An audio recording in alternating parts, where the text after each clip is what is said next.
Hey guys, how's it going? Welcome to another episode of Downtime in the Hangar, where we talk about all things GBO2 and sometimes tangent to other things.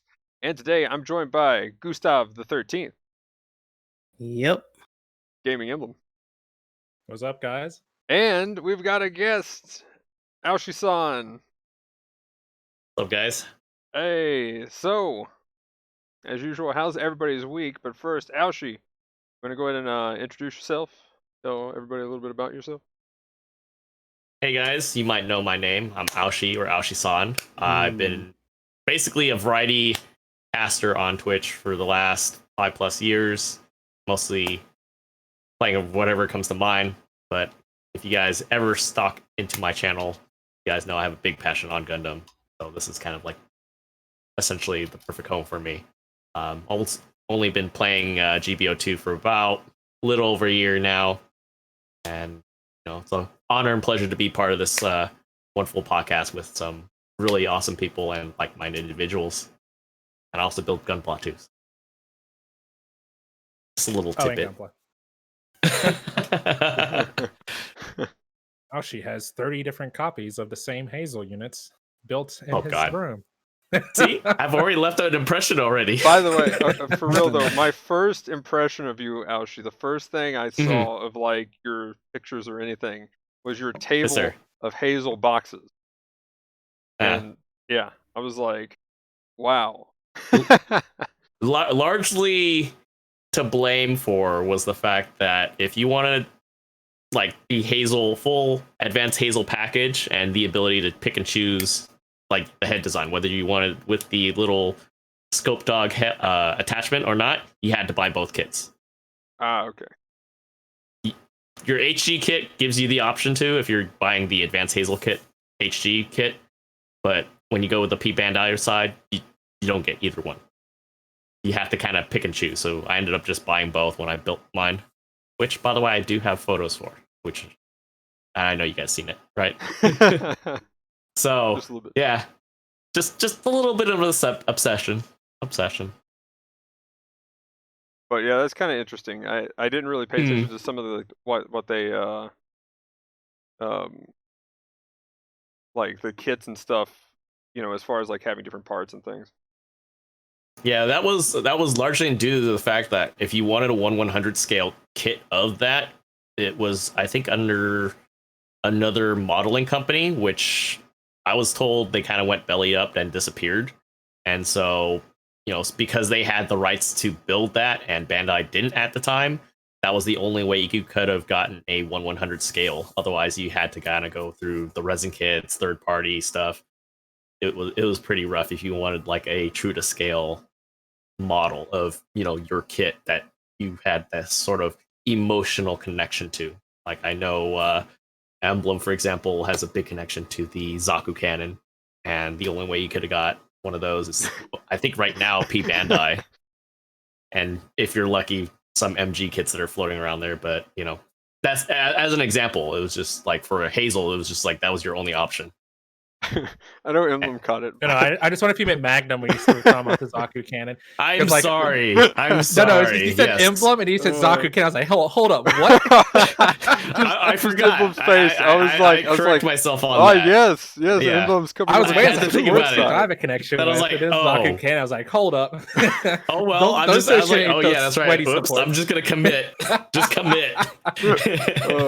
But I mean, just as an example, I mean, like even now, like I think the Q-Blade needs like an updated kit too, because like the last time we had one, that was like early 2000s, because it's the same generation, I think, of line of kits as the GP01 ground type configuration. That's pretty interesting. Like when I made it, I don't know, I don't have like an eye for it, but I thought it was still pretty cool though. Like I know you're not saying it's not, but like what actual changes do they generally like go into to make the kits better? Well, I'll use the Alex as an example because I know we have some sort of affinity for it. But like the Alex 1.0 kit has the, how do I say this? They're kind of like not really trash bags, because trash bags, that's more on the Psycho Zaku. But like the shoulder joints has like a sort of rubber material Like you don't really see that with like the 144, but once you go to the 1100, it's like, oh, they textured that in. And then the 2.0 actually keeps that. And then there's a minigun gimmick where if you have the shield attached to the Alex, the center portion pops up, so it allows the minigun to still fire off of its arms. Okay. So there are little changes, and usually every generation of kit or revise things that they do come out. Not always, but sometimes they make it a lot easier to put together. There's a lot more articulation, a lot more gimmicks to go along with it. Like if you compare all the 1979 kits that originally came out, like the model kits, and you compare it to today's day and age, you can tell that like the actual modeling technologies have evolved since then. There's a lot more. Like say you don't have the option to detail them or customize them paint wise to like say your own personal colors. Just building it straight off of that, there's a lot more emphasis on detail and kind of accuracy in relation to like say the animes that we watch. So it's pretty cool to kind of see how that's evolved since then. Do you ever see that kit that was like old school Derpy Gundam, like where the kits like that back in the past? That doesn't sound bad. I think I might have seen some images online, but I think that's about it. I didn't really get into that. I know you kind of just think it's pretty cool, and it really is to a certain extent as well. Because I think while I was watching the documentary on the original 1979, as they were kind of celebrating the whole 40th anniversary, that there are some scenes from towards the end of the original TV run that their animation lead was in the hospital, so they did what they could, and that's why some of that animation looked like crap. In comparison, so that's why like when you look at the re-releases, like the movies, like in the 80s, you could tell that that it looks much more cleaned up. Like it still has that early 80s feel, late 70s feel, but like it's a lot more cleaner, and they've redone a lot of the like the Abaoku scenes for that. A friend of mine got the anniversary Blu-rays, and we watched through the original Gundam over here, and plus I've got a 4K TV. Oh my frame rate makes that look bad at some points. Like, when they'll do like a slide, where they take an image and they just slide it across another image. It's like one's going this way, one's going this way. Well, it turns out like if you watch it on a crappy TV, the image just does this. Where they put more frames. Same, I was gonna say it's the same thing. Like when you look at all the Gundam games that have come out. Oh yeah. From Journey to Jabro, a lot of that stuff is reused from Gihren's Greed, which I've never played, unfortunately. But a lot of that is reanimated. Even 0081 Battlefield Record, you can tell it's reimpacting all those scenes, but like the animation quality has gone up since then, too. So yeah, just something to notice that. I mean, the thing is just on the 4K TV where it has like the HDR ultra resolution kind of stuff, right? It just pretty much does this, like that same like ship that's going across the screen, at a decent pace, suddenly looks like it's going boom, like it just, they're deja vuing it across the screen pretty much, and it just looks like it's jarring to look at sometimes when they do like a slide, whenever they do the slide pan shot of an image being drawn across, because the TVs creates more frames essentially to smooth it out. But what it does is it actually makes the image go faster across your screen, and I'm like, oh my, this is great. So then you have like the weird, like awkwardly drawn things that happen. White base is never the same shape in the original ever. Sometimes it has the mega particle cannons on the side, and sometimes they're the size of the ship itself, and sometimes they're just not there. Yeah, it's like you have the Naginata battle end up damage, being like metal and stuff. Yeah, that's another thing too. There was a few of those, and I'm like, wait a minute, how does this thing work? So like the whole time thing, but they did go, like you said, they did kind of describe why some of it was bad, because they were either running out of time, running out of budget, or a few different things, and it's kind of it's basically the documentary. The documentary that I'm talking about in question is the one through Crunchyroll. You can actually watch it on YouTube. It's a really, really good documentary. Oh, covers pretty much all the Gundam series. Is it the same well, it starts with the original. I don't wait, know, are you talking but I about know they the talk about. timeline? Are you talking about the timeline video? Yeah, it's part of it's the yeah. timeline. They also have a separate one for the original Gundam as well. But what I'm talking about So, on that Blu-ray, they actually Mhm. had a documentary thing where it was like an hour-long Oh, okay. documentary about it, like on the DVD itself. No, I So, probably didn't have seen that one. Yeah. yeah, so that was really But cool. I'm pretty sure they covered that too. Yeah, but- I think they had some of the same footage where what's his name? Tomino? Tomino, yes. Where he was actually talking about, yeah, I hated this part. I hated that over there. You know, that was funny. You know, sometimes I'd come in, I'd be like, no, scrap that, get that out of here. That's garbage. Like, and then like they were just, it was funny that like all three of the like main guys there, they were pretty much talking shit about each other a little bit in the documentary. That Mhm. was good. Like you could tell Mhm. they were having some, you know, back and forth friend shit talk a little bit kind of thing. It was like, okay, cool. You know they like what they're doing. And this was like right before he did the New York thing where he declared the wasn't that in New York? Or was that in Yeah, where they I think it declared a was in Gundam Day or yeah, whatever. this Yeah. is so we're technically in Yeah. Universal Century 001 or 01. 0001? Yeah, 01. There we go. We're How almost the one. we're one. We're in one. There we go. So Man, we don't even have mobile workers yet. What are we gonna do? I don't know, man. But yeah, I was gonna ask you about. I guess we can take care of it now. But as far as like the Gunpla Sure. stuff, like so I've got Mhm. the Wing Gundam, and Where's my Right, wing? right. this one kind of has this awful sticker right there Yeah, that just yeah. bows out. It looks horrible in person. Luckily, it's too shiny Mhm. on the camera. Right. But like, you know, then you have something like this, which was I put this together in like during Christmas when I got it, when my cousin bought me this. Like, Mhm. I snapped this thing together in no time. Now I haven't painted it because they have giant stickers. Like that piece that covers that entire white piece there, that's one sticker. Yeah. That thing's gross. Yeah. But like I've got the real grade tall geese over there that I'm still working on, and that's some Well, I good mean, that's the stuff. thing. It's an RG kit. Yeah. You have Yeah. to. The thing you have to keep in mind is that the thing is with like a lot of the 144 kits, right?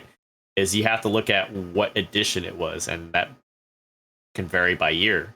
So like a lot of the early 2000s, a lot of the late 90s ones had a lot of stickers that kind of lent to kind of give you that extra level of detail. So a lot of times you have to kind of decide, okay, do I use stickers? Because everybody knows stickers are going to be kind of it's going to be kind of one of those weighed risks that you have to kind of think about. Like me, for example, if I'm lazy enough, if I'm not feeling really careful with my work, it's like, okay, if I'm going to do the eyes, okay, maybe I'll just do stickers. I'll look at it hard enough and I'll think about it. And if it's easy enough, like 1/100, which gives you a lot more room to play with, and you have the tools for it, then it's like, yeah, maybe I'll paint it or something. I'll go in with a little detail pen. So Well, it's kind of hard to say. well, like the eyes do great, and that little green dot on Yeah. the head, that's fine. Mm-hmm. But the dome chest piece thing was, Mhm. ugh. I mean, they could have just made it the same color as the sword and attached it in the same plastic as the sword was in, I think. But I feel like Yeah, I've seen yeah. some kits that do that. And Maybe then I might put a sticker so it'll be the shinier. the knees don't look too bad for stickers either. Anything really small that you have to really be careful where you place, I think does Mhm. pretty well. But as soon as you get any kind of size to the sticker, it just feels like it looks horrible. And Yeah. that's why I'm staying away from that sticker on the Barbatos. Yeah, it's But, all good, man. But yeah, cool. So anyway, Gustav, are you everything good? Technical difficulties fixed? Seems so. Cool. So yeah, how was your past week before this? How'd it go? It's been interesting. We actually wrapped up Death Stranding. Yeah. And Started playing actually Yakuza, yeah. through partway through our finale, which I didn't know was gonna be the finale until we just committed to like being shoved through all the chapters. The stream went down because Twitch was doing random maintenance that Yeah, it was night. bad. Mm-hmm. So we ended up having to migrate to YouTube to finish the rest of it. Okay. Hey, I it was was an gonna awesome say ride, though. I definitely want to check out the VOD of the ending, but since you finished it, now with what I said here the other day, did you imagine going through that as if you were really trying to finish it, or were you really trying to finish it when you went through that ending? It really seemed like the game was just trying to push me to give up. I'll be honest. Yeah, That shit right? went on for way too long, and there's so many contrivances, and you know it's on purpose because you know it's just Kojima Oh, being yeah. like, "No, my game. I get to do what the ending wants. It's You guys 100 already made me turn this into a video game, Yeah, it's like so just let me do this." 180% unfiltered Kojima. Like, oh no. So yeah, don't let him do games by himself. That's bad. It I always think needs a team to bring him in, because if otherwise, it just won't be a game anymore. And like that end pretty much wasn't a game anymore. Did it just go Kojima movie mode? Like, was just a long ass Pretty much. cutscene? And like, it's and even just that was just like, oh, by the way, all of your structures are destroyed. We want all this heavy time fall. Like, I can imagine the original pitch for this game just being the way that ending was. Everything breaks within minutes. All this other stuff is just constantly on foot because you get punished for using vehicles to try to get anywhere, all that shit. Would you say like it's just gets a little harder But because the difficulty spikes up to 1,000 out of nowhere? It's like one of those kind yeah, of things. Hmm. also just the idea that like all of those gameplay mechanics are forced to make you slow down, but once you start doing it for a while, and I guess it's supposed to be one of the themes, and like one of the first things they say, the main villain Higgs is like, aren't you tired of the grind? Isn't this what you've been waiting for, like a game over and shit like that? Mhm. That whole game is pushing you to just either hate it or want to quit it as a story theme, because the world is just so shitty. But yeah, that That's At the interesting. same time, like the story itself is also compelling. So you constantly, when it pushes you, I think they kind of realize that, because once you get past a certain chapter, like maybe chapter 10, like everything gets a lot harder to do with just the main gameplay loop, and it's just like, nah, man, if you wanted to play the actual game, you should have did it before then. Like now you're just here to finish the story. So there's a little bit of self-awareness there at the very least. And the story is really good. Super like dramatic towards the end and really heavy. I mean, again, I still stand by what I said when I played through it. If anybody's interested at all, if you aren't sure you're gonna like the gameplay and you think you might not, watch it somehow, experience the game somehow. It is definitely a experience of some sort. Might not be good, might also be horrible, but probably worth it on some level. So I definitely want to play it on PC though. It is something Yeah, that I committed it's to such a a long shame time that ago. it's probably not gonna have another like iteration or like property. Like when they I were mean, doing interviews and stuff, it's like, yeah, we're done and we're moving on to another project. Millions of years later, couldn't tell you what that project is other than like hints about a Silent Hill ish sort of thing. that But yeah, Mhm. probably not gonna see Death Stranding again. I'm curious if we'll see anything like not technically in the same universe, but kind of in the sense of like same engine, so different universe maybe, but in kind of like the sense of maybe like a Final Fantasy or an alternate timeline for Gundam or something kind of thing. You know what I'm saying? Like it might not have I anything mean, to like do with the time I, fall, but the bigger thing about the engine is that I think it was just this was their build to try to rebuild the Fox engine after they had to give it up. Mhm. I mean it looked Except good. they put all these extra physics based things specifically for that game, right? Like you can't put that in other games. You have to streamline it, otherwise people are just gonna be like, why? Why do I have to Mm. deal with all these extra like constraints while I'm actually trying to do combat or do something else depending on the genre? Mm. But I will say though, that looked good. Like on my TV, oh man, that looked good. And that's the better thing about it. Like they're really good at optimization. Like even on a PS4, like regular PS4, not even Pro, that shit looked really good and it ran smooth. Mm. Yeah. Yeah, oh yeah. Day one PS4 over here. So yeah. Yeah. Ran really well. I didn't have really like any hiccups or anything, like any kind of lag at all, even when there was actually a lot going on screen. Yeah. But yeah. It's a little jarring to go to that and then to move on to Yakuza Kiwami 2. And they have the new Dragon engine in there, and that shit is not optimized for its life. Oh boy. By comparison, holy shit. You say you're spoiled by Zero, maybe? Well, spoiled by Zero, but then I was looking in some forums because I was having to do a lot of adjustments and stuff, but even Kiwami, the first Kiwami, was on an older engine, right? So, like, that was maybe, like, 0.5 in terms of, like, just how it looked and felt. Like, there was a little bit of slowdown, but it wasn't that bad because, you know, they wanted to put, like, extra detail in it and stuff like that. But this is full blown. Like if they wanted to move on to an engine that was more akin to like your GTAs and stuff, like Kiryu actually bumps into things now. Everything's a lot more destructible. They're trying to render a shit ton of NPCs all at once that had their own detail load-ins and stuff like that. I kind of wish they had more settings for the lighting because the bloom on that shit is ridiculous. So crazy. Like, I'm actually happy that I'm in a part of the game right now where it's daytime because that shit was fucking with my eyes, and there's no way to mess with it. Oof. Yeah, I'm sure all the neon and stuff, right? Oh yeah. Yeah. I was watching some of that last night while I was like doing the overlay thing on this. And yeah. So it's one of those things where it's like I had to put it in a good spot, but I also had to be wary because I'm using NVENC encoding, which leans on my GPU. But my GPU is pretty low when it comes to its VRAM, so like I had to make sure that there's at least a little bit of overhead while I'm streaming, because otherwise it's still gonna suffer. And the reality that someone was saying in the forums is that like the engine that they were using in Zero was something that like even most mobile phones nowadays or within the last couple of years could probably run because it was meant to be a PS3 game. When it originally dropped. That just means our phone games are getting better. Yeah. There we go. No big deal. They are though. I don't know if y'all saw Tales of Questoria. That game looks sick. Oh, is that? Man, I can't wait. Is that what you Sexy. were you playing that or?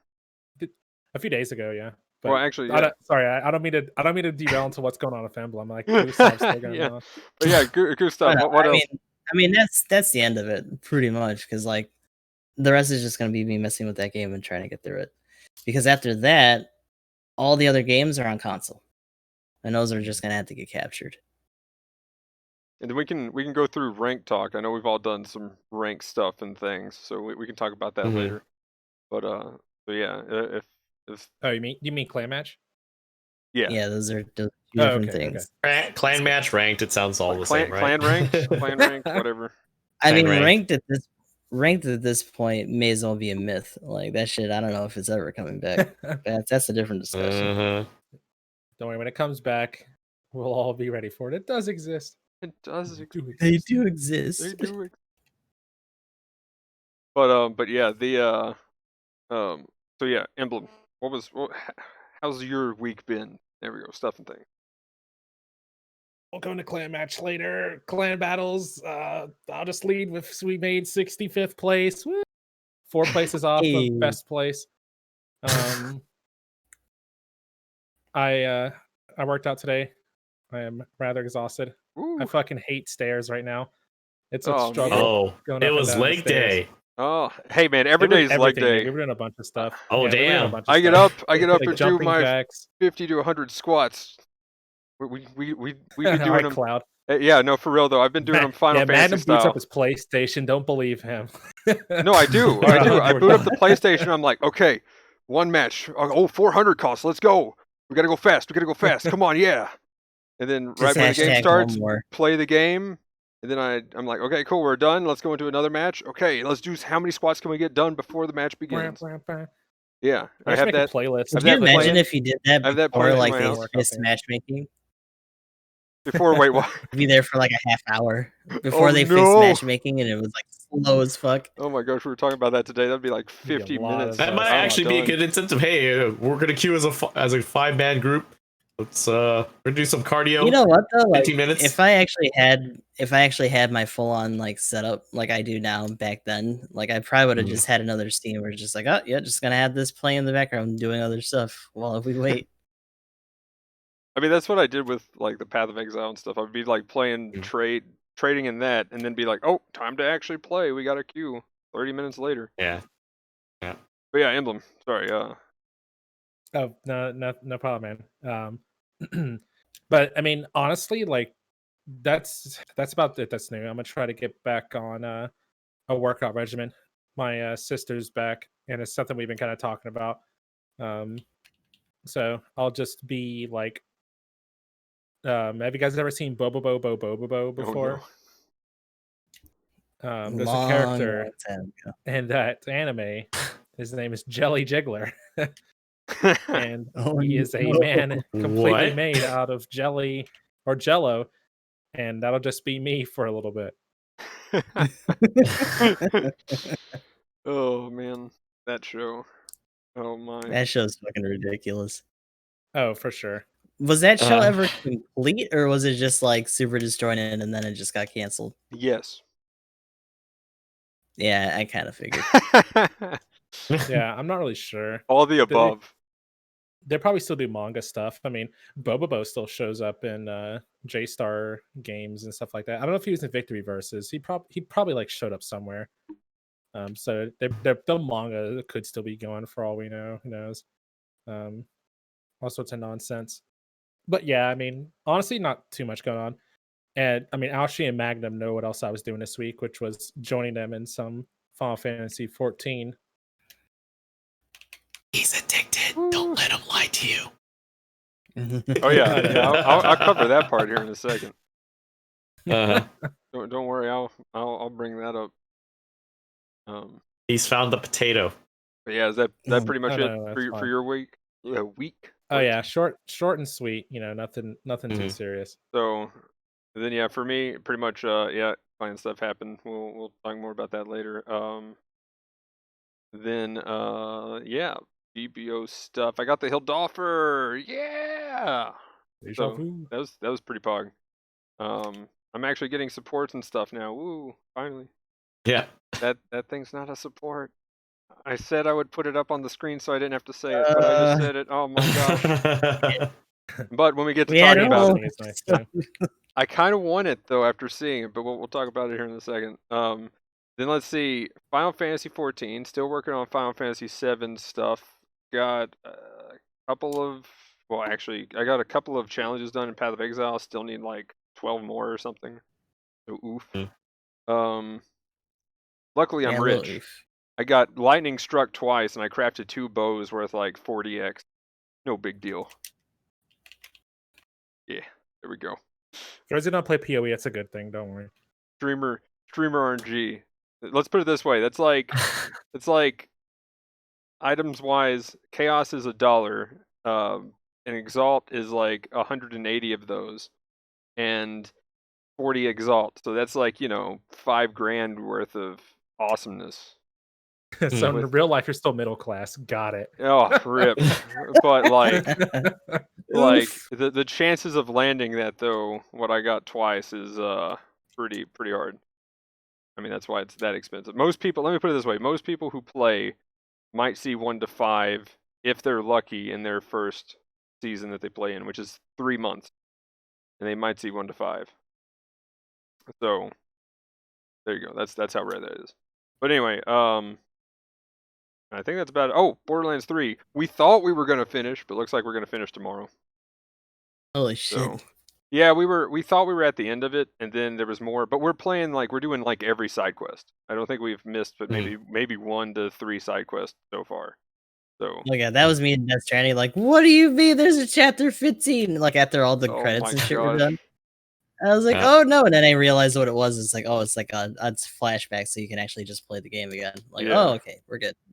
Which for me, when I did Death Stranding, I think I 100%ed, except for I couldn't do the collector, but I 100%ed like every one of them. I wanted to have 5 stars on everything. That's right. I was like, why couldn't you? But yeah, you said it was bugged back in the day. Yeah, so like that was bugged for the first like month. 2 people that I didn't get on the network. It was the veteran porter and the the first prepper, but I had like their first missions done. I'm really tempted to go back just because I can just keep building. But like that'll have to happen later on because I've already spent almost 100 hours with that game at this point. So yeah, you we sold your definitely soul away. We know. Yeah, we need to keep going. Did you find out who was ordering the pizzas? Yes, I did. Actually, you know what sucks? I was looking at stuff because I was like, man, this dude keeps corresponding and stuff, but his stuff's not going up for his stars. And then I got that one for the Timefall Farm delivery, where it's like there's a wine that you need to take that you can't put on your back. You have to hold it by hand, which means you have to go on foot all the way from there, all the way back to like Lake Knot. And I was like, is this really worth it? Like, fuck this shit. And so I looked it up on the forums and they'd like spoiled it in there. I was like, damn it. Yeah. Really, really cool. And then of course, like once you get the email, I think in chapter 10, he puts his name at the end of the letter. So you're like, oh well, that's the actual reveal. Yeah. But I'm tempted, and I don't know if I had to actually make the delivery in order to see inside of his place. I'm tempted to go look because he said he unlocked his quarters for us. It's also really weird because technically, person who it is actually supposed to be like dead. Yeah, there's never any mention if they're a repatriate. So maybe that's actually the case, and we just never knew until he actually was like killed himself. Because that's the implication. Because the person that was after him gave him a choice. And his only other option would have been to be stuck on that beach or that scene and just be there forever. I just looked it up and I was like, I recognized the name. I was like, who the fuck is that? But I guess it's somebody you have to play the game to know. Yeah. What? Yeah, pretty much. Yeah. I don't really care. So I was just like, who is this? I'm tired of all this cryptic BS. I don't know who this person What is all I this non-spoiler talk? I want to just know. Yeah, I'm trying to keep it under wraps just because, you know, like this is gonna be coming up on PC and within like a couple months. So couple months. Yeah, I think I'm gonna try to get my playthrough. I'm ready. So the spoiler warnings have been refreshed. Yeah, I'm gonna. In essence. But yeah, that brings me back to that was pretty much my week. So, but real quick, one last question before we jump into the Ashimar. Also, while I was talking about all that, I just wrecked house in the fucking G-Line light. Dude, literally wiped the board. Dude's tasty. Holy shit. First place, goddamn. But yeah, your final VOD, I wanted to watch that though. So you said half of it's on Twitch and half of it's on Twitch, half is on YouTube. Okay, so I have to. Thankfully, when it happened, there was a spot that I could just like hit pause real quick because we just got out of like a cutscene. I was like, oh my god, why? Hallelujah, though. And that's like the most tilting thing. Like real talk for everybody here, isn't that the most tilting thing when you're streaming and you're like in a cutscene or something cool happens and you look over and you're like, oh, 0 kilobytes per second, great. Yeah. Right. Yep. I mean, like at least for me, like normally for me, it's just like, oh, I disconnected. I just gotta wait a little bit. But this is literally like the server that I'm pointing to is gone. Fuck. So unless I scramble to try to put it on something and just hope that it's not like super late or anything, like we can't do it on this platform. I'm just gonna have to go somewhere else, I guess. But thankfully, since I was doing multi-streaming at some point before I was an affiliate for Twitch, I was just seeing like which was gonna stick. It was almost like a contest.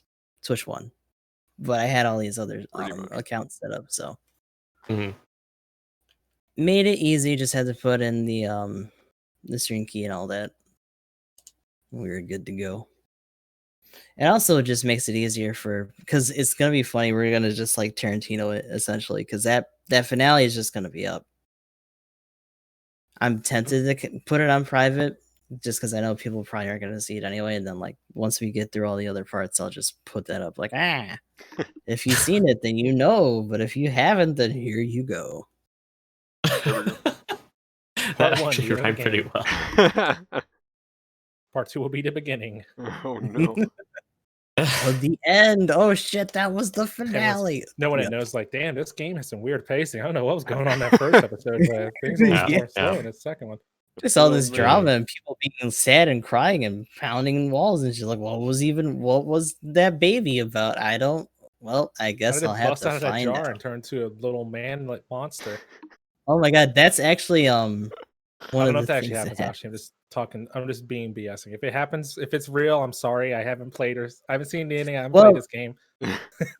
well, no, it's just like the BB. Sometimes Sam has hallucinations when he checks on BB, and one of them is that like they're trading like pounding on the glass at each other. But then BB starts to like smack his head against the glass and it breaks. And it just like crawls out at him. Yeah, some of those are kind of disturbing. I'm like, yes, we need more Silent Hill. That's pretty much what I get when I see that stuff happen. It's But, just literally PT was not enough. Kojima wants to make a fucking horror game so bad, but it's just like you're not actually really good at that. You're good at making other games. You keep trying to put them in these other games. Just quit. That's why Silent Hills would have been so amazing. It's just like get it out of your system, dude. Nope, couldn't happen. So now he's just busting partial nuts in other games. that is the funniest way to hear that put. That is fantastic. But yeah, so the Ashimar. Let's go ahead and revisit that real quick. And I want my donuts. I'm gonna try to not say not a support. I know, I really want. And there I was my wanted one to. time already. There we go. So it's out there. Mm. But yeah, the now that we've seen it a bit, for me at least, I kind of wanted to bring it up again. I've seen some crazy people in that suit. So when we first talked about it, Emblem, I know you mentioned the charge rate, and I was kind of afraid because like the Zeta will shoot and then bump, right? Mm-hmm. Well, this you can charge up, shoot, and then bump. But then I mean you're overheated and you got a grenade and punch, but yeah, that thing punches like a crazy person. That's not your main gun. It overheats, right? Or does it overheat your main gun when you don't transform? When you transform, I think you can charge twice. Well, yeah, but like it's not the same gun at that point, right? Because okay. So then if it was the same gun, it have a different charge rate, I would imagine. Yeah, like at that point, technically, it's just like connected to a generator, essentially. Like if you want to talk about like in world, okay, like it's not you shooting because I don't think that would because it's ammo based normally, right? Again, has any of us got it yet? I have not gotten the streamer privilege yet. So yeah, so I guess we don't know that exactly unless somebody in chat knows if you can charge it and overheat it while flying and then you still have it when you land. But either way though, you can actually get some really cool combos by just either doing a strafing run or shooting, staggering, and then bumping for another stagger and then flying away. And it seems like that thing can fly for like half a day. Like I don't know what its thruster is. Checking it out for us, by the way. Okay. But yeah, Side note, this full armor B is a dickhead. Oh my god. Talk about base busters. Holy shit. Yeah. Half of our base's health is just gone. And there's just one little dickhead up here chunking away at it with his big fat missiles and shit. Wait, I'm I in really your game curious. right now? Am I in your game? Oh man, I'm sorry. You should. Jesus. Thinking, stop. I just fucking swatted his ass. Get out of here. I don't know if there's like besides maybe the so I'm hearing the Super Gundam, is there another Zeta suit that can kind of do that consistently? Super Gundam is probably the best one. Super, yeah, that's it so far. Yeah, I'm kind of curious, and that kind of ties into the not a support thing. Like, I'm wondering if we're ever gonna have a base buster for the ground that's actually Zeta based. Yeah, I was gonna say so far the only base busters are like the Type B, the full armor ground, which is a general, which is crazy. MLRS is pretty good at it. MLRS is fantastic, yeah, especially because you can just like prone and like that's what I've been doing recently is I'll just prone right next to a base, and if somebody comes to like when somebody's coming to counter me, I just prone next to the base with the MLRS. They come in, they go to melee, and I'm just like, and then they downswing me, so fair enough. But then boom, boom, boom, and they just take like 8,000 damage to the face because they're right next to their base. So I'm like, yeah, you downswung me, but I'm a support, and you probably hit Shield Senpai. Have fun being half dead. I got a shield. My fridge door. Protect. But no, Jamie's telling me it's 2 separate. yeah, gauges that's what I was saying. for I'm hearing in chat too that it's 2 separate as well. Oh, okay. Must So. be nice. Because I'm pretty sure the plot doesn't work that way, and that shit feels bad. Well, I think it's supposed to work like different fire rates. I think like if you even look at the wiki, it says when it's in flight mode, it alternate, or even just normally, its rifle has like 2 different shooting modes. Like it's still the same radar, I get, or the same generator or whatever, like in a normal setting, but like it being separate makes sense for how stuff works. It's kind of like how you just toss your beam rifle on your shoulder and it's just fine, right? Yeah, I mean, I goof, figured that, right? and like the plant by comparison, all of its weapons are integrated, so it makes sense. Like they're not suddenly swapping to like something else. I'm just salty because that's the only transforming suit I got right now for flight. So I actually kind of want this thing just because it does a lot of shooting, and that's kind of my go-to for things. So you fly, you do a strafing run, you do a lot of shooting, then you land, then you keep shooting, then you fly again, do more shooting. It's a good back and forth, just beam to beam all the time, and then you can get in there with, you can actually use the punch very well, which is fantastic to see a suit that can do that. I am alarmed at how good that shit is at melee, and it's really fun just for that. Like if anything, like fuck the flying, fuck the gun. I just want to punch the shit out of people. And give them that quick neutral swift kick, man, and then that overhead like down swings. Just straight up. I was gonna say, is the melee animation? Sorry, is the melee animation the same as like the gun cannon? Like it's just a no, it's just like, it's got its own unique ones, which is really good. cool. Oh, okay. Oh yeah. Big ass haymaker for its downswing, just a neutral. It's like a straight kick. Yeah, it's crazy. And then it has backhands for its side swings. I guess they're lariats or backhands, whichever you want to call it, I guess. So I still say the Zeta might have a few more tools in its kit. So I still might have to edge out on the Zeta, my personal opinion, but I think this has a lot of potential. For people who like to shoot, for sure, it is definitely in there. And it's Scooty, right? So there's that too. Yeah, so I like my Doms. Oh my god. I like my flying Dom. Let's go. Somebody's got full armor. Dude, anything that scoots, I just call it a Dom at this point. I like my GBO2 Dom, My flying Dom. My GBO2 Dom, flying Dom, we got the GM Dom, we got the Mudrock is the Dom Gundam. The flight type essentially just has Dom legs, right? Like I can pretty much just say that.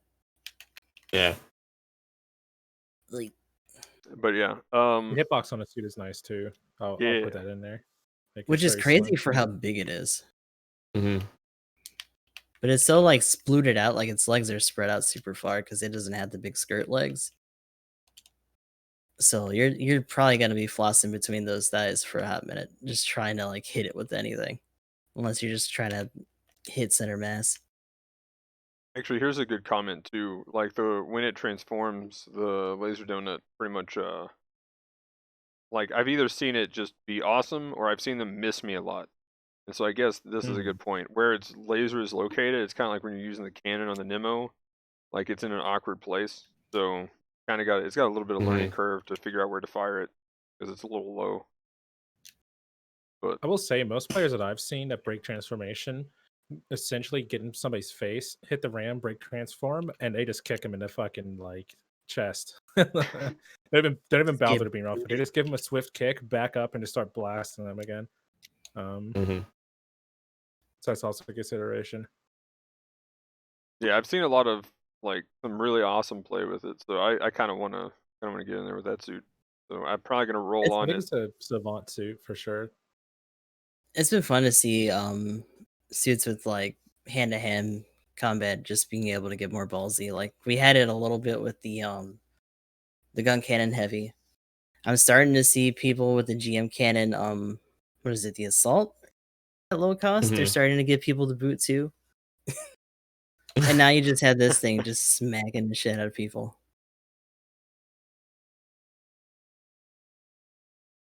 But yeah, Oshimar, a lot cooler than I think we talked about it last time, even though it's not. He couldn't resist.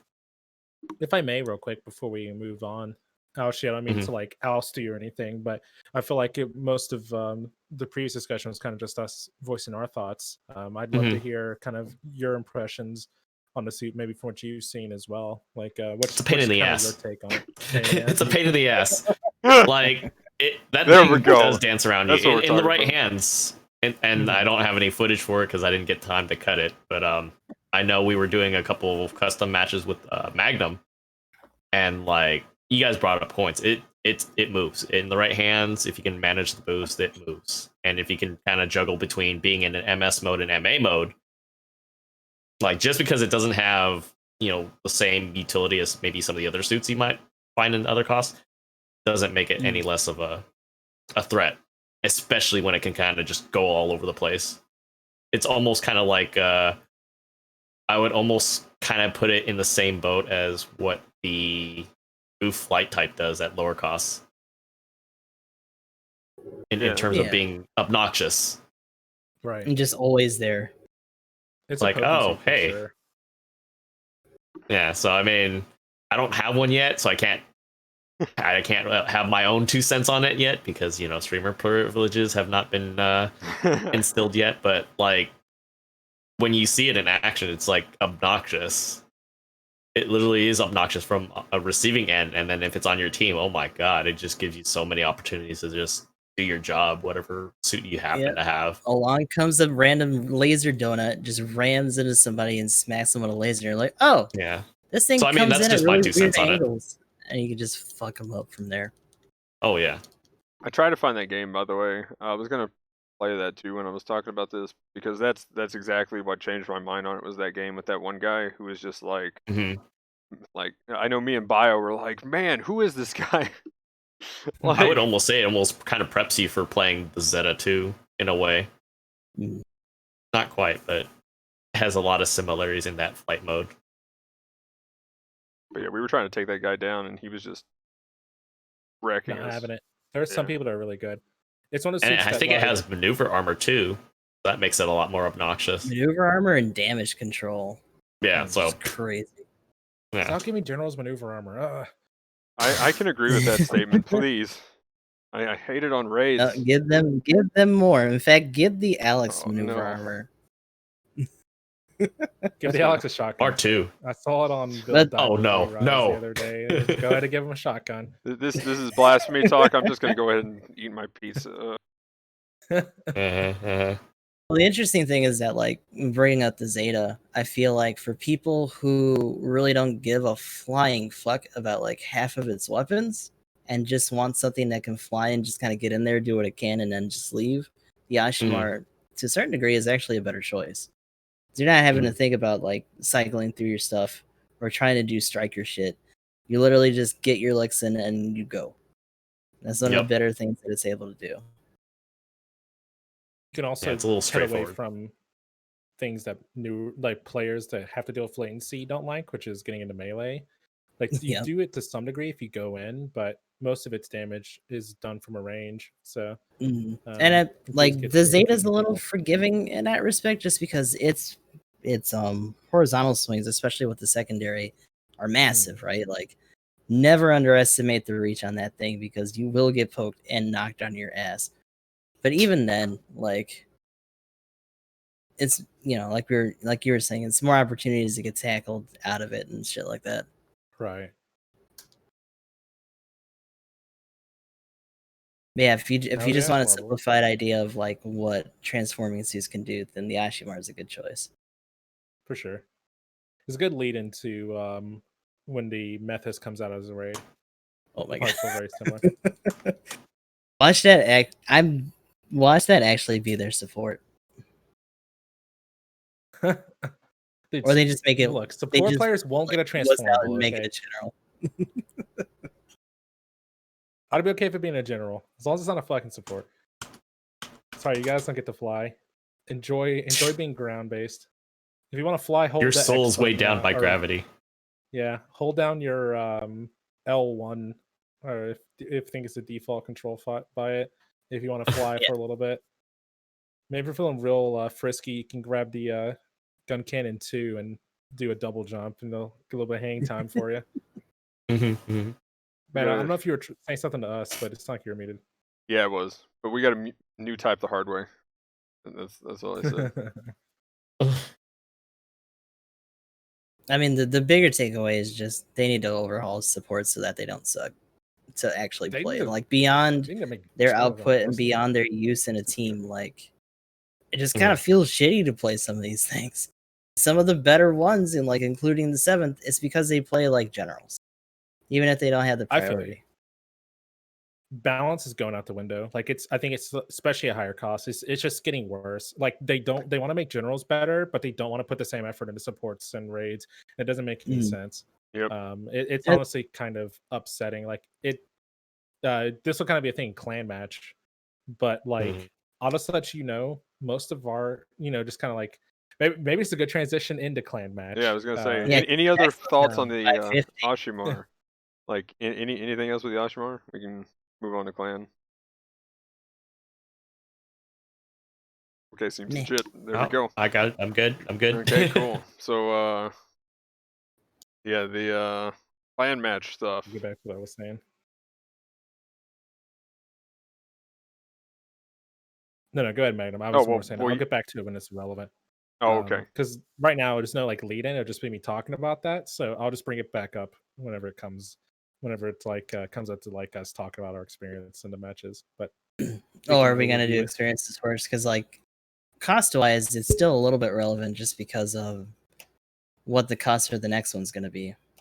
We're gonna be going into 550. Were we 600 last time? No, 550 as well. Oh, it was 550 again? Okay, yeah. Making sure.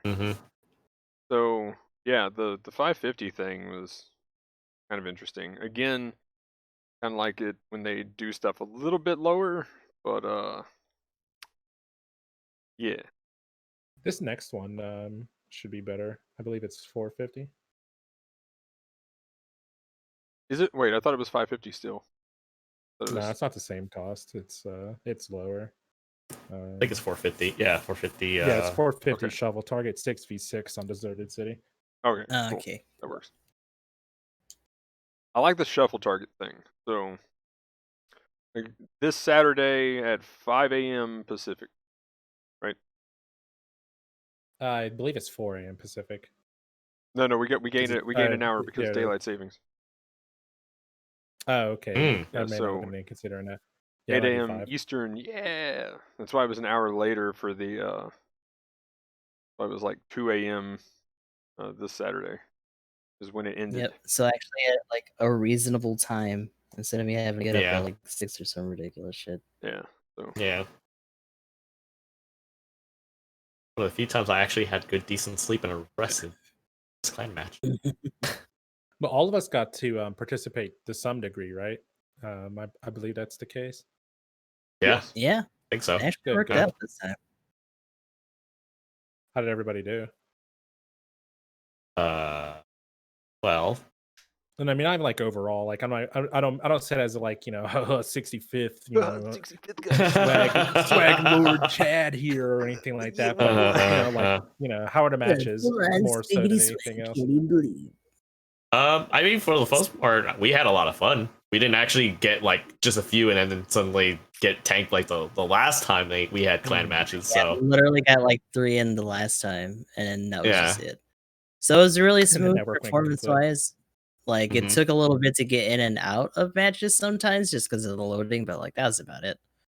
The actual matches were good. We only had like one dude. I think it was a Goof custom in one of the matches, just kind of like fly off into space for a little bit. Right. So yeah, even the matches besides that one moment were pretty nice. Won most of ours. I think we had like 2 losses. Yeah, we went 8-2 with the 10 matches that we were able to squeeze in. Yeah.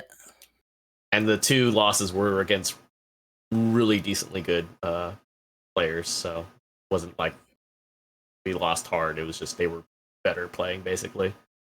Simple as that. Yeah, and I will say, like, the matchmaking this time around, none of them were complete like blowouts either. So they put up a good fight. Seems like they've gotten that under control to a certain degree. I wish I could say the same. At least for us. I don't know about you guys. Oh, what? Mileage would be there. We had some terrifying matches. I'll just let you guys know. Our clan went up against all the teams that were on the top. Like all the first, second, and third, we had matches against like a team from each of those clans. And oh my god, man. Like it was scary. Those guys are good. But OIP, what was the other one? Mr. I think it may literally have been like MR or something like that. All those guys, we had to play against them at some point during those matches. And I'm saying like our first match was like a shutout, almost perfect score. Like we put up our first match was a 12-25, which is up there with, I'm pretty sure the cap was 1300. I don't know if anybody got to it because it was really hard to push those numbers. You probably had to have like at least 14 K in order to get a perfect score, if I had to guess. And that was pretty good. But like against that team, like we crushed them. They were A+. The difference was there. And then like we played against some of those JP clans. Like our match against OIP, like it wasn't like a complete blowout, but we still lost by like a good probably like 5,000 points. It was just the difference in skill was there, and it's so easy to notice. It almost like gets you to the points where it felt like our match against those top clans wasn't a 4v4. Like I swear to God, it was a 4v8. There was never a situation where like it felt like they didn't have 2 people on everybody, which is crazy. Like it doesn't seem like it's possible, but like if you engage anybody, there was always somebody else there, and it was just nuts. And it just comes down to like paying attention to what they're doing in high level play. But a lot of people kind of get caught in the trap of wanting to focus fire, and honestly, maybe even to some cases, play a little passively, which I think queuing of randoms kind of develops into players, just because everybody's like, I don't know if afraid, but nobody wants to commit in random queue for the most part. Like every now and you get a team that's like on the ball, but like it definitely kind of shows you that you do like, you don't want to go crazy, but you do, especially as a general, have to be aggressive. You're making the line, you're creating the openings, and you have to get in there and do your job essentially. And those players were like in your face, aggressive. And the big thing is like whenever they would do a knockdown, like a confirm, they would confirm, knock you down, and immediately switch targets. Like after you're on the ground, you didn't exist anymore, and it was time to help out their teammate. So it essentially would just turn into this giant like kind of rotation where like the good players are just switching dance partners essentially. After you get that stun, because you're trying to create as many, in the case of your favor, 4 versus 3 and below in the case of the 4v4s that you can. Like somebody on the ground can't do anything, so you're able to use your numbers advantage in a fight in order to push your advantage and take out other people. The only time they would really go for like a follow-up is if they knew you were low enough to finish, like after they knocked you down. But otherwise, like you literally, like while you're on the ground, you weren't relevant. They would just literally turn away and go do something else. So that'll definitely something like I'm gonna try to work on for the next match, is just confirms, knockdowns, like reevaluate the field, help my teammates out. But you can definitely tell it's just super high level play, and it's very sweaty and very competitive. Not to mention, or good. I was gonna say that kind of plays into something I'm gonna bring up here in a little bit, because I'm gonna try to talk about the Zamo and the Hildoffer at one point here. But I mean, that's another reason. That kind of talk right there is why I think another reason why the Hildoffer is better than the Zamo, because you can, take somebody to a knee, and you can either do more damage, or you can go straight to help another teammate out. So, like, there's so much you can do with just disrupting people in that suit, and you're not even getting kills, but you've essentially taken. By the end of the game, you could take almost a minute from every player of gameplay on an enemy team, and that is huge. Just to take that time away from people that they could be doing something, and then you're like, okay, well, you're not doing something for 3 seconds. You're not doing something because I'm gonna stun you, then I'm gonna bump you, then I'm gonna go bump that guy, then I'm gonna come back, bump you again, stagger you again, move over here, drip this way. Like that kind of like stagger play is a pretty big deal, which is a lot of people see your stun downswing, and they'll stun downswing, and then they'll try to follow up on a combo, but having awareness of what's near you or what you could also help out with, that's a huge deal. And that's the difference between, like, I mean that could be the difference in shifting your rating too. If you're trying to increase in rating, learning to do that will be, you could easily shift from going from like C to higher rather than just focusing on one guy then the next guy. Focusing on 2 or 3 guys at the same time is a big deal. I think it depends on your positioning and your role as well. Well, that's Like true. one thing that played into that was just the fact that you honestly didn't see raids like a lot. The standard team comp was definitely blue heavy. Yeah. The top teams when we played them were one support, probably an MLRS, and the other 3 were generals. So like, granted, I would say if you're a raid, you're probably doing the same thing too, except maybe you try to put a little more pressure on a support if you can. But honestly, like it's so hard to say for sure, just because like you're essentially like, I think the raid would mix in with the rotation essentially, and you're pretty much just a blue that does extra damage to the support. In which case, you might as well just play the Mark II, and you don't even need a raid. And Yeah. as much as it like pains me to say that, like team comps were Mark II heavy. GBO1 got a lot of play. It's actually funny. I watched saw the that VODs a for lot. some of the videos, and I was super triggered when I saw Chad's first match. Like, they had a fucking Zommel on the enemy team, and I was just like, I want my this. God. Yeah, I want we this. had a Zommel on We had a one Zommel of our too. matches too. I mean, Yeah. our first game. Yeah, we didn't see any fucking Zommels. There were no Zommels in our matches. I'll tell you right now. Well, here, I'll go ahead and cover mine real quick, I guess. I mean, we did pretty good. We got 2602. We got some wins. We got 3 wins, so mission accomplished. That was our goal at least. So we had 5 people, so we would swap one person out every game. So that's how we were just rotating. More of a kind of synergy team building thing.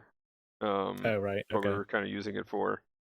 And then our first game, though, was a huge morale boost. Although I think that was the lowest rank we ever, like, for the entire night went up against. They were like C+, I think, was their actual thing. And that was one of our best scores because I think we had like 13K score or something like that against them. And they only had like 4 or 5 because, I mean, they were running around. I don't know what they were doing, but I was like, I ended up in the raid GBO2 and I went ham for like 140,000 damage or something. So they weren't blocking my downswings. So I was just super bully on every one of them.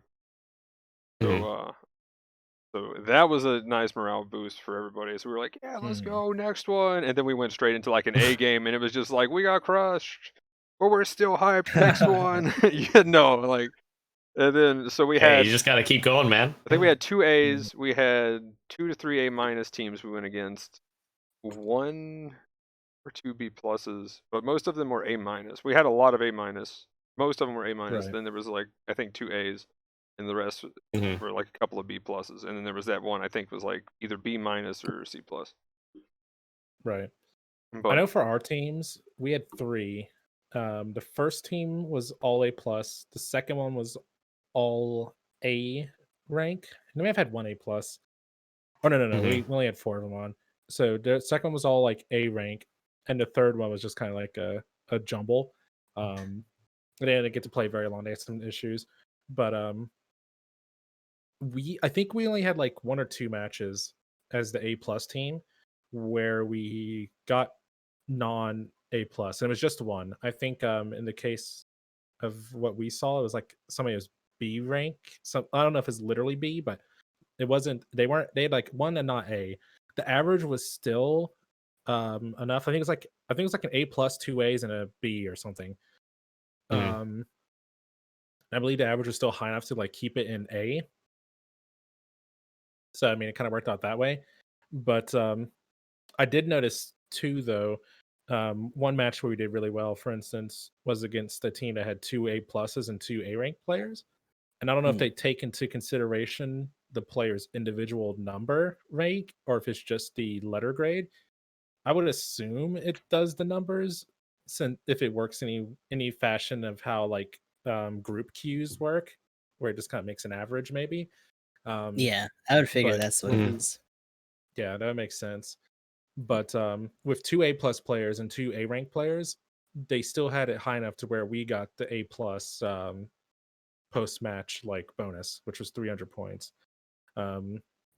So at the very least, like for future team building, I personally might look into making 1 or 2 teams, one with 2 A+ in a 4v4 setting, I guess, and the other with just like splitting our A+ force instead of everyone like stacked in one team, maybe to like spread it out some so that we can get more chances at max score, essentially, which is That's interesting. what we were trying to go for. Yeah, because I think our comp was different too in terms of rating. Yeah, ours shifted a bit, but we seemed to have at least like the A-, so that was pretty cool. Kind of surprised on that. Was A+ 200 points, right? Or is that? No, it's 300. Okay, A+ is 300, and so how much do you get for a win? 300. Win is 300, lose is 100, and a tie is 200. I believe. I believe it's 200. Okay, so the max you can get is 1600. Would it be 16? Like it's hard to say, because if you score 20,000, that's 1,000. I think it fluctuates though, because I mean we didn't get that much, and we were doing like 12s. Well, yeah. Oh, so I guess I see what you're saying. Yeah, because it's 5% of the top. I'm just looking at the top team right now. We got it pulled up. Got the ladder pulled up. By the way, showed off the 65th place. Congrats I think it again. might have varied. Like I want to say in our first game, we were just shy of 13, and like our like individual score was like 900, and I mean it had to have been 925, I guess. So I mean with 300s, because I mean the only way to score makes sense is if our 12 something was like 9 was just shy of 1,000 points. Because I mean this otherwise with what you're saying we wouldn't have even been close to 12. So like I think it was different for this one. Still be the 5%, but I think I've actually got the thing up though, so I can look. I'm actually looking at our last match for PS3, and we actually scored the highest on the last, very, very last match. Yeah, it's flat out blowout on that one. It's pretty crazy. Get in there. Trying to, because I don't even have it rendered yet, so I'm going through like the raw footage right now without like being obnoxious. It was like 984, I think. 981 was our highest. Gotcha. Okay. So that sounds about right, because I think team scored in the match was like about 11k. Right, yeah. That sounds about right. And our comp was like, I wouldn't say it's all over the place, but we had like, myself, Gustav, were at A-. We had another person at A, and then we had a C rank. Yeah. So our ratings were all over the place, but that's just the team that we had. Probably worked out pretty well though. Probably like maybe 150 or something along those lines for the rating average. So 11.6, we got about 581 off of that. And then 300 for the win, and then I think it said average rating was B plus, I think, or something. Okay. We got 100 off of that. So I see what I see what I'm doing there. Then I was thinking of, I think I was doing the math wrong, because that if you got a 6, then that means we probably got like 625 or something like that from our rated score then, because we got 300 2 times in a row, one for the win and one for the A plus. So that makes a bit more sense in regards to what Magnum was saying too. I think I wasn't adding in one of the or I don't think I was including one of the 300s. So it makes a bit more sense. Because if we had a 9, it would have been like an 1800 score in that case. So okay. Yeah, our first one was 944 too, and that was against a decently topped group. Played really well. Okay.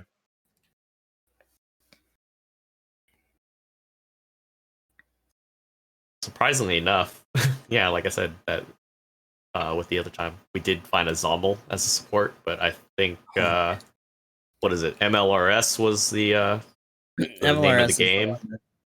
But I think we were alternating. I think we started with the Jaeger, which for that first match didn't do too hot. I think with 14 Jaeger's a week, the amount of load that we were dealing with. And then I think once we switched to the Mad Rock was kind of the name of the game for us, because we needed that stagger somehow. Yeah. And I think the support the last one we ran it. Well, it was weird because the last match that we scored the highest was on a we ran a detector on ours. But you were, Gustav, you were running a camphor on yours on that one. Yeah, we were camphor, doing like normally I hate running camphor, but because you actually have a good team to actually like front with it, everything that it can do, I was just able to do. In terms of that burst damage, getting in swings, having the ability to just kind of move through space the way you need to, because it's just a very reactive suit. So that worked out for me. I ran Mark II the whole entire time. Man, that's a good Sorry. call. I don't know what else was. Well, I mean, I ran it because like if I had to choose anything else at 550, I don't have that. I guess in a way, to be truthful about it, like I don't have confidence in anything outside of that. In that same type of play, I guess, to utilize it in that same role. So I was like, okay, well, because I kept switching in suits too, because yeah, that's what I was like. You guys can switch. I'm gonna stick it, with this, because then it's a lot easier to kind of adapt to whatever you guys are bringing. And so basically, our comp was one support, whatever they were switching out, and basically the whole entire time it was just basically a Mark II and a high Yaku Shiki, basically. We did have a raid, and it was yeah. Damn, what was their screen name? Lala. I'm looking at it right now. Sorry. Yaku Shiki, and they were the Shiki Lala the whole Hashter. time. Fucking, what was it? Lala Hashter. Underscores between Lala. Oh yeah. Oh. So Lala was in there the whole time, just clapping cheeks in that Shiki. That was really cool to see. Yeah, basically we were just trying to make opportunities, and which is funny because like how you were talking about like just that aggression and being able to commit. They were full commit. Like literally when we would get wiped, we would always ask, "Oh yeah, where are we gonna drop and stuff?" Because it's simplified battle. It's just like, you know what? After a while, it didn't matter because Lala wasn't in comms. And so wherever they ended up dropping is just where we had to follow. Because we knew they were going to commit to some shit the minute they got their hands on somebody. It was like, all right, we're just going to have to follow through from here. It actually worked out pretty well. Yeah, and if there was any mistakes that anybody made, it was just like, okay, we just got to back them up and figure it out and not overextend too far. I mean, that's the other team's going to be basically thinking the same thing. So. But like that's the thing that I like, and I feel like I run really well with those kind of teams that just have that hyper aggression, because it's like now I'm not the one that has to be the only one like fronting or like trying to scooch up while making shots. It's just like, no, these guys are already in. If anything, I had to catch up. But like that's now one of that medium back in kind of play until I actually get my shot to like swing around a bit. But yeah, as far as like if you ever get on a team or anything, normally you have one guy that calls the first thing, and then everybody else is pretty much repeats the same page, so that everybody's on the same page. Everybody makes the same call. So, for instance, I mean, in this case, it'd be like focus the, I don't know, the MLRS, and then boom, everybody's like on the MLRS, knocking it down, boom, whatever, MLRS, and then everybody's, kind of. I mean, that's pretty much what when I was like on teams for MOBAs and stuff. That's pretty much what you do is everybody reaffirms the same target that whoever essentially is the shot caller says, and if it's a mistake, at least you're all making the same mistake. Because if you're all not making the same mistake, then it just turns into a worse mess. So, like that's one of the big things too. It's just everybody kind of just doing a thing, which definitely does not happen in random games. Oh my No, god. I mean we did that with the random ones that we did yesterday too. We were kind of doing a lot of that same thing too. Nightmare. Holy shit! I was on stream for like an extra, I think, almost 3 hours trying to get a win, and it was that kind of shit. Just people being off where they were doing, just always having these hyper aggressive teams on the other end, just clapping us the entire time. Mm-hmm. We actually joked. I feel bad now about joking about it, Gustav, but when we were like, okay, so are we swapping to 14 now, or are we playing one more just to end on a win? And then it was like, oh no, this is gonna I end said up we like. shouldn't go down that rabbit hole. By the way, I was like, no, let's get the fuck out of here. We'll be here all night. Yeah, that rival stuff. And then, wait, are you the one who did you bring up Gustav though? Like, no, I think that was Chad. yeah, that might have been Chad who brought up. Oh no. Yeah, I got clapped by you and Chad yesterday. Oh yeah, that was. I am sorry about that. I went hard. Actually, it wasn't that bad. I was like, okay, I need to practice anyways because it was just a group of randos, IQ, and you guys are group queued. And I'm like, okay, well, I know this is how this is going to turn out, so I might as well, make some lemonade out of this, these lemons here, and see if I can kind of, hopefully my team can follow through. And fortunately, you did have a 3-man pre-made. Yeah, but I mean, that's the thing too, is it's that we just weren't able to do anything. And I already knew, priority-wise, I would probably be focused by either you or Chad or both. So I was like, okay, well, I just had to keep you off me, so I just downswung you every time you got close. I was just like, here's my shield, eat my beam bazooka shield, let's go. Yeah. So, and desert map was not very favorable for what we were trying to do. Like, I still am surprised playing the beam bazooka how mobile it is, though. Mm-hmm. Like that gets kind of crazy. But yeah, Gustav, we just joked about it too. And then after like I raided you last night, I was like, oh no, he just said it. So like I was like up doing stuff. Otherwise, I would have came back and like typed, oh no, why? I think I might have actually just came back and typed, oh no, and that was it. But yeah. I got a question though. Like, I know we saw majority, was it Mark IIs for generals, GP01s DJ as well. Yeah, I did see like a couple. Like, I think we only saw it once in our matchups. We didn't see more, in ours. Yeah, because I know like a lot of them. Oh, ruin your whole day. Yeah, like the worst games we had were against essentially an MLRS and then all Mark IIs and maybe one DJ. That was pretty much the most rough games. Maybe a raid O2 as well. But yeah, we had one with 3 Mark IIs. So I was like, oh no. But yeah, actually that brings me to a question though, Aoshi. I know since you play a lot of Mark II, so what do you think about the meta around that cost? Because I'm pretty sure you play that even at 600 as well. The 550 and 600. What do you think? Still pretty viable. Like, I think you're probably going to see it more often than most, especially with clan matches. I mean, other suits too. Like, what do you think of the new suits that have come out around there? Do you think how do they feel playing against your Mark II? Well, like I was like when we were recapping about Ashamar, it's a pain in the butt. It's a lot more maneuverable, so I pretty much have to wait it out until he gets out of MA mode. So I mean, if he can play keep away, I'm gonna get distracted. Definitely a harasser. I mean, 7th, I pretty much have to close the distance and do it without basically maneuver armor. So that puts me at risk. So on top of that, like what is it? City ruins. had a matchup one time with a 7th, and if you give them the opportunity, the 7th will generally win that fight. So you kind of have to outflank them. You have to basically use the Mark II's maneuverability in terms of speed to kind of get around things. But if the opposite team would have the advantage in that fight, though. Well, the thing is that in City Ruins, there's a lot of choke points, and if it's occupied by the other team, there's really not a whole lot of opportunities to move around. Especially the I more was just saying in like almost like pseudo 1v1 scenario, like where the Mark II catches. I thought that's what you were talking about, at least where the Mark II catches. I mean, on a 1v1 open plane, it really depends. I even like think you have city map, like even if it has to be open plane.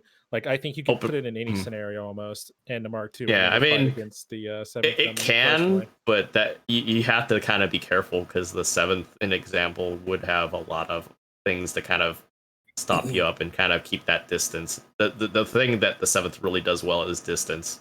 It's a distant fighter. It's not. It has melee capability, but it's more so a distant fighter.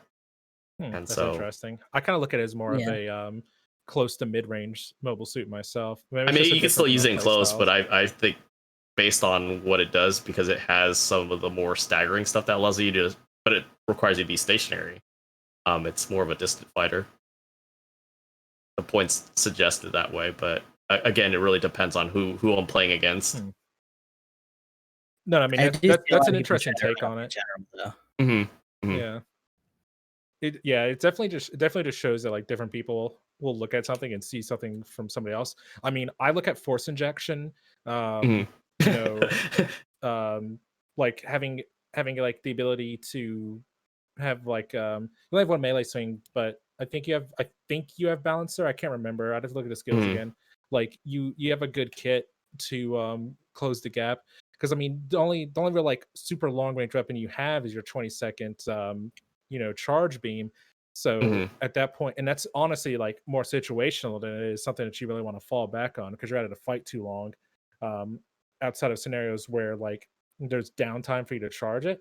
So I feel like in most cases you're either doing a full charge on the beam rifle, or at the very least setting up a scenario where you like maybe tag them once with your beam rifle, then hit them with a rocket shot, and then use your yeah, I think that's what I was kind of leaning towards, because a lot of the weapons are usually around 300, 400 meters or so for it, without going into like the main beam rifle.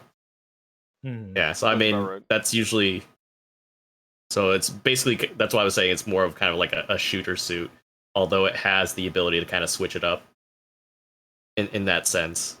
But that really kind of depends again also on who's playing it and what the circumstances are, if it needs to close in or if it needs to back off and make room. But yeah, I mean that's my take on it. Let's see what Kaplant. To go back to Kaplant's that maneuver armor. I kind of have to just go for the downswing with that one, or try to get the side hit on there. It's rough. That one. Can you stagger it with like a beam shot and then the sealant gun? Rocket. You can if it's like not like moving. If it's not boosting, I have to kind of look for that. So you go pretty much beam, and then you go with the bird lime, basically. I mean, can you just do that? Like, say if it's boosting at you, can you beam bird lime it? Then will that get the stagger? No, maneuver armor. Anything that has maneuver armor, it says no. I was wondering what basically. level It would cause buildup at that point. It should ignore the maneuver armor, right? Yeah, I was gonna say that. I was wondering if it actually broke the maneuver armor with those two. Because I don't think maneuver armor raises the stagger threshold. It just makes you immune to effects that would do an instant stagger effect. Yeah. It's like, so I just that sounds like it would work. Yeah, so I usually go ahead, sorry. Well, I was gonna say I don't know the percentage. If one of you, I usually play towards like circumstances where I can like get an absolute effect on it. So it's like, okay, if he's not boosting, I'm gonna go for it. If I'm not, I'll do it anyways, and it'll tell me if I'm more likely to get that resist indicator. Mostly just to kind of put damage on the board. Right. Because it's like if you're not shooting, you're not doing anything. Right. But sorry.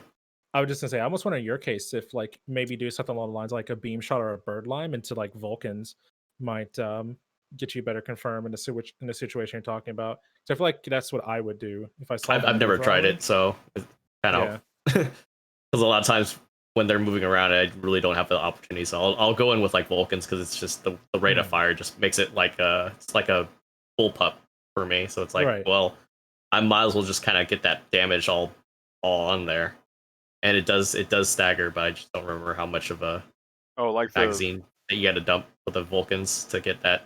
Like 1.8 or 2.2 or something, like, so you have to shoot like almost the entire like 60 to 70 shots somewhere around there just to even get a stagger. So, yeah, I think it's got 60 rounds cap total, so it's like maybe at least half. I don't know, I could be wrong. But yeah, okay, well then yeah. I don't play the Mark II enough, no comment. I mean, that's what I rely on most. I'm like, I use the shrapnel bazooka, so I'm just like shrapnel all the way, and then Vulcans. I mean, I'm surprised nobody's ran that. I saw a couple Mark IIs that are running the regular hyper bazooka, ironically, but the only thing with it, nobody's running shrapnel. I just wonder if it's a lag thing or I'm curious to see like some. I mean, I know there's the meta, fair enough, but I'd be curious to see some Japanese players just go ham with that thing because. My biggest deal is there's a lot of shots, even during customs, like, until I go into 1v1s, where the connection seems to actually be good, like, there's times where I'm like, I definitely hit that guy. I just see, like, 400 pop up, and I'm like, why? Yeah. You know, and I'm like, I was for sure, I hit him right in the middle of his suit. So there's a little bit of... What? Okay, sorry. I was gonna say, to answer your question, it's 90 rounds in the mag before you have to go into reload. Or the Vulcan pod. Yeah, 180 range, so it's basically almost, I don't know, in the same range capacity as the Cold Climate. It's close to a shotgun also. I think those things are pretty close range too. So Mark IIs. Damn Germans. Yeah, so I mean, because of I think the reload's only like 5 or 6 seconds. I'm, in my mind, I'm inclined to literally spam it as much as I'm able to if everything else is cooling down and melee's not a thing or an option. Yeah, I'll try to do the 1, maybe 3 shot because you got 6 in the shrapnel, so I'll do 1 to 3, and if I don't get a stagger, then I'll just swap to the Vulcans and fire. Or if I'm just out of range to get the melee, I'll go ahead and swap to the Vulcans and fire as a combo, kind of to fill in some time. And then they're done being staggered, so then I go swap back to the shotgun and boom, boom. Or, sorry, the shrapnel bazooka. Shrapnel, yeah. Because I know shrapnel, I think, staggers on 2. Or flinches, one of the 2. Yeah. It's supposed to be 2, but you have to hit them first, which is the... yeah, it has to be solid hits, too. It can't be, like, splash. It has to be solid hits, too. Yeah, you have to hit, unfortunate. Like, most of the bullets. So... I mean, but the damage can clap, though. Like, I've got that now. I finally got the Rick Diaz, so I'm like, yes! So I take that in with the shrapnel, and I'm like, oh, there's a raid, like the Hyakushiki. And I'm hitting more on the Hyakushiki just because of the range modifier than I was with, like, the Mark II level 2. And I'm just like, this is amazing, let's go! So, yeah, I'm loving that on that suit. But I also use it on the Hyakushiki. Yes, let's go. Probably not the best idea, but I'm making it work. Hand me that beam gun, even the Mark II beam gun. It's not my thing. But yeah, I'd say that was the Barzam. Oh, I want the Barzam just because of that. Shrapnel on that thing is gross. It is. It definitely is. Talk about raid bully. Let's go. Fun. Yeah, I've seen you do quite a bit of work. Yeah. Lately, I've been standing the beam rifle, though, and the output on that's been pretty nice. But yeah, both of those are really good options. Actually, I'm surprised. Like, I tried doing the Mark II beam rifle, not too much. Hyper bazooka, like, it has some extra kick to it, but it doesn't outpace the rate of fire of the other two.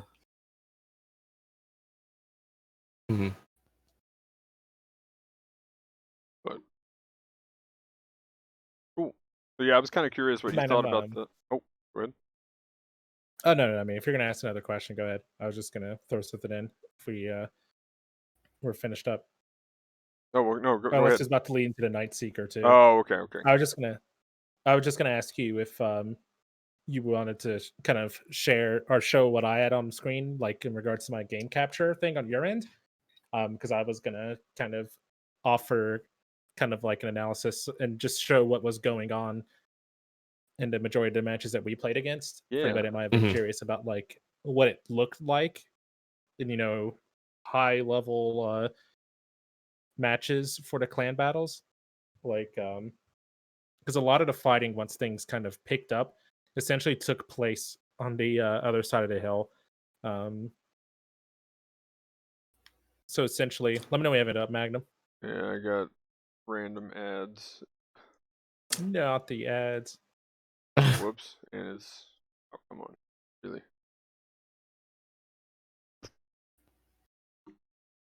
I see MLRS. Oh yeah. Are you talking about where most of your fights were during that? During most of your matches? Oh, okay. This is essentially what was happening. Once like you got past the initial push and things kind of boiled down to just respawn and re-engage.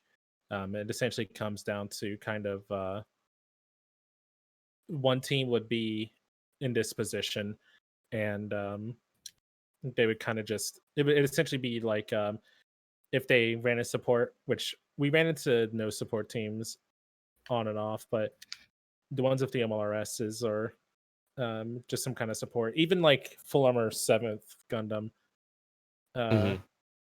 in some cases too, would essentially just kind of have the support hanging out. Oh, my internet died. Oh no. So basically, on that about it too. long stretch I'm gonna pull area. it up, but it'll work, I believe.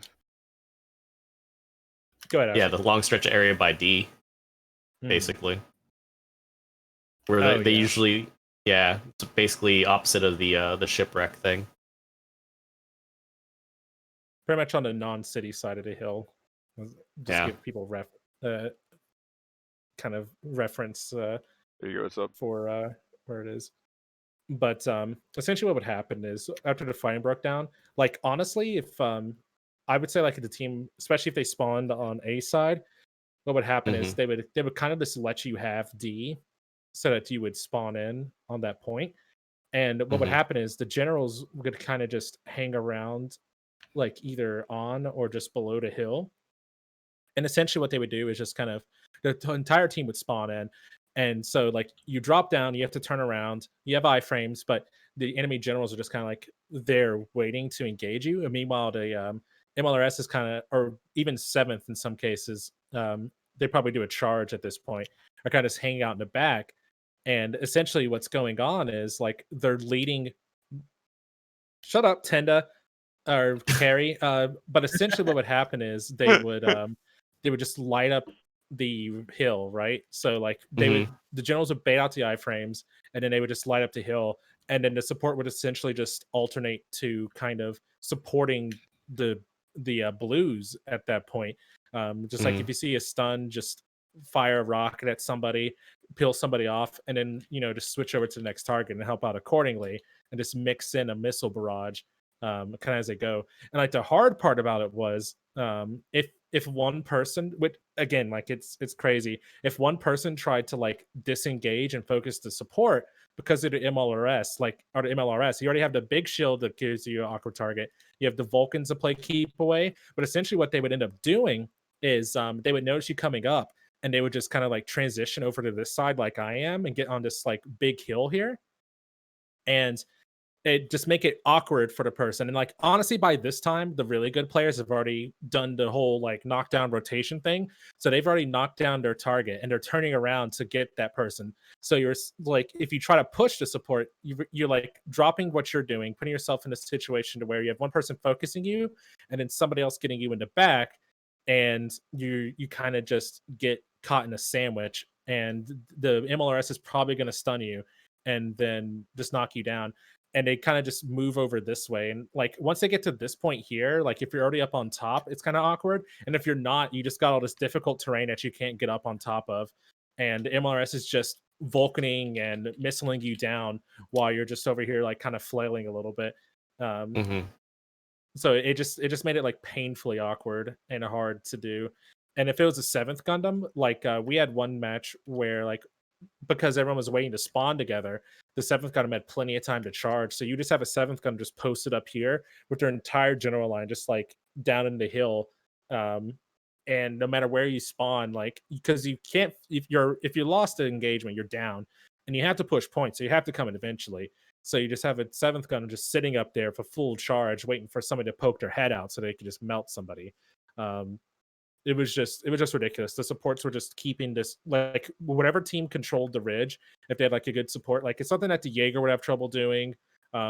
Probably like full armor Gundam could do it to some degree, but the keep away would fall off some once somebody starts pressuring you because you don't have all you have is a cannon and like laser beams. Maybe if you're the type was it type D, type B, whatever the pushed version is, like you could consider using the slow rocket to like knock somebody down. But it was a lot of this, like it was fighting in this particular area here, and like sometimes it pushed out to other areas, but a lot of it was focused on this point here. And it was just it could be really tough, but that was about it. I just kind of wanted to show like kind of where a lot of the fighting happened and maybe help anybody listening or hopefully looking get an idea of like if they play impact side again and it's another like scenario where it's a oh well I forgot it was simple battle too, so it didn't even matter. Like they didn't need the point because they knew that the team was going to spawn and try to get in there. Because even so, C like, is a bad spot for that for them. Because they'd have to fight through all that. I mean, that's actually a good strat. I didn't think about trying to pull anything off with that hill. But yeah, that's essentially what they did. They would just feed on the team as they spawn back up, because your guys had pseudo cover, and it was just really easy to punish anybody that would try to push past the line, because the groups are so small. So it wasn't like too terribly bad. But that was about it. That's all I wanted to show. Is just kind of what was going on there. Real quick, a comment on the Jaeger and the full armor. The only two options you have is to, because it's 6 shots to stagger. So if they're coming up on you, you just use the burst fire twice, then knock them over because that'll break maneuver armor. If you miss a lot, I get that. then I'm just saying that's really your only option. If you miss a lot, then you use your beam spot and hopefully get the stagger, and then swap and melee them down because you have balancer. For the full armor though, I don't think it has balancer, so you're relying on the beam to break it. It would need to be in space, I believe. So you have to fire 3 shots with your beam to break maneuver armor. And again, if you miss one, oops, and then it's overheated, and then you downswing, and they have to be close enough for you to downswing them. So it's one of those things that you're like, you might shoot them with the cannon far away, and then as they're getting closer, you're like, pew, pew, pew, and then smack. And if you, I think a cannon plus 2 shots also can break maneuver armor, but again, don't miss, and don't hit a shield if they have one. And you also got to be close enough to just smack them down. The only other, I think, follow-up you could do is the Hail Mary spray for something to hit and use your shoulder missiles for once. That is the only time that you should ever try to use those missiles. Is that I just did that. It didn't work. They're not close enough. I messed it up. Time to go shoulder missiles, and then you just volley things out, and hopefully your vomit of 6 missiles somehow staggers them again, and then you downswing them. And that's it. That's all you got is the full armor. Even though the MLRs is easier to use and more consistent. So it's crazy. Your rockets break maneuver, your Vulcans break maneuver. You got artillery for days. Ugh, that thing is gross. Yeah, because I never saw Zommel for obvious reasons. I never saw full armor Gundam. I think we had maybe one match where there was a Jaeger. There's a handful of 7ths. I can't remember if I said it already, but we didn't. I know we didn't see the Mud Rock. I didn't see the Mud Rock at all. It was literally pretty much just MLRS for the most part. Like that was the only support you saw ran, except for like weird oddball occasions. Yeah, we had actually quite a few Jaegers, but it was mainly MLRS, and I think Mhm. Out of the oddball ones, one Mudrock, I think, but mainly Right. Jaeger, MLRS, and a couple of sevenths. I think it was the seventh Oh, was no just because a Zocs. lot of people didn't have it. Actually, I was kind of surprised we didn't see a Zoc. Or a Zoc, Honestly, that team would have been Goku cannon, throwing maybe. with the Zoc as much Surprised I as haven't seen that. Yeah, we didn't see the Goku cannon. I don't think we saw Oh wait, it. no wait. I might be making up Zoc's my only matches of Chads. Zoc's 450 and I think 500. Never Zocs. mind. Yeah. Oh yeah. Yeah, never mind. Yeah, so you could run it, but it'd be under cost. But also the 4v4 thing throws a little wrench in it, which is again might as well just play all generals. And at that cost, you have the Mark II, which is doing the same damage as a raid, only you don't have to be a raid against all the generals. Yeah. So that's kind of the benefit there. The only reason why I like the Beam Bazooka so much is it's a lot of easy stagger, and you can combo with MLRS. So that's another thing that kind of works well. You can. You said it's scary Vulcans. Yeah, you just group stagger people like you can get 4 staggers off with one set of Vulcans from each, pretty much. If you work together, you can stagger 4 different people. That's one per every enemy on the team. Let's go.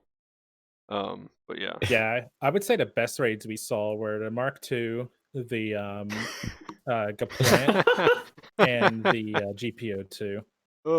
I think we saw one Gaplant, but I've played I enough. think I saw one Shiki. Yeah, we did see quite a few Shikis actually, but I think again it came down to availability with the lower kind of ranking stuff. So we didn't see too many Gaplants, but we definitely saw a lot of Shiki and Beam Bazooka. Yeah, I think we only I mean, saw the one reality like is, Gaplant. like, I'm in a 500 match right now, and like we have no raid. But we got 2 Mark IIs, so if one of them gets on to support, it probably will be about the same. Unfortunately, Even with a 5% melee nerf, it still chunks just about as hard as the raid with melee. Oh, it does, yeah. Okay, I'm sorry, man. A general should not chunk a raid for 4,000 something on just its first neutral swing on a raid. That is scary. For real though.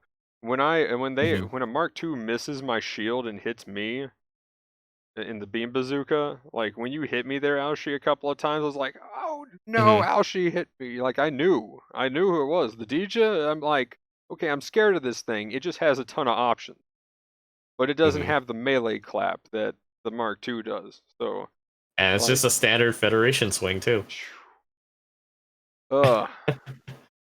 But speaking of which, the stuff that I think would have been a contender for, well, actually, the Dija is an obvious pick. I saw that a lot. So, it was scary if your Mark or GBO2 and a DJ was in a match because it pretty much spent the whole game shutting you down. Yeah, that was probably one of the hardest ones when it was either 2 Mark IIs or like a full, like one MLRS, and then we had, like I said, the worst game we had was the 2 Mark IIs and one Beam Bazooka. But then any Mark IIs and Dija's like combination of 3 generals, 1 support, and that support being the MLRS was just oof. So yeah, the Dija definitely can hold its own just because it has options. My question and though, that's sick maneuver armor. What do you guys think though? I know Emblem said he saw one, but what about the GBO1 and the Stamen? What do you guys think about that? Do you think they've kind of fallen from their top spots for like the Dija and the Mark II now? Easily, yeah. I've seen a couple. I mean, it depends on who's playing it, because like we had a couple matches where there was Mark II, but then you also had the GP01 and a GP03. So it's just more of like, okay, they have maneuverability. They may not necessarily have the same punch as all those other suits, but like you let up at even once, they could ruin your day, and just kind of with tying into like the tactics that Emblem was talking about earlier. I mean, like they literally just trip up your line. But the bigger thing for the O3 is that it still has that responsiveness and that lunge with the horizontal reach that it has. on that downswing is pretty considerable still. Yeah, that's pretty nice. So it's able to hold its own all the same. And GP01 basically is just. Oh, good. Sorry. But at the same time, it's still trying to hustle against the Mark II. Like it's still its immediate competitor. Yeah, I think it's probably just slightly been dethroned, in my opinion. But I mean, it's like you're talking percentages here. It's like maybe a 1% advantage or something. Like it's not much. Yeah. So, And like the 01's advantage is that it has a really quick startup on its downswing. So you're able to just put someone on their ass and then move on pretty quickly. But it's also very dramatic. And it's a little tough to cancel out of because you still have to be in there for a hot minute then for the second swing. Does it have a double So dodge it leaves roll? you I think so, yeah. Yeah. But even then, like I don't think it has injectors or anything, so it's pretty much standing still compared to like even the 03. Fair enough. Does the 03 have a double dodge? I don't think. Yes, the 01 does. It definitely does. And I know the 01 is beam rifles mag fed too. Kind of like the like a stopgap to the Mark II. You don't have one. Yeah, I think both they use sped ECAP. up the ready up time for that because it used to be a lot slower. And I mean, even beyond that, ultimately, a lot of those, the Axaku kind of did it first when it got its instant stun beam rifle back in the day. The only difference now is that they're just ammo fed. Yeah, but I don't think the GPOs are ever going to go away. I mean, shoot, we were running them. That's mainly just because we didn't have any good Mark II. We didn't have Mark II to play at that cost, unfortunately. Not even like a lower version, I don't think. But just in regards to Magnum's, what I believe original question though, like, do I think the DJ and the Mark II have edged those suits out? Yes. The GPO2 still has its tools to give it ease of access, and like I know they've improved the GPO1, but like honestly, in a direct comparison, like you're trading off a second dodge roll that's not always terribly relevant for better options, more damage, and stuff like that. I think it's a fair trade. I would say the Mark II is easily better than the GPO1 and is definitely edged out. Even the DJ has maneuver armor, 2 stun options, one of them being a shotgun, which is already busted. And the DJ, I would say that even though the hitbox is a bit bigger, the DJ kind of has enough defensive stuff to kind of make up for it. So I would easily say both suits outclass the GPO1. In regards to GPO2, like the 3? The shields, or sorry, yeah, the GPO3.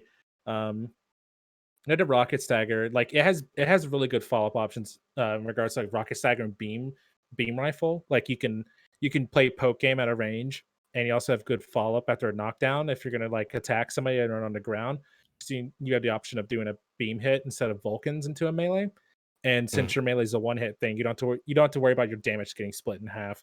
So it gives it a bit of an advantage over the Mark or the GPO1 in that regard. But I mean, in the same case though, I'd probably say like even though you lose some of the secondary range with the Mark 1, just like the strength and versatility to suit probably edges it out. Because I mean you definitely hit harder than the GPO2. Like I think the GPO3. I think in that case, personally it would come down to probably preference. Like maybe if you're having trouble closing that gap, because I know some players will, for instance, stagger and maybe not quite as like on the uptake with follow up yet. So having a downswing where they pretty much can just automatically close the gap without having to fully commit to a stun, which the GPO2 does really well, which is why I think or 3 rather, which I think is why it's a really good ease of access, like really nice. Like it's a good beginner suit and it still holds up in later game because it kind of the downswing makes up for hesitation in newer players, which I think is something you see a lot. No, that's true. So like it'll still have some use there. But here, Magnum, looks like you have something you may have wanted to add. What's up? Oh well, I mean it's the O3, so it's downswing. One thing I was thinking too, like as far as just team play, Mhm. like coming up with like a strat.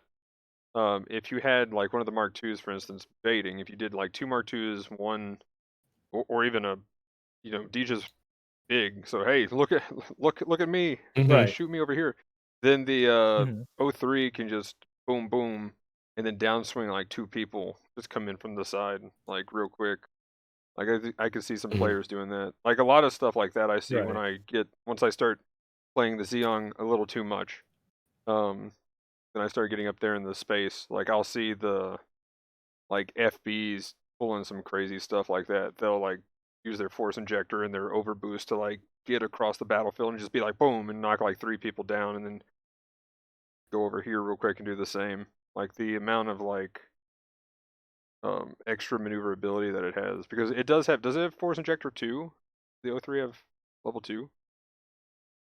Because I see I'm them not get sure. I have around to quite look. a bit. I mean, I finally got to play one by my method of how I always get to play every other suit that I don't have. Plant a bomb Mhm. and be like, I for real though, one of my favorite tactics, plant a bomb at 5 or 6 minutes. Someone's like, oh, well, they planted a bomb. I'm going to go in here. Fine, you can defuse it in 6 Mhm. minutes. I don't care right now. My suit. Let's go. So yeah, I got to play around with it a few times now, and like the most recent one though, now that I actually understand more like how to Mhm. play that kind of combo, other than the default weapons swapping around, Right. Mhm. um, like just the bazooka and then downswing like two people, just because it's essentially where I've played the VD, essentially like the high cost VD, and Mhm.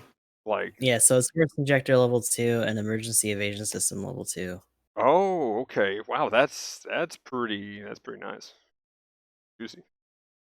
Yeah, it doesn't have aerial like the O2 does, but it might as well. Okay, Mhm. name of the strat, calling it. So the Magnum Xeon cheese, or the Magnum base cheese. There's that one. And now this is the Magnum fishing cheese. Fishing. Yeah, mobile suit fishing, what it is. Casa can take credit for that one. Mobile suit fishing, that's what it is. You plant a bomb early on and just see what suit comes to Oh, defuse. gotcha. And then Okay. you I just thought you were take like it. trying to name that your knockdown strat with the Oh no GBO2 no or no no. something. I was like, how's that fishing? Okay, I got you. I Yeah, gotcha. yeah. Grand Cool. Theft mobile suit. Mobiles.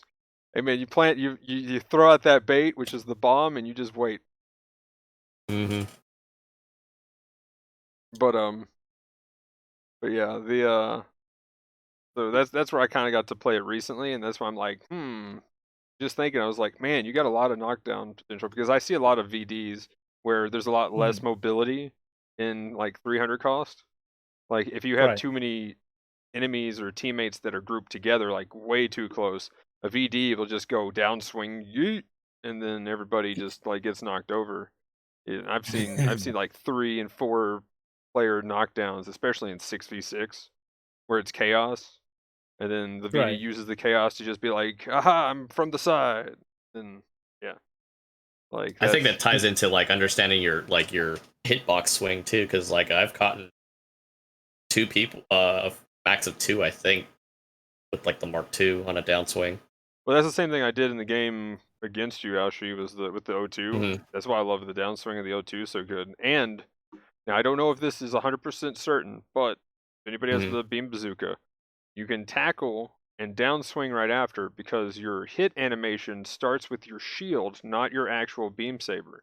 Your whole body is your first swing. So as soon as you start moving forward, you're downswinging people. So Yeah. I have not been countered but a very few times, and I really want to actually start keeping track of this, and I might make a video about it if I can seem to be able to confirm it after doing it so many times. I might just do a day, or a 2-hour session when it's 550 or something, and just play nothing but the beam bazooka and just try to Mhm. go in for the tackle and downswing and see how many I can get, because Yeah. The I'm worst part is it pretty looks like you're sure. boosting too. Well, yeah, that's the other thing. So is it they don't think I'm doing anything, or Are they just not Is it a tackling counter back? tackle? You know. Yeah, are Yeah. they just not doing it, or am I actually able? Is it one of the only suits that can tackle and then melee downswing and not get tackled back? Like, I'm curious, and I've always been curious if in a land situation you could actually tackle melee. That's one thing that I've been curious about, because I know that some people do it, and then sometimes I get a counter on them, sometimes I don't.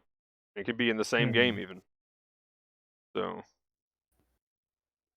that's been a weird one, because that's always a Yeah, risky it's definitely a strategy. strat where low latency helps.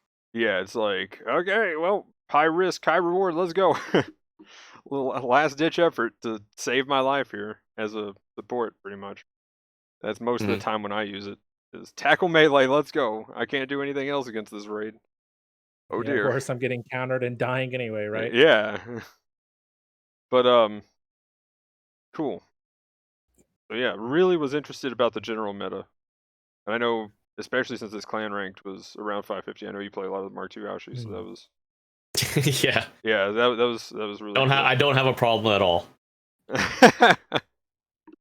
But like, general is one of those things that is not my role. Oof. I'll take support, and then I'll even take playing raid. Whoa. Did I just say that? But give me general half the time, unless it's a false flag support. Oh my god. Unless it's a false flag support, then or something like a flight type or something weird that has a lot of barraging gimmicks, then yeah, then I'm just out of place. Like, give me the normal GM command playstyle, and get me out of there. Like, that's why I can't stand. That's why I cannot stand the beam rifle though. Like the normal beam rifle melee combo with the Mark II. I'm like, okay, cool, but no, that's not me, man. You're not here to just Just bring your stagger shrapnel downswing one. people. That's fine. Oh, exactly. That's what I do. I bring the shrapnel, and I Mhm. and I will say though, again, like switching between that and the Vulcans, like I end up with like I've hit 160k in games for damage. Like if you hit, you that's some tasty damage. But Yeah. normally those games are when there's like 1 or 2 GBO2s and I can't miss. So I normally blow up their shield, especially on the O2. Like for real though, one set of the shrapnel bazooka and like Vulcans and maybe one melee, and you've just destroyed their shield. Like that's how much damage that thing does. It shrapnel bazooka claps, but you got to hit with it. Yep. And that's a 20k shield. Now you do get type advantage against shields. I found that out. Did some cool shield test here one day, and then yeah, so that was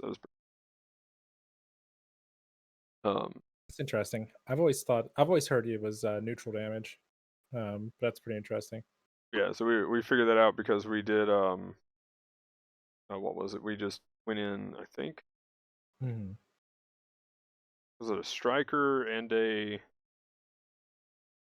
something with a bullpup? We just pretty much went in and just like took shots and seen how shield parts affect things and stuff like that. I can't remember who that was, but that was somebody in chat.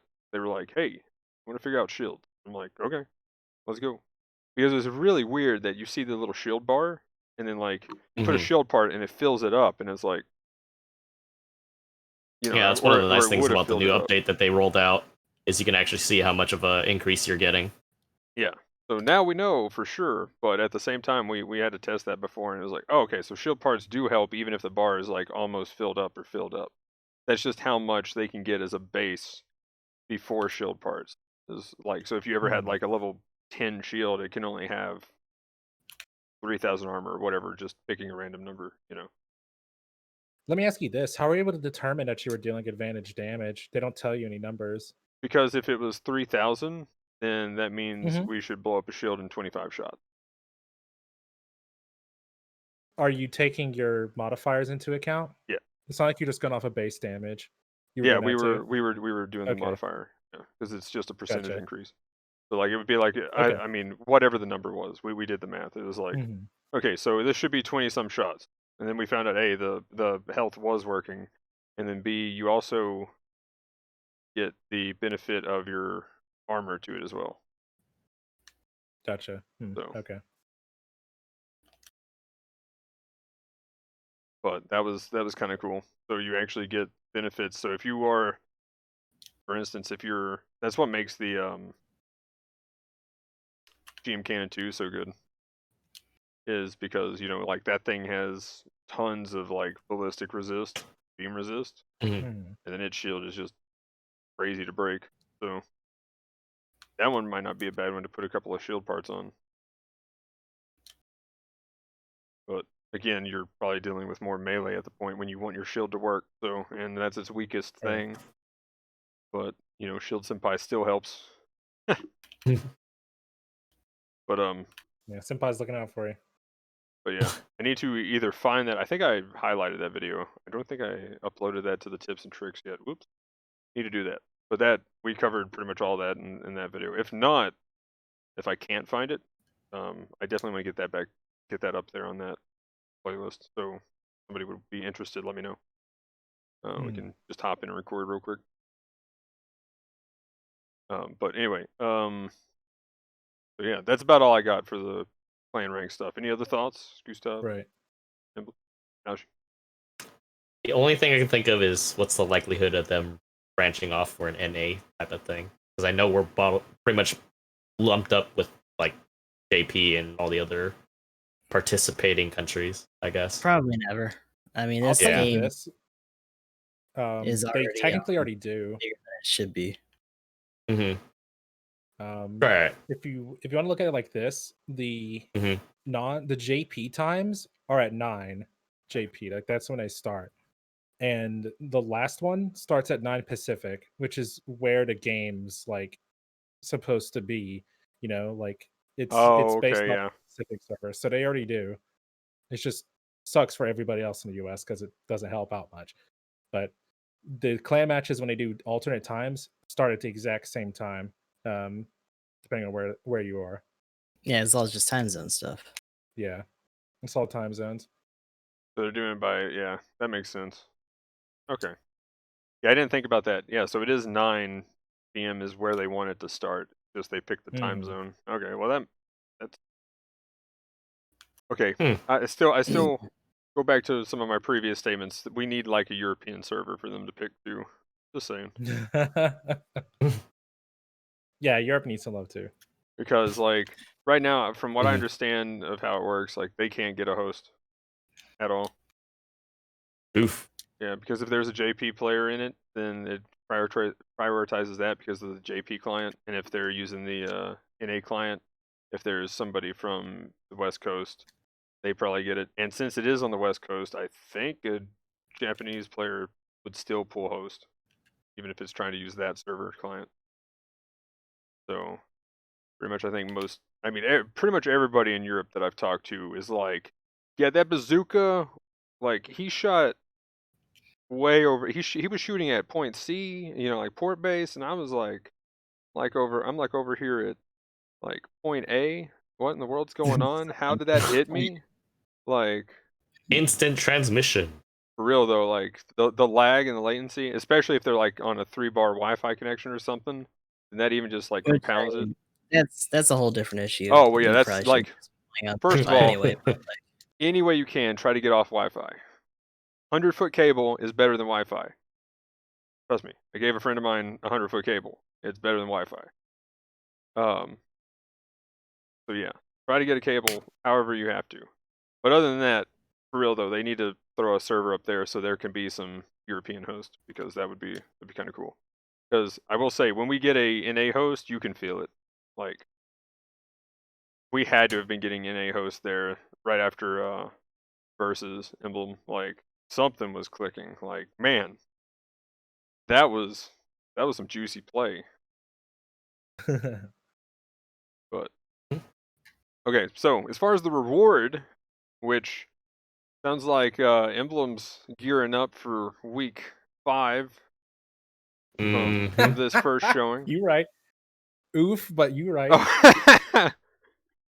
I mean, that's still not bad. Like for week 5. No, you're not wrong. I mean, shoot, the first thing I said when I saw the reward scheme was like, "Let's go week 5." Yeah, like, but And also, Yeah, and I depending mean that on was kind of the reality. Mhm. Like the first one being just the top 3 is just like fuck. Like you're just getting in there just to see what you can do. Unless you really think you're gonna beat out the top 3 that have been the top 3 for like the last couple rounds. Forever. We're gonna keep the GBO2 Yakuza off their throne one day. Like the No Pants is getting into time chamber. We're working hard to, you know, if our members want to better themselves, we're gonna do what we can to improve. You know, we're not sweaty, we're not like kicking people out for being like a certain rank. But if you have, you know, what's Gundam Fighter National Treaty Article 7, I think it is, as long as you have the will to fight, you can continue on to the championship league. Like boys, Yeah. if you have the will to fight, like we'll take you in and try to do what we can to make you better.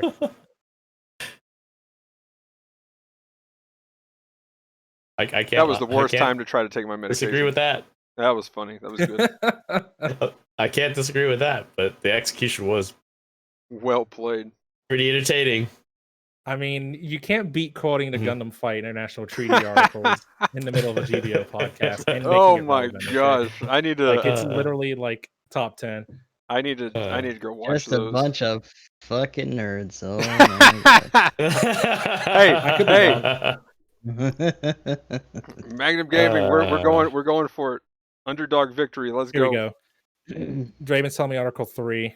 As long as the dream of a fighter still lives, he or she may continue to fight. There's that too. But yeah, we'll do some scrimmage matches. Let's go. Man, I've been working for the wrong job my whole entire life. What the hell? Sign me up. But for real though, we could make You know, be the true mobile fighters. a training day. Let's go. I'm up for that. Now that clan rank's back. But it'll be interesting to see what even. Draven told me customs Article look 7 is the Earth is the ring. My bad. Well there goes the whole thing now. Like, well, actually, you know someone's gonna get like you. close. They're like Close. they're not gonna watch this far and it's just gonna be like, actually. Well, actually, and I know for real though, that would be hilarious if somebody gets to this point and just like pauses it, or gets to that point, pauses it, comments, and then like starts again. Oh well, they video response. They figured it out already. But oh well, I already commented. I got him. You sure? You got him. Got him. Got him. Gog him. There we go. Oh man. But okay, so the rewards though. The Night Seeker. Ooh. Looks the more I see that suit, the more I want that thing. So yeah, I'll link the. If anybody wants to watch the video, I'll link the video in the description. I think the stats are already up too. Yes. So it'll be playing. It'll show the guns and the stats and stuff. Very interesting. Hopefully my internet doesn't die doing this.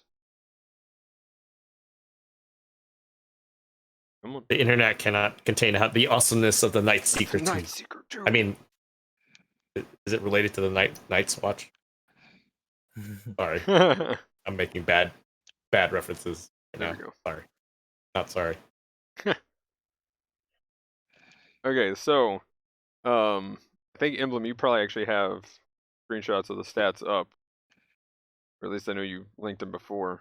But somebody does. They're playing there. The video's playing now. But again, I'll link that into the description. Congrats to. Do you know who that is actually, Emblem? Do you know like the one that made a video? Yeah. I have no idea. It was just posted in the Discord. I'm assuming it was one of those 3 clans at the top. Well, yeah. OIP, whatever, whatever the other ones are. Like, yeah, they're definitely in one of those 3 clans. I'm curious. But I really like that it has the it's the regular sniper custom like beam thing. Yes. The double beam gun, yeah. Yeah. That's gonna be nasty. I Like, think even it'll the- definitely replace the light armor at higher cost, that's for sure. Yeah. It's got a lot more going for it weapon-wise, too. I Right. know. Yeah, that's not the one that I usually follow from JP stuff. Okay. Yeah, and then and what he's using in the video, he starts with the the sub weapon is the double machine guns, Dual isn't it? SMGs. Yeah. Mhm. Yeah. Which that's so kind of cool that interesting. that's on another weapon. Like, so this is pretty good shooty, pretty good, and, you know, it's got a grenade. So I remember you posted the skills. I don't know if you have those still. I've got them ready. Yeah. Has quick boost level 3, bouncer 1, flight control 1, maneuver armor level 1. Has the marker skill, so you can do an airstrike on it. Air control 1, glide 2, glide structure I think is the full name, and has anti-jamming level 1 as well. So not anti-stealth? I'm seeing anti-jamming. I could try to retranslate it, but that's what we got for the translation of the skills. Okay. The only thing that You're I have probably a right. question about on the jamming though is Mm-hmm. do we even have a jamming suit at 250? Yeah, the Scup Dog. Or Because I know this will go right now. This is only 250. They'll probably put in a I thought 300. I thought Scope Dog was at 300. Yeah, that's what yeah, I'm saying. I think it is at 300. I guess not. Maybe that's a hint. Nudge, nudge. Or, I mean, Also, somebody's going to probably bring this in at 300 room anyways, so if that is possibly true. They could just be paving the ground for the upgrades as well. I mean, that's always a possibility. Yeah. But here, 1 second. Let me look at this real quick. But I mean, that's the well, only it one is that I had a space, question too. about. Space and ground, so I still don't think the mine layer. There we go. Okay. yeah. Okay. I mean, that's the only thing I could think of. I Maybe. mean, that's the only one I got. Yeah. Oh, it has jamming? Yeah, mine layer has jamming. Yeah. Nope, there you go. And that's only space, so I mean, it would make sense since this is a space and ground suit. Space. Sorry, it's easy to forget that suit exists. It drops poop in space. Watch out. So what's the? I didn't catch it there in the video, but do you have the stats for the range modifier on it? Because it seems like it's doing a lot of shooting here, kind of like what you would do with the GM Light. 15 range and 10 melee. Okay, so it's kind of a balanced. Oh yeah. Parts? Do the parts look balanced, or are they close heavy? 9, 5, and then 2. Okay. Yeah, it's kind of like a light armor. It just has the skills and stuff and an extra weapon to fire with, I guess. Be a way to look at it. I'm actually trying to remember how much you need for a stun though with that double beam gun as well. Because if you could I get like I think or good. I was gonna say if you could get a stagger easier with that, then that might be better than the GM Lights. Oh, here we go. GM Lights beam gun. Yeah, because I know the light armor doesn't stagger at all, and kind of sucks that it doesn't.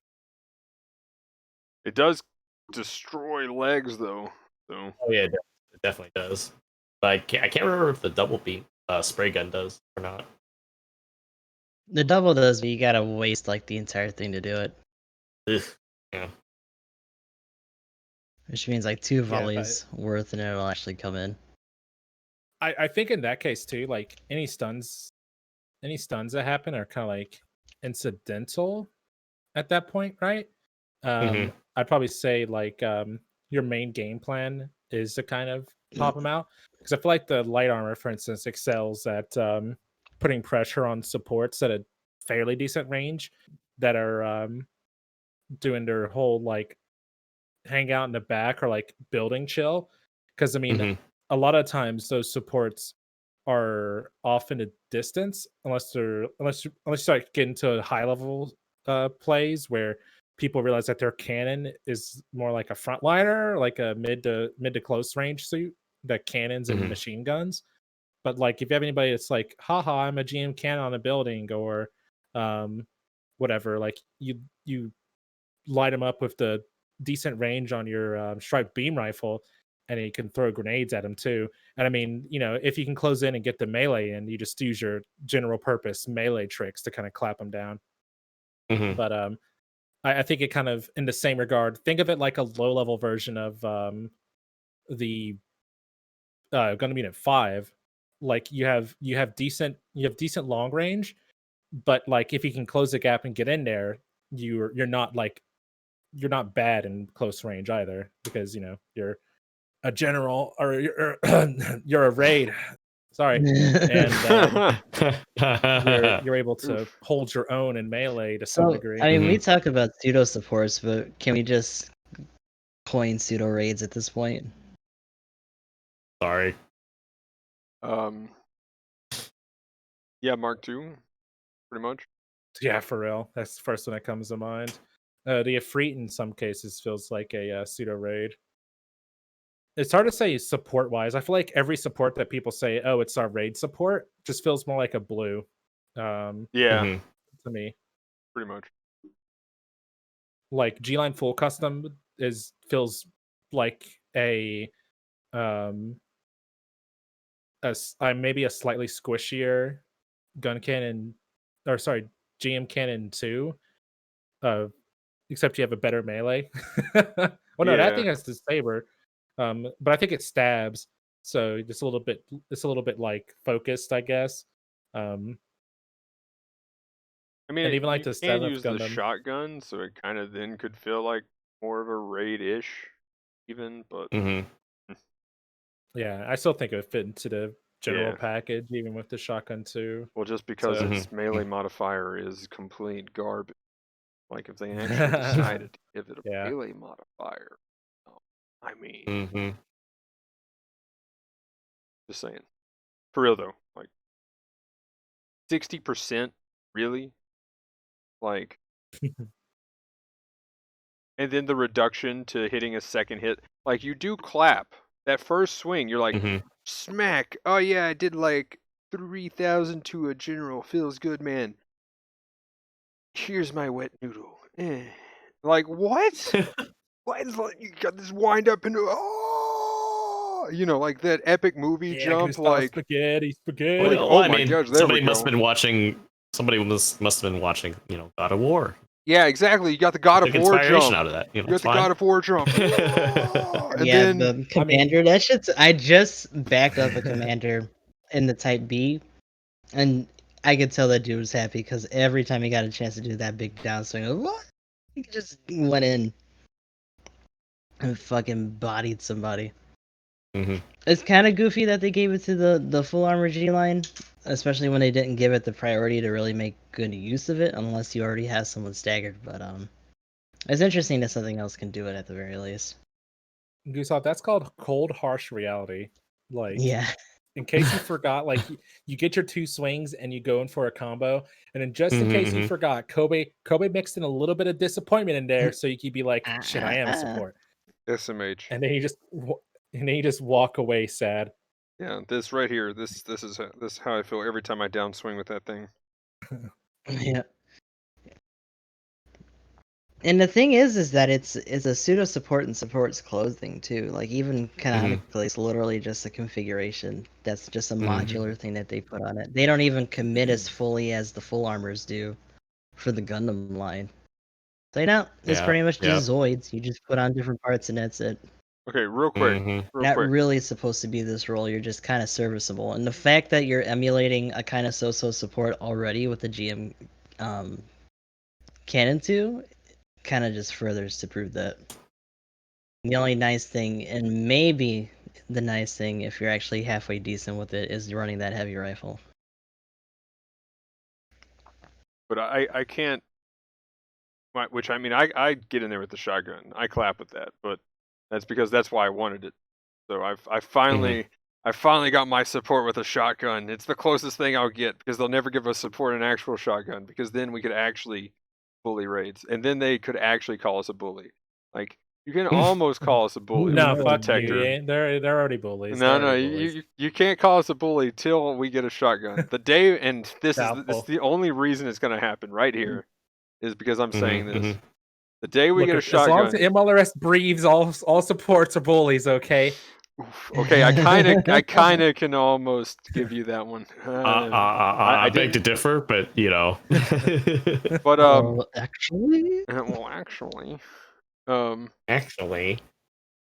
But I will say, with the shotgun, if we ever get a shotgun on a support that's a proper shotgun, I will record me a quote. There will be a quote, and you can have it as a soundbite. I'll have it on mine as well, saying, "Supports are bullies. We bully everybody. We're horrible people. We're bullies." I will do that for you, Emblem. I'll just take it out of context. It's too late. Magnum admitting. No, wait, what? No.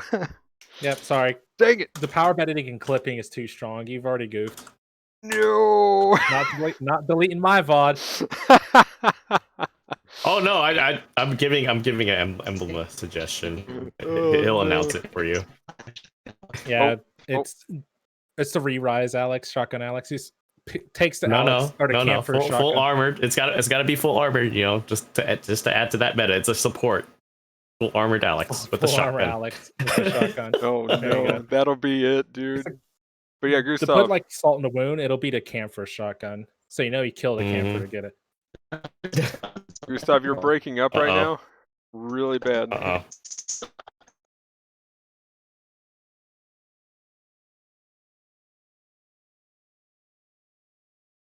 Oh no. Can you hear you? Gustav? I think we're back. He's breaking up. Okay. I'll message him real quick. But yeah, so as far as it goes, I think this is, I mean, it at that cost, I don't think it's gonna be as crazy as the GM ground assault, which definitely, in my opinion, took the top spot away from the goof, and then the Agu guy coming out with the Akai buffs definitely beat the GM assault, or is at least up there with it. Yeah, those I would say raids. Yeah, that sounds about right. Okay, we back. Gustav, can you hear us now? Yeah. Hey, there we go. Okay, everything's good now. Discord reset itself. Oh, of course. That immediately goes away again. Of course. Yeah, I think Discord's just having issues right now. Probably. I was reading something on it. It's like shuffling my captures around. Oh my gosh, did it again. But yeah, don't worry, Emblem. Junko has you. Thanks, Erica. But we're kind of like pseudo tangenting. Back to the Night Seeker 2 though, right? Yes. My question I think it'll play a good poke game. Yeah, do you think it's definitely going to replace the GM Lite, I think. Yeah, like if you have it, you might as well run it. I mean, lore-wise, it basically is based on the Lite anyways. Yeah. Right, just get a cool backpack. So I think it'll replace that. Now do we think it'll... How does it compete, though, against what I would say the top 4 right now? Do you think it competes against the Goof? That would be my main question.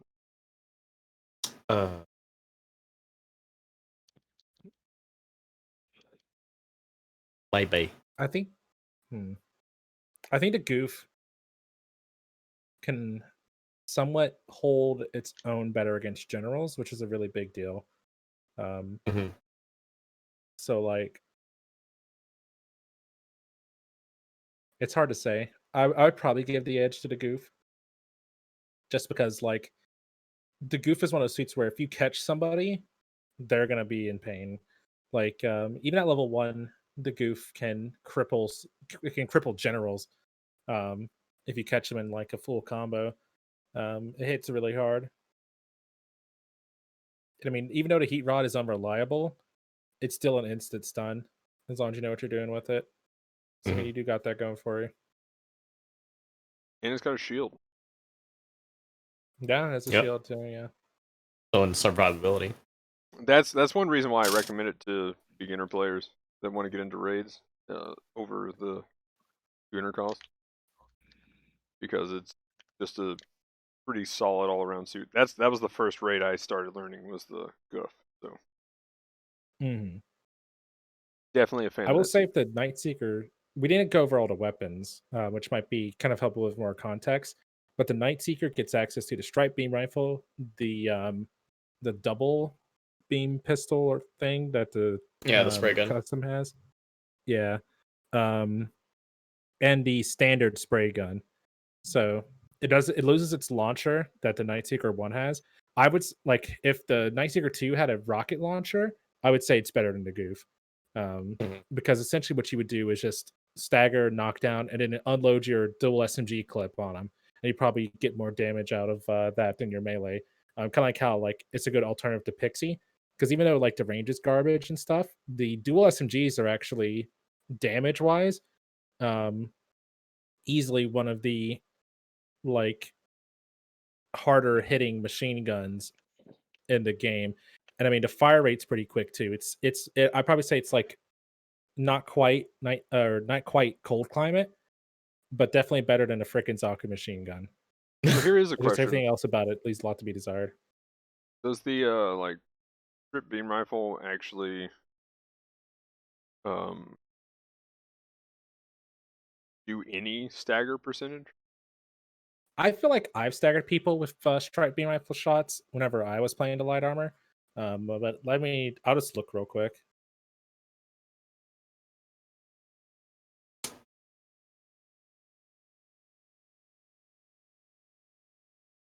Because that would be that's a big deal, I think, because if it can combo with those at range, or even with the double shot one, because if it can do that, then you can combo together for a nice little stagger. I'm just trying to figure out a way that you can actually get some decent stagger ratio out of it. Yeah, it has 20% stagger rate.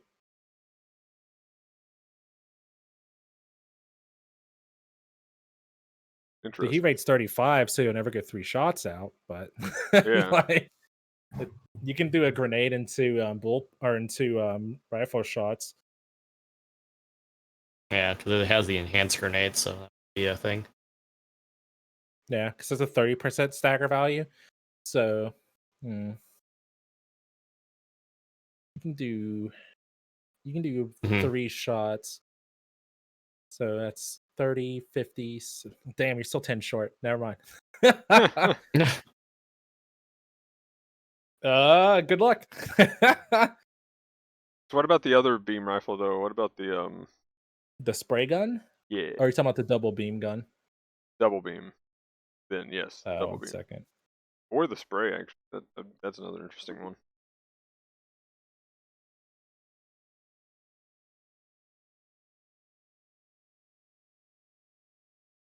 But yeah, it's 15% per shot. And one volley is 70%. It's 35 a shot. So with time between shots, you could do 4 blasts of 30, pretty much if you hit both 30%. So yeah, you could use that to stagger and then go in with a melee. Yeah, so essentially you would do 30. You would still need something else to follow up. I guess you'd have to use your SMG. What does the spray do? The double beam gun or the spray gun itself is 30% a hit. Like if you're trying to do like some kind of setup, the spray gun's probably better because you get a 6-shot overheat. So you can actually set up a stagger with the spray gun just by itself if you hit a 6 of the shots. And there's only 1 second between shots too. So if you're just looking at it like that, you're probably better off in that regard. But I think the submachine guns kind of probably make up for that. Because I mean, I would probably think like maybe you would throw a grenade. I would see it like this: throw a grenade, spray gun, and then Machine gun probably stagger. follow up the machine gun to stagger. At that point, you're pretty much right on top of them, though. The range is only 120. But each bullet does 1% stagger. So I mean, you're doing 2% across each gun. So see, the ammo's 50. It's just 25 shots. So it's essentially 25 shots at 2%. So that's 50% there. So it's like 30. Yeah, 50. Yes, I mean, that's the whole clip. I don't know. It's that's tough. I don't know. Yeah. You probably have to fill it. You probably have to fill in another beam shot.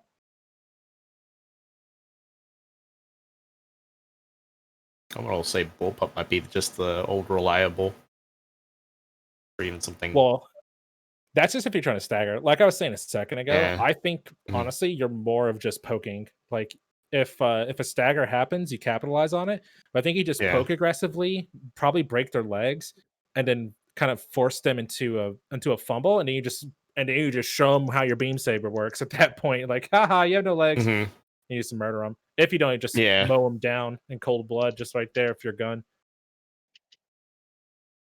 Yeah, it's just based off on the weapon loadout. It just seems hard to do it on your own, basically. Well, shoot, that's every raid's job, though. Yeah, pretty much. Your range is good, though. I mean, the stripe beam rifle level 1 is 250, and you drop 50 for the double beam gun, but like that's difference of 950 power. So that's my math is failing me. 1900. There we go. That's 1900 damage base with both shots that come out like almost instantly. Supports are going to be crying. Like if they get hit by that, they're not going to have legs for long. Pretty much. But I think between the two weapons, personally, I would either run the striped beam rifle or the double beam guns. Yeah, I like the double. I'm a fan of that. That's what I run on the custom when I play the sniper custom. But that would probably be my loadout.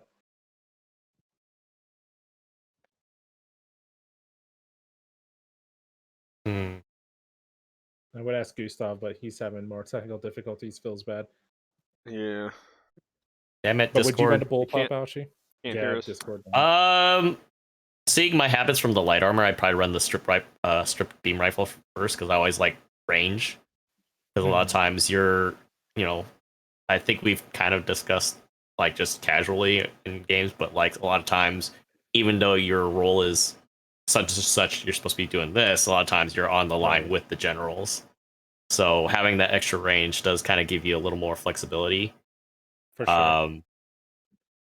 Because the thing is, if they're close enough, yeah, you're gonna go beam, the double spray gun or the regular spray gun. But I think the strip rifle will just be a lot more, I think, in terms of sheer damage, because you're just basically like what you're saying is you're poking at the lines. You're poking.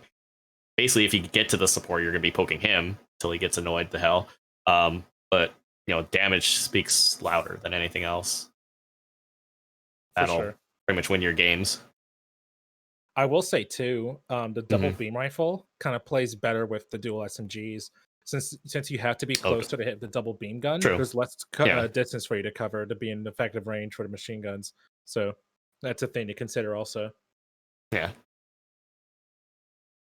And I think what's the double again? 200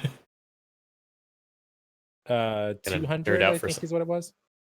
Yeah, 200 for level 1, and it's 1 second, but you're firing both shots at that 1 second. You're real quick. So your heat buildup's quicker. So yeah, Gustav right now, he's having some technical difficulties, so went ahead and put up the picture place right now. So Okay. but yeah. So if it suddenly turns around again, then whoop. But it doesn't, then yeah. I mean, the only thing I could say is it's decent on paper. I want to give it a go and see how it plays in my hands. I know it's gonna have the quell problems where like on paper it looks good and everyone plays it like, "Rawr, it's a bad suit." oh my gosh, Like, yeah, the bro, amount give of me quell give me that range. fucking raid. Rage. Give me that raid. That's all I'll be saying.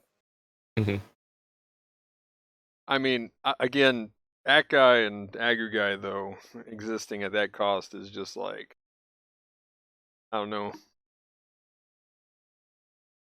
I love the Akai now, man. Like it is just it's my raid. Like it was the cupcake night. That's all it was, man.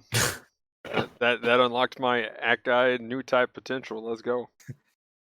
Magnum became woke that night. No, you gotta get the Morgan Freeman narration. It was that night. Fuck, I can't do it. But, you guys wouldn't know what I understand. I will say this though. He was the Waddle Master.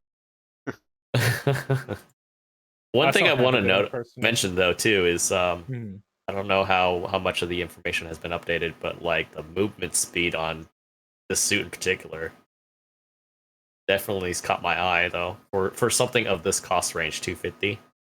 The Night Seeker or the Akai? Night Seeker 2. Top speed for boosted is 190 right now. For a thruster rating of 65, I think. I'm not sure if I'm looking at the right information or not. You guys can feel free to correct me on that. It. The speed should be the movement speed, and the moving fast is what Google says should be the boosting speed. Yeah. That is pretty nuts. That's like real quick, zippy. Because Mark II is at 210. Just as a point of reference. And I think without thruster modifiers, it's at the same capacity as well. Actually, here's a good question. It's 15 faster than the GM command, rather. Yeah. What suits have a quick is quick boost the thing that allows you to jump faster? Yes. It charges faster, yeah. Yeah, so it has level 3, doesn't it? Not bad. Like that's one of my biggest problems is like getting up onto a building and taking out a support if I play raid. Just like it's notably faster than the goof. Don't mind me, sorry. Like, yeah. Holy crap. The goof is 130. It's like 60 points faster than the goof. Like the goof would never be able to catch up. Wow. Oof. Tonight on Mobile Suit Racing. Yeah. For real though, man. But yeah, the goof needs some help. The again. Slower than the Zuda, which makes sense. I feel like you have the Zuda. This is replacing the light. The goof, which I feel like might be needing a little bit of a bump. The Agu guy and the Akai, and then the GM Assault. I feel like it's a toss-up between the Akai, the Agu guy, and the GM Assault. Then next to that faster than a Dom. Holy shit. Okay. Wait, really? Yeah, it's faster than a Dom. Holy Dom is crap. 180. Okay, well that's kinda cool. For real though. Tonight on Mobile Suit Racing. Supports can't escape. Yeah, supports can't escape, and no Dom is gonna be able to catch up. But okay, so I think that's about all the questions I have about the Night Seeker and my 2 cents. Yeah, I'm just on the boat of I just want to try it. Pretty much. Right? I just want to try it. Yeah, it looks fun. Like that's kind of the best part. It definitely does. That's kind of like the Quell. I like playing the Quell, but kind of in the camp of like feels. It doesn't feel bad. It's just one of those like. I think it requires a different like play style too. What else can the Quell use? So the Quell has the GM beam rifle and the regular rifle from the Power GM. Now I use the rifle. Oh yeah. And then I don't really use the beam. think that's. Hold on, I'm I believe it's having just some. the two. Yeah, I'm having some mental. I thought it was just the two, but because I knew it had an instant stagger, I couldn't remember. Well, the instant stagger is the beam rifle, but then it also has a flash grenade as a stagger as well. So it's kind of like a, in a sense, it's kind of like the Mark II. Sorry, I'm making Mark II references here, but mainly because you have the grenade, but the flash grenade doesn't do any damage, whereas the bird lime does a little bit of damage. In that sense, but it also has regular grenades too. It has the enhanced grenades. I didn't know it had two. That's pretty neat. Yeah, so it has 2 grenades, has Vulcans and the shield. The flashbang grenade though doesn't go through explosive reactor. Because it's technically considered an explosion stagger, not a flashbang like from the ground Gundam.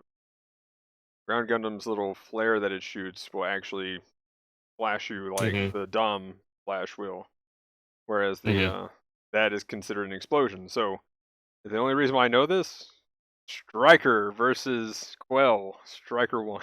He was like, "Aha!" And I'm like, "Smack, smack." Did he beanbag you? Huh? Did he beanbag you? Like, did he hit you with the grenade? No, I'm pretty sure it was right there on the ground. The flash went off. It hit me with the flash, and I couldn't see.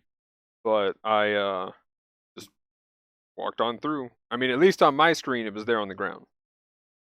Right. No. I just wonder. I'm more of just asking because I wonder if you beanbagged the explosive reactive armor suit with the grenade, if the effect would still kick in. Probably would. Most of the time, that's kind of the condition, is you actually have to hit something. Right. So, because what else did I do it with? I think I did it with the armor GM as well. I just was like, I'm just floating on. I'm doming my way up to you, Mac.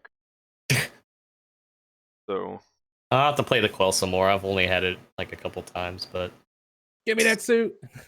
I mean, I do like the Chad feels like.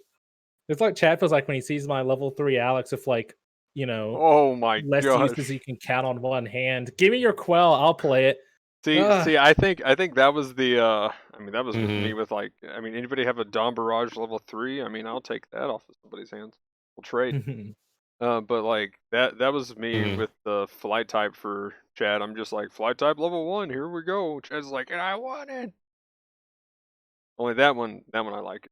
The Quell, I'm like, I'll play it every now and then. It's fun. I shoot a lot, and I throw the flashbang grenade, and either hit 3 people with it. It feels great to just hit like 3 people with that thing. You can actually get a lot of staggers with it. But yeah, I think we've started tangenting off from the Night Seeker 2 enough. So I think we got to the point where we just need to get the suit. Come on, Bandai. Pretty much. Yeah, there we go. Hook us up with some special. Yeah. Give me a Night Seeker, and I'll put the hosted by Bandai Namco. Hey, for real though, like, not gonna lie, I'm still trying to message them for things. Like, if I can actually get in contact with somebody, I'll let you guys know. Because like, have you actually heard anything back, or just like nothing? Pretty like either a the generic email back of like, yeah, we got it, but yeah, maybe. Yeah, I'm like, okay, cool, thanks. E.g. who? Yeah, pretty much. So what? We got a generic email? I want to see this generic email. Who are you reaching out to, if you don't mind me asking? So you're just like hitting up their like customer support, or you just like blasting them on Twitter?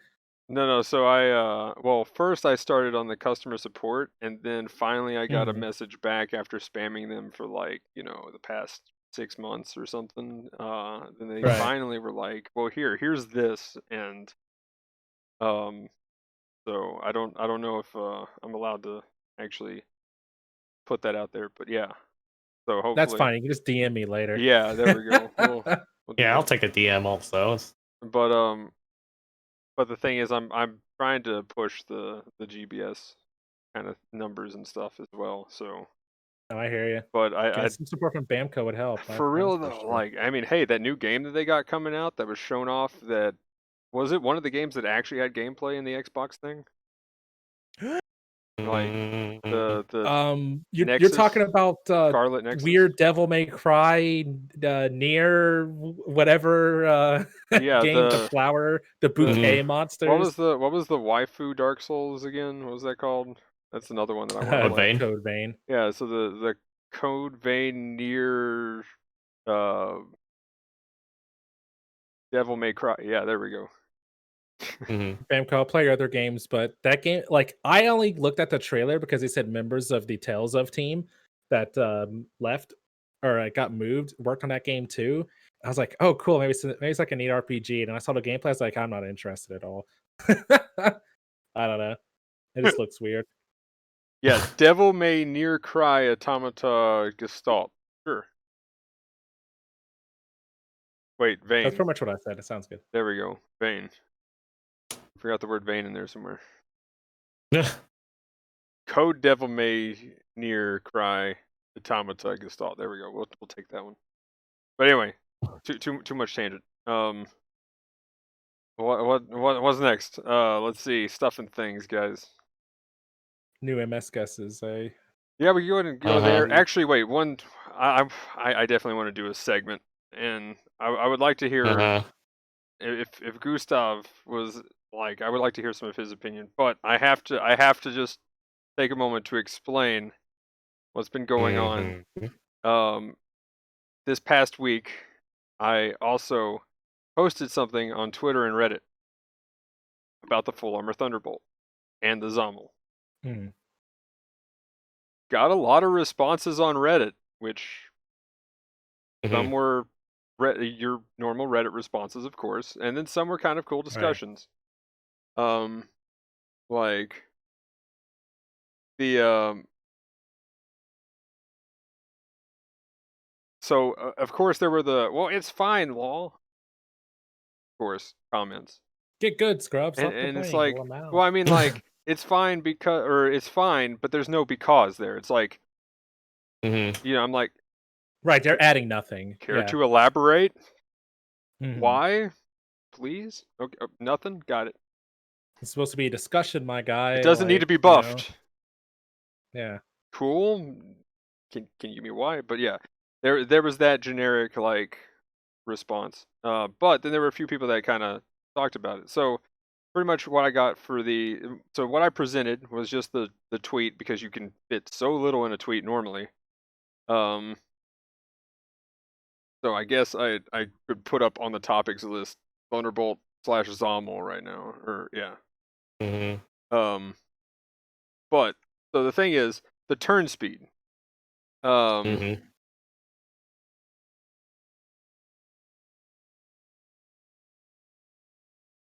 okay. You good, Magnum? Sorry, I was reading the thing. My bad. I was like, we had a slight pause there. I thought Gustav had a thing coming, but yeah, I was like, okay. But anyway, I don't think Gustav's got spaghetti. He's good.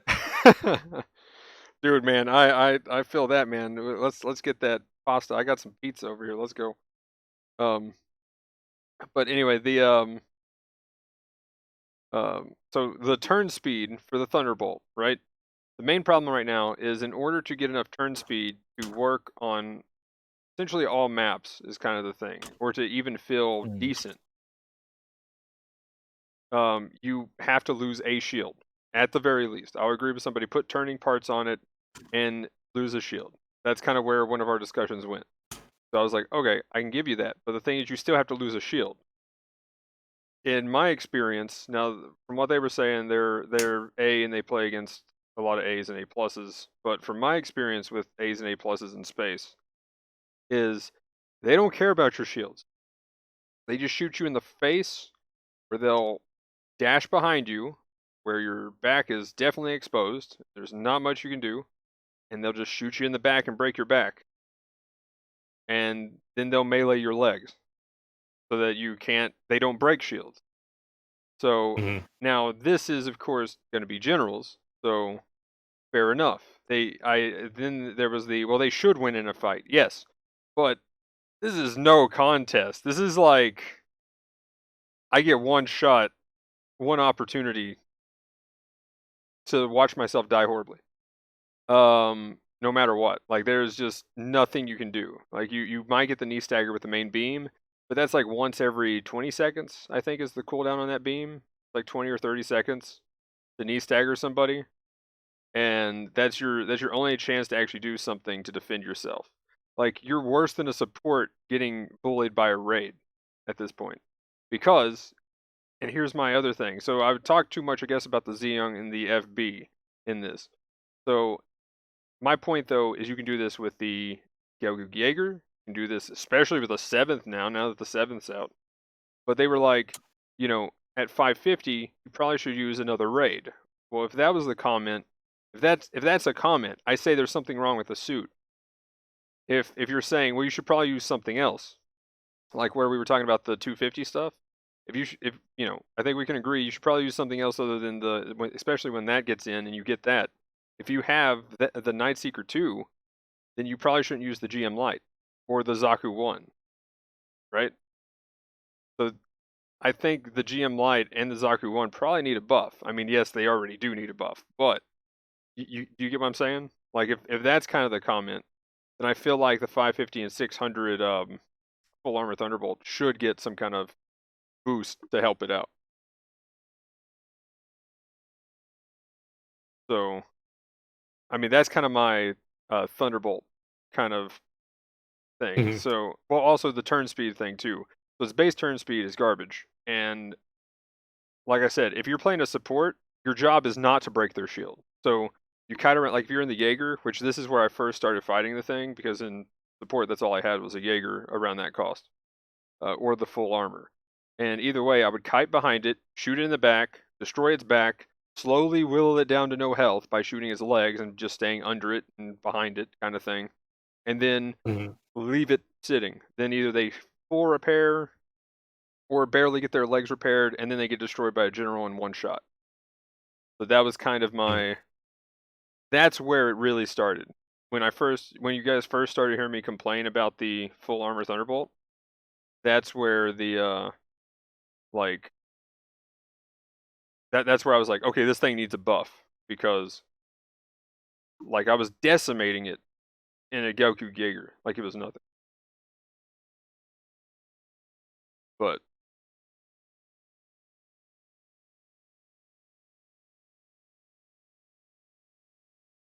Let me post that. wait, what was that? Sorry, I just want to give you.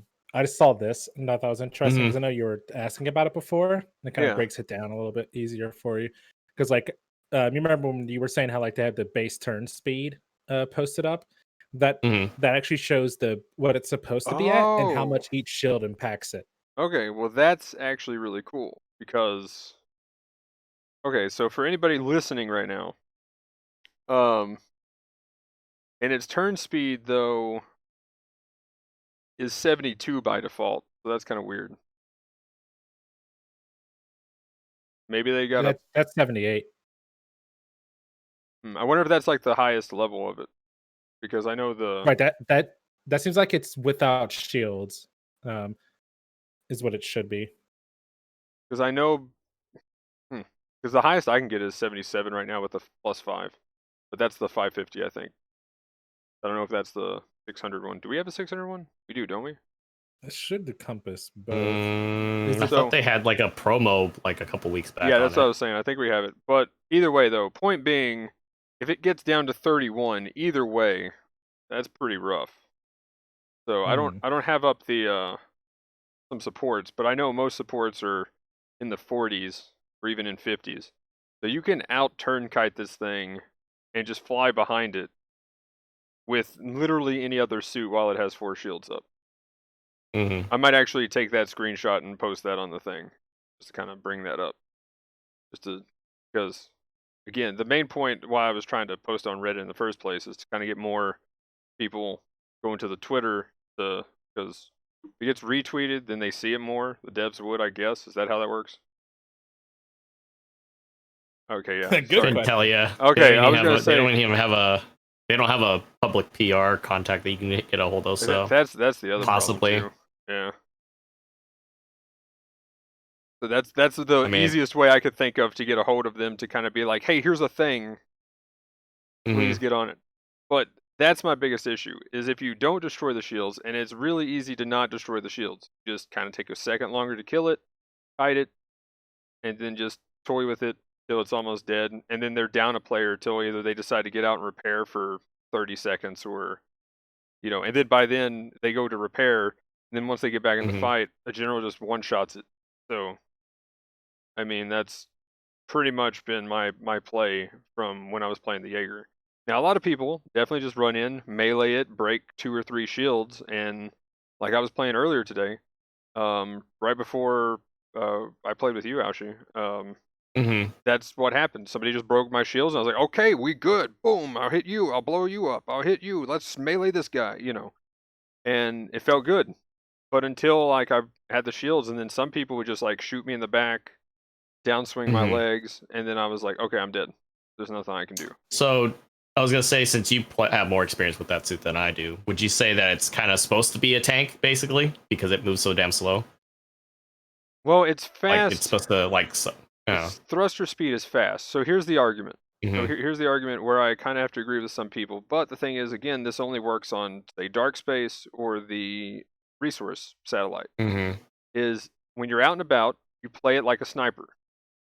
And yeah, every weapon it has range, so you can do that. But the thing is, in interior, Space Fortress Interior, you can't do that. So pretty much that's another thing. So it's like if you're on Space Fortress Interior, just don't play it.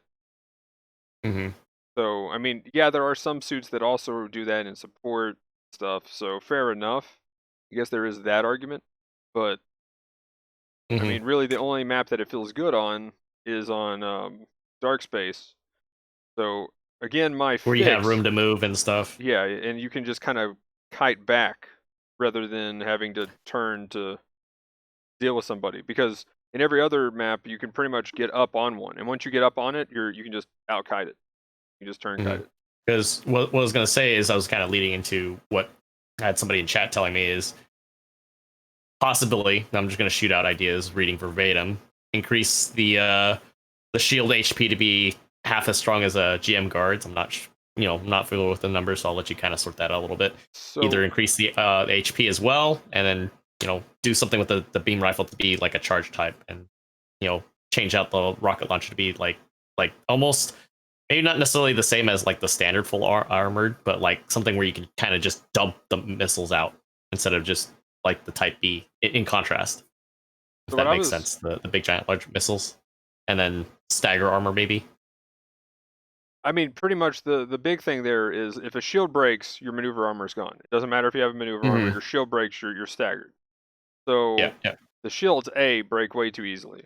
So either first, I mean, this is a good first step. I'll take this. Somebody suggested, and there's been several people suggest, give it a skill that allows it to not be staggered by shield break. Because those shields are way too easy to break. Pretty much every general at that cost can just boom, even with like 3 shield parts on. 1, 2, okay, you're staggered. So is there a suit that has that type of skill anyways? No. I wish. Yeah, I don't think so at all. Okay. But, Shield Senpai is the great equalizer. Pretty much. No, that's what I was saying. I thought, I didn't know if any suit in general has a skill like that. Yeah. So they'd have to make a new one for that, or give it some kind of skill where the shield turn rate reduction doesn't get inflicted on it as much. That was my suggestion. And then also, if you want to get real creative, make the touchpad be able to just be like, yeet shield, and they just blow up, and then you go, boom. Like you just eat all the shields you have and just go ham. I'll take that. I would do that every time I spawned in. Like that would be exactly how I play that. I play that with no shields. Actually, wait a minute. Can you unequip your shields? No. Dang it. No. I know you can unequip weapons. I was like, wait, why didn't I think of this? But okay, no. No, you can't. Like I would, if you could unequip the shields from it, I would just do that in a heartbeat. That would, I mean, because really, then the Mark II would be a lot more nastier in terms of speed. Like Magnum, one thing I'll say is this, and it might kind of be a hybrid of what kind of you're thinking. Like the full armor Thunderbolt, kind of, because we were talking about pseudo suits before, right? Yeah. It feels like it's kind of like a pseudo roll suit that kind of gets a little bit more powerful as you. It's like an onion or whatever, Shrek. Am I right? As you peel away its layers, it starts like unlocking its potential or whatever. Like I think a quick purge option could be something that would be very cool. Like it's almost like maybe exam like in nature almost. But you kind of, and granted, I will say there are just some maps that certain suits don't perform well on. Yeah. So, And it could just be that interior just isn't the Thunderbolts map. But like I just from my view of this suit, like it seems like at the beginning you want to focus on kind of being like ranged oriented, which kind of was what the suit had kind of heavily like leaned towards anyway. And just as like your shots take more shield hits or whatever, you slowly become quicker, faster, whatever, and you can start mixing up a little bit more. I think a shield purge option would be nice to have so that you could effectively play both ranges.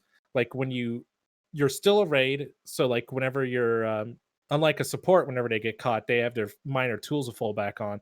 But like as a raid, you already have a dodge roll, so like you purge a shield, activate your speed, start leveraging your other options. Like I think that would be a really good way to kind of help it out. Is like honestly maybe just give you some kind of option to remove your extra bulk immediately. Like in some cases, it looks like you're getting rid of your extra defenses, but like I feel like in space, maneuverability is everything. So something like that, I think, would kind of work out really well as long as you're still kind of playing what it does. Like you're zipping around, shooting things, coming in for melee as it works. Um, it'd be kind of I don't know. It'd be kind of neat, almost like you're still fitting in the role that it has, but getting in the option that you just mentioned to kind of make it fit, like change gears if it needs to. Almost like it's modular in some cases, maybe. yeah. Well, Where like it can kind of shift gears. Kind of like when we were talking about the Alex with the Chobram armor idea, where like you purge, pretty like much. you're almost like kind of slow and clunky, and then you purge it, and then you're a Gundam Alex kind of idea. But like Right now, that would be kind of my look on it. Well, so I guess my last comment, I guess, because I was curious what you guys think about this. The other thing would be, so those are three things you can do. But again, the shields before, apparently, and what people have been commenting on is before the space changes, apparently it was harder to actually hit the suit. I don't know how accurate that is. Have we just got better at the game? That kind of deal. But I want to remember the first time I saw the Thunderbolt in space. I was like in my full armor, being like, yeah, I'm a noob, or at my Gelgoog cannon being like, yeah, I'm trying to shoot this thing, and being like scoped in, and just had one guy sitting up there, just joined a custom match just to be like, YOLO, let's see what this can do. I mean, this was like first month playing the game kind of stuff, and I'm like, I shoot at him, like right at his chest, and I just saw shield, and I'm like, man, this thing's nothing but a shield. This is crazy. And now it feels like I can shoot missiles at it and almost hardly hit the shields. I've just got better at aiming at its legs, or I don't know which one it is, or it actually has gotten easier to shoot in space after they did the big space changes. You know what I'm talking about, where it got easier to melee and all that stuff, or harder to melee if you really liked melee before in space. But harder to make because everyone is more agile. Yeah. So, like, now that that's a thing, is that what it was? Is that the change that done it in? So does it just need bigger shield hitboxes maybe just to kind of fit the thing? Because right now the biggest problem is even when people are just YOLOing at me, or even when I'm YOLOing at it with like the shrapnel bazooka, I damage it down to like it's at like a fourth of a health by the time I destroy one or two shields. Like, That's what kind of feels bad. Is like I've almost killed the thing right when it's about to unlock its potential to do something, and then I'm just like, smack, you're dead. Now again, I'm talking about a general, but let's use the Super Gundam. I destroy it with the beam. I hit it in the legs. I'm like, haha, you just took a chunk, no big deal. And now I'm just going to YOLO missiles at it, right? So I outsniped it, and now I'm YOLOing missiles at it. I destroy a couple of shields, but even within the Super Gundam, and again, yes, it's the Super, but let's go with the Type B. I do this with the Type B too. So I can just hit it with the, now this one, they should probably be dodging a little bit more, but I'll hit it with the big missile, and it'll stagger it, because it also breaks the shield. And then I'll just start blasting it with everything, and I'll normally kill a full armor Thunderbolt before it can even get me to half health in a Type B. So even looking at 500 cost, there's plenty of supports that I play at 500 that can just decimate the thing, and that's my biggest issue. It feels like it's a support. It feels like a Zuda in the sense of being a counter sniper, right? But it feels like it can't even beat a support half the time. So, like, you know, maybe I'm just a support main and I know how to counter that suit because it plays like a support. Maybe that's it. I don't know. But it just feels like it needs help. I feel like I shouldn't have 100% advantage over a suit that should have advantage over me. And that's where my biggest problem comes in. And then if I have advantage, then a general just has total domination advantage. And that's where my problem comes with that. And but yeah. So any other thoughts you guys have, and then I'll quickly move on to the Zommel and the Hildoffer thing, because that's real quick. I just got to bring up the game real quick, and hopefully the stream doesn't die. So nah, you got my 2 cents on that. So. But I was trying to go quick as possible with that one, but that one's... It's alright, it's alright. Okay, system sound somehow got turned back on. Oops. Sorry for the ding, guys. But, uh-oh. Everything's black on your screen. Except for the podcast, there are. Oh no, the podcast. Come back. Oh, you're back. You're back.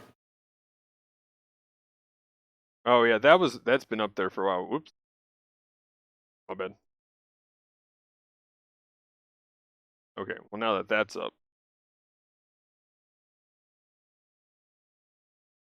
Okay, so the biggest thing I want to talk about here, though, with the Zommel, is I would say the Zommel, I'm still going to argue for its omnidirectional speed mode that can bump things, because I think that would just be cool. Because in the show, it was fast.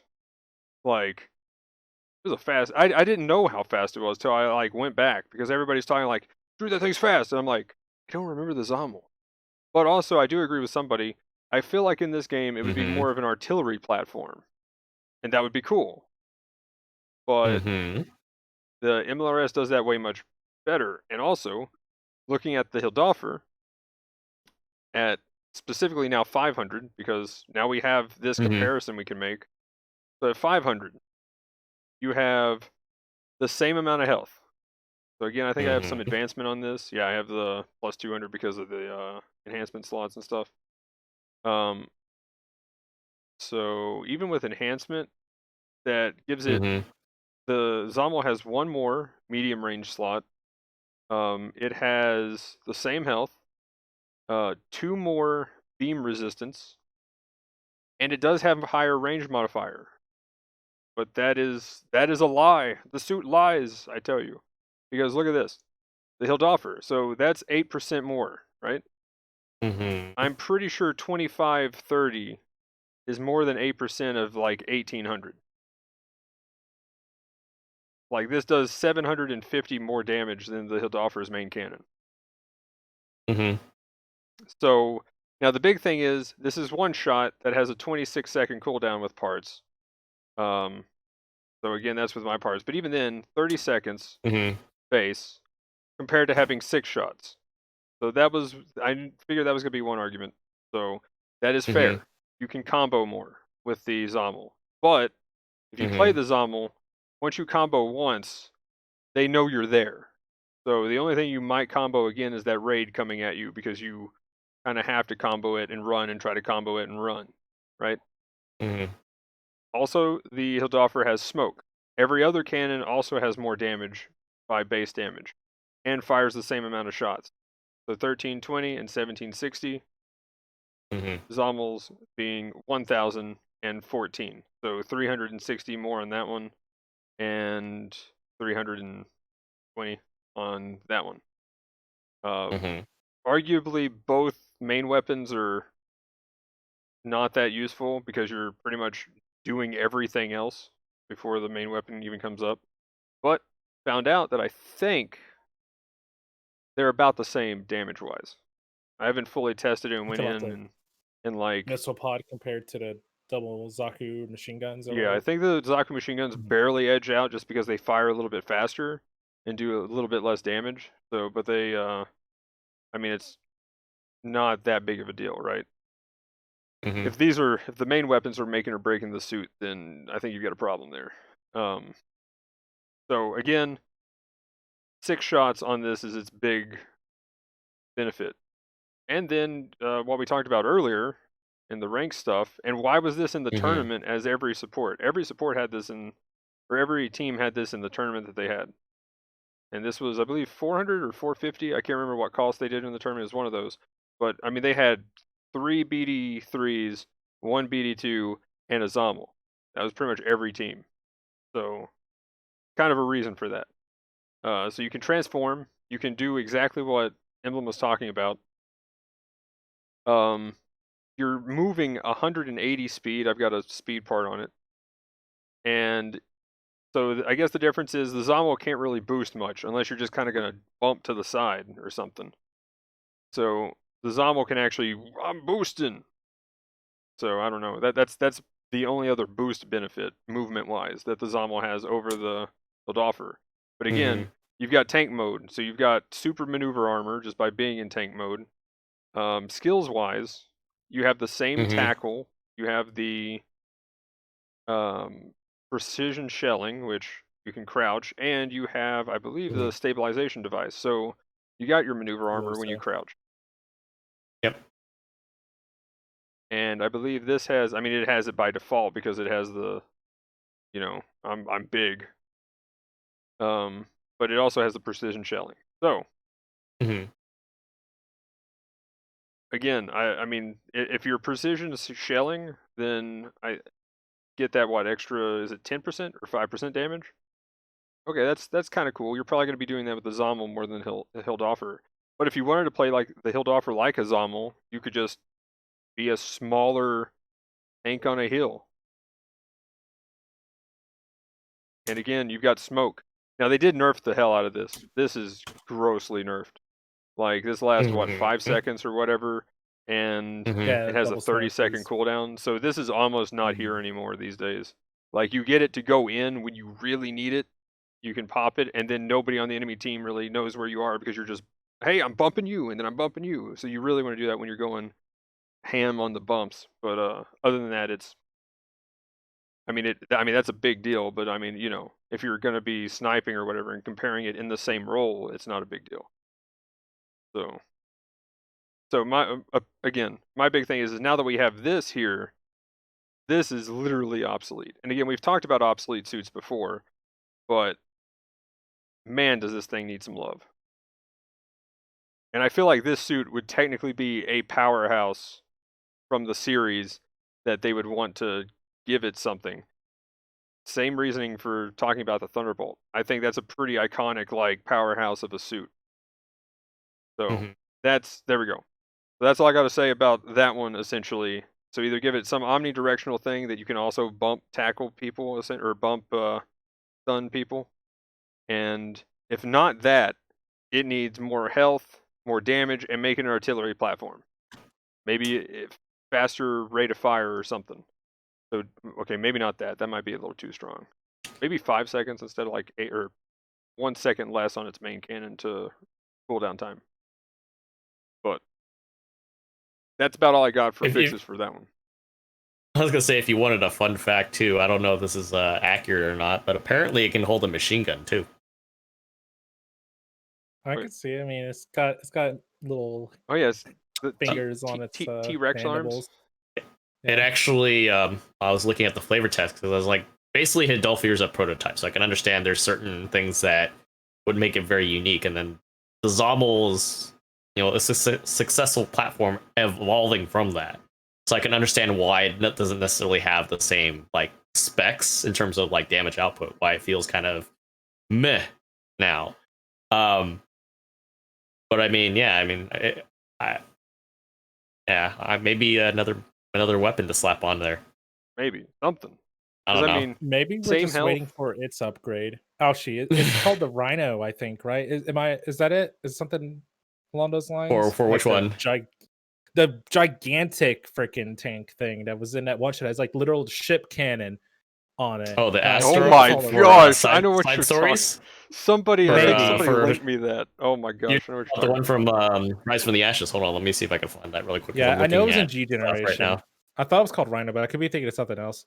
Maybe I'm thinking of a logo or something. Rhinoceros. It's literally just called Rhinoceros with no model number. Here, I'll post it. It even has better melee. I mean, not that you're gonna probably want a melee. It even has better melee. You got your like pimp hand shovel, man. I think it's probably okay, like stat wise. It probably could make use a little once over, especially with a lot of the more and more Zeta suits that are coming out. And since the balancing has kind of been shifting left and right, it probably could use a look over once over. But I think realistically, like as a player, I think it really depends on the map that you're playing on. You're either going to choose one or the other.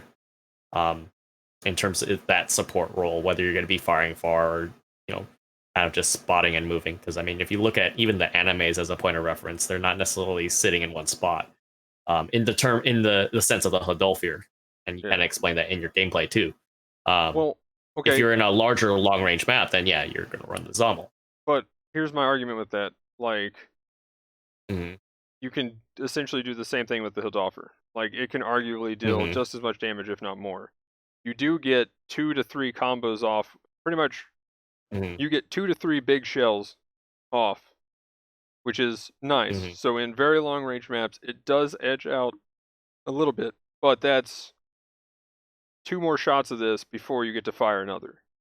So I could agree with that a little bit, but even then, I don't know. It's still, that's 8-second cooldown, so you're gonna have 3 within. I don't know. It feels like once one's fired. I mean, you have the same distance. Everything has the same range. It's the same cannon. Essentially, they're just slightly named different. Well, it is. They do say that in the flavor text too. It is the same cannon. Oh, it's literally the same cannon. Okay, yeah. Well, I thought it was literally the same cannon, but one says the 680 millimeter and then the 30 something cannon. Oh wait, is that actually? Wait, does that say? Oh my gosh, I think that's the same thing. Just for some reason they just have it. Yeah, because what is 680 millimeters? Anyway, point being, yeah, same cannon. For some reason, this one has more damage and more defense. It has more ballistic defense, just 2 less beam resist. So, but again, once I get the enhanced parts upgrade, then I can, I don't know, get a little bit more. Let's see if that's the same. Like, that's what I'm curious, real quick. But again, my biggest concern is anything the Zommel can do, this can do the same, and then it has its tank mode to fall back on. Dude, I can tell you one thing the Zommel does better than the Hodolfir, okay? It feeds rage better. Whenever I see the Zommel, I see a snack. Okay. Oh my well, I was gonna say, doesn't it have the splash damage cartridges too? Oh my gosh. It does, yeah. Yeah, so I mean, like, it's situational, they both have really. It, though. Like, that's... Well. Do they? Yeah, they both have it. That's what I'm saying. No, right here, the HE cannon. Or the Type 3 I don't cannon. use it enough. That's what I'm saying. Literally, it is the same cannon that has the same types of shots, except for the only difference with the cannon is you have 6 shots with the Zommel in the main cannon, but you essentially can fire this off once every 3 times the Zommel can fire it off, you can fire this off again. So here, I got an answer for you. Oh no! It's not a real suit, obviously. Oh, the Super Zommel! Oh my god! There you go. There's your upgrade. There's your answer. Okay. Oh my god! Yeah, there's your answer. Anyway. But the Super Zombie got owned. Yeah. Oof. Ooh, man. Gonna build fighters. The I great don't know. ideas. No. No. Shotgun on an Alex. No. I'm done. Oh man. Okay, but no, for real though. But yeah, that's kind of my point. The only argument that I pretty much can say that the Zommel has over the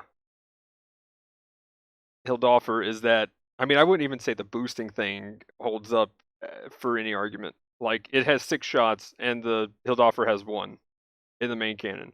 But again, you got 10 melee res, so you can actually get in there a little bit, where this has 6. I mean, 10's really not that much, but you just drive by people and stagger them, and then turn around and cannon them, and then go, then drift, and that's really where the skill cap is. Once you start mastering the drift staggers and the like balancing your boost and then getting out just in time and then transforming back and then, oh look, I'm over here on the hill. You know, I was like, I'm in your team, I'm in your team. Okay, I'm up here, I'm being the Zommel now. I'm a better Zommel. Stagger, stagger, stagger, stagger. You know, I mean, like, that's just invaluable how many staggers it can get out. You know, so that would be my argument to the being able to fire 3 times compared to its 1. What a knee stagger is, what, 3 seconds? Normal stagger is like 1. Like, you can get 6 or 7 staggers if you go into a team and stagger them right. Now, of course, they need to all focus you down, but if they do that, then your team's like, you know, in a proper setting. Again, there's a reason why this was the suit being used in the tournament. And I bet if we had a 500 tournament, this would be the suit that's being used. Maybe the detector. But probably one of those 2 is what I would bet on. So, Zommel needs some love. Because it's so big. And a lot of people are... Oh, here's another argument I kept getting. What are you saying the Zommel's slow compared to the Hildoffer? It's slow. I mean, they're talking about the base movement speed. It's 125. The Hildoffer has 125 movement speed, right? And but the thing is, it has tank mode, and secondly, they're like, oh well, this can just boost at that speed. That's all. That's my reaction. Like, isn't the boost capacity is only at like 50 or something, anyways? Or 60? Well, I mean, it's a brick, basically, I know. Yeah, but the thing is, too, is then you got to kind of take in its size. So its speed proportional to its size is slower because it's bigger, right? That's the thing. Because if you got something that's a twig and it moves like this, then if you shot here, you missed. But if you have something this big and it moved here, you still hit. So it's slow compared to its size. It can, maybe this part of it can move 125, and that's a decent speed for a support. But the thing is, you have to take into account, if this is where they're firing, you have to go all the way to here. So proportional to its size, it is slow. Right. Like you're saying it lacks maneuverability, essentially, because it's so big. Yeah.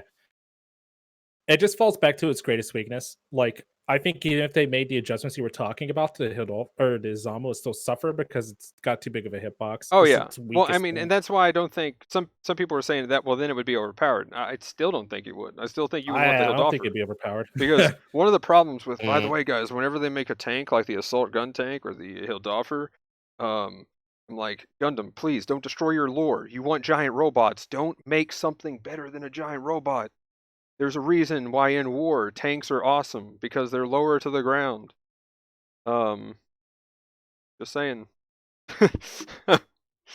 So that's another advantage the Hildolfer has. It's like, you know, you got this giant thing this way, and the Hildolfer is just big this way. So, I mean, tactically it's better anyway with the size and having to shoot at angles. But which, that was another thing. Somebody said they need to fix the Hildolfer so it can pretty much shoot at the ground, so that it can actually stagger people under it. I actually think that's a cool, like, counterplay mechanic with it.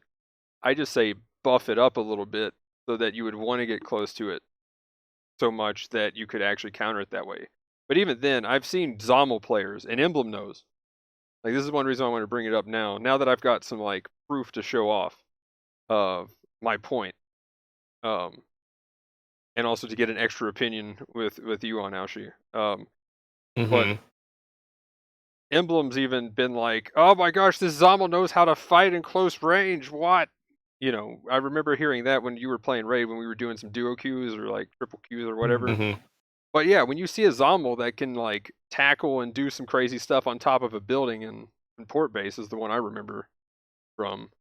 Like, what do you think, Emblem? When you actually find one that can fight, like it can kind of hold its own in close range, I think, decently well. Yeah, you're just mildly convenient and you murder it when you stand back up. Nothing really changes. I mean, yeah, but that's the thing though. It's like you can do essentially what every other support does. Is kind of my argument to that. So they're just saying like you need to be able to shoot right down at the ground, and I'm like, but you can still tackle and melee, and then maybe get lucky and get a knee stagger off. It's just like any other knee stagger or support. Doesn't matter if you're playing the GM Desert. It's the same type of combo you're gonna do. And so that was. I feel you there. It doesn't. It's. I don't think that's interesting. So that was another argument that it needs a buff on. I don't know if I agree with that one. I don't know. I mean, the normal tanks can already kind of do that. Are you talking about like from an instance of being like at a higher level? Yeah, like literally, like, if you get right up on it and it tries to shoot you with its cannon, it'll shoot past any target because its cannon is like you're right here and its cannon just goes through you and you just shoot past them. Like if you're up on it, that might be more of a dev thing. There's no way to fix that. Yeah, that might be more of a dev thing, not necessarily just a skill thing. Well, I mean, they're just saying, like it just needs to be able to pretty much look straight down and shoot your foot instead of. I mean, it's not normal for us to all spawn in and spawn on top of each other either. I mean, that's fair enough, I guess. But I mean, I'm just saying, even if they did do that, the biggest problem is the fact that when you tackle, you have to go. Okay, now I can shoot you in the face. Like the whole. Okay, hang on a second. Let me get my cannon ready. That one is one of the things that annoys me. Like, give me the normal like tackle and then cannon at them, like the insta boom swing, like everything else does.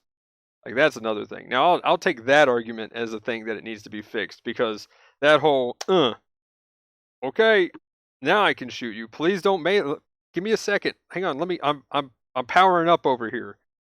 Give me a minute to power up. Let me yell for a second while my cannon gets in place. I mean, but like in the cases where I've played a Zommel, like your gun's not even ready to fire by the 10 cannons in place, so that does that even matter? Well, the thing is, it's ready to fire, but the thing is, you tackle and your gun's ready to fire. But if you just like spam, if you're spam firing at somebody, you'll go bang, and it'll go off into space. Right, that's what I'm saying. Like, I don't think I've maybe I don't play it enough, but the few times that I've used it, like the little like part you're talking about has never been a hindrance for me. I feel like my cannon is deployed and ready to fire before I can fire and shoot off into space. Like, because I've had that situation with like the normal gun cannon. I have a clip where I kicked this dude and knocked him down, and like in the process of me boost canceling, crouching, and switching weapons, my gun was ready too fast. I ended up shooting directly into the air. But like again, I probably just want to play the Zommel very much. Crap! Yes. Now that's I've never had that. That's impressive. Like that is some speed. I got to try to make that happen. Like no, for real though, that sounds awesome. Like that's one of those like I want to rage at just because I got to make this happen. I got to play more gun cannon. Okay, that's what I'm playing tonight. For my last daily, if there's a 300 up, we going gun cannon. But for instance, the Hildolfer, you cross level T's. Tackle, and like the person's right here, and so I'm looking at you, and then it's just instant bang, right as soon as I get out of tackle, right. So even if I miss, I got that insta turn stagger on you. Whereas the Zommel, you have insta turn, shoot up into space. So if they're already on you with a swing or anything, you're down before you can actually shoot them, is kind of my point. So that's where I will argue for the gun to be changed in some way. So you have at least a chance to hit the guy as they're about to just cleave you in half. Because then you just hit them and then they cleave you in half. So at least you get something in. Like I want my last 2 damage on somebody.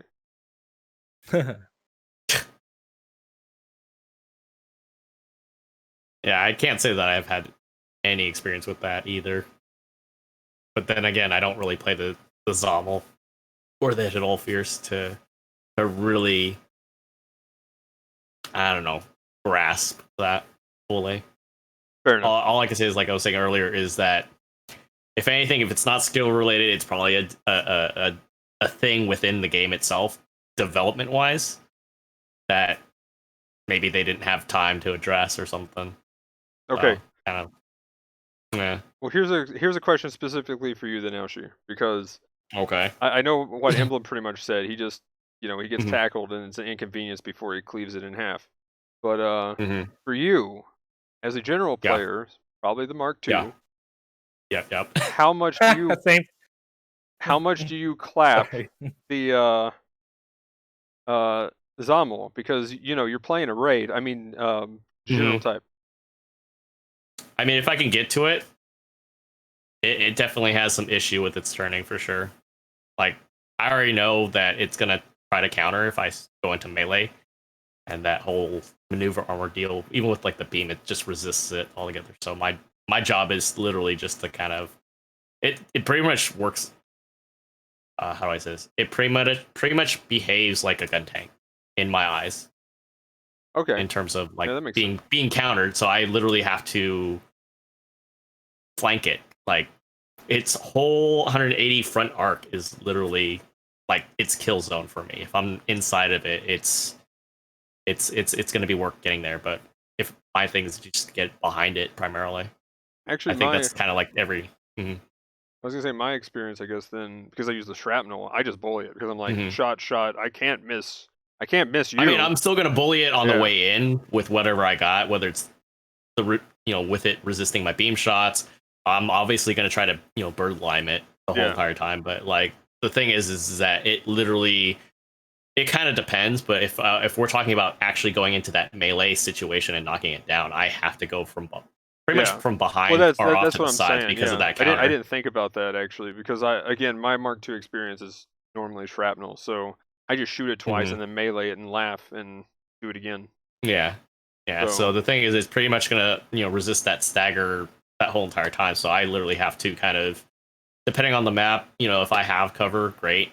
If I don't, I pretty much have to outboost its turning speed, which I can.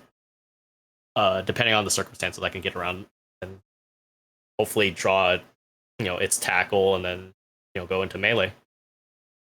But I mean, like, looking at what else it has to deal with, like, even at this cost, get a good stagger with the BD3. The Diaz definitely can hit it pretty hard with all of its shots that it has. You can definitely stagger it at some point.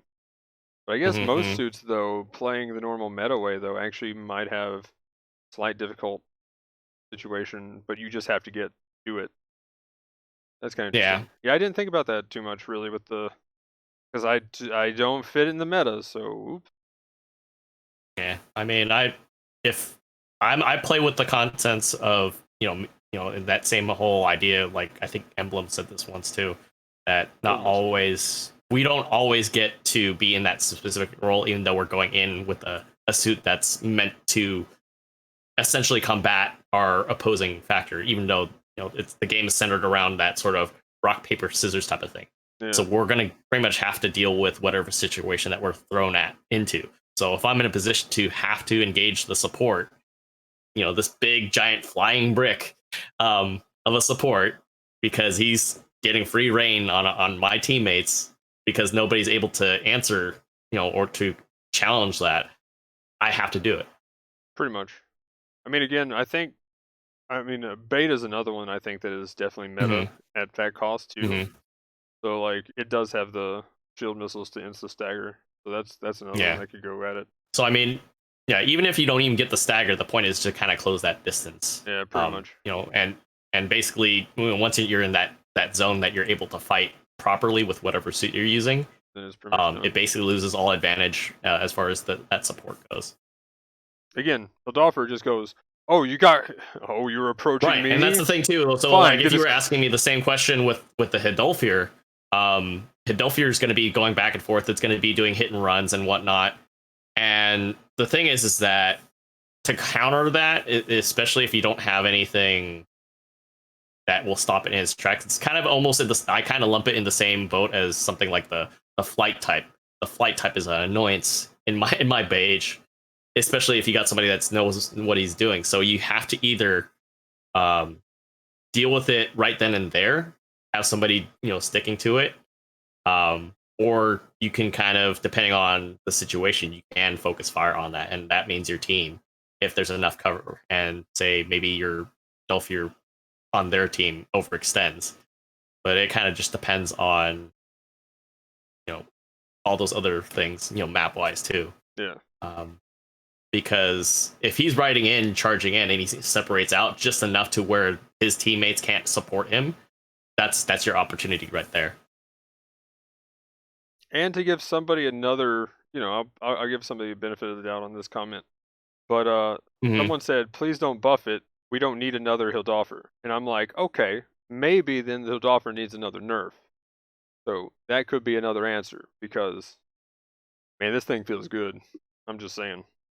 Like, if it keeps scaling, make it like all the other supports. I think it's fine right now, honestly. Like, it's frustrating, don't get me wrong, but the Hildolfer feels a lot more fair to fight than it did when it first came out. Oh yeah, when it first came out, it was like gross. Now it's, but I mean, it's been nerfed what, 3 times, or it's either 2 or 3 times, and the level 1 has been nerfed 1 extra time.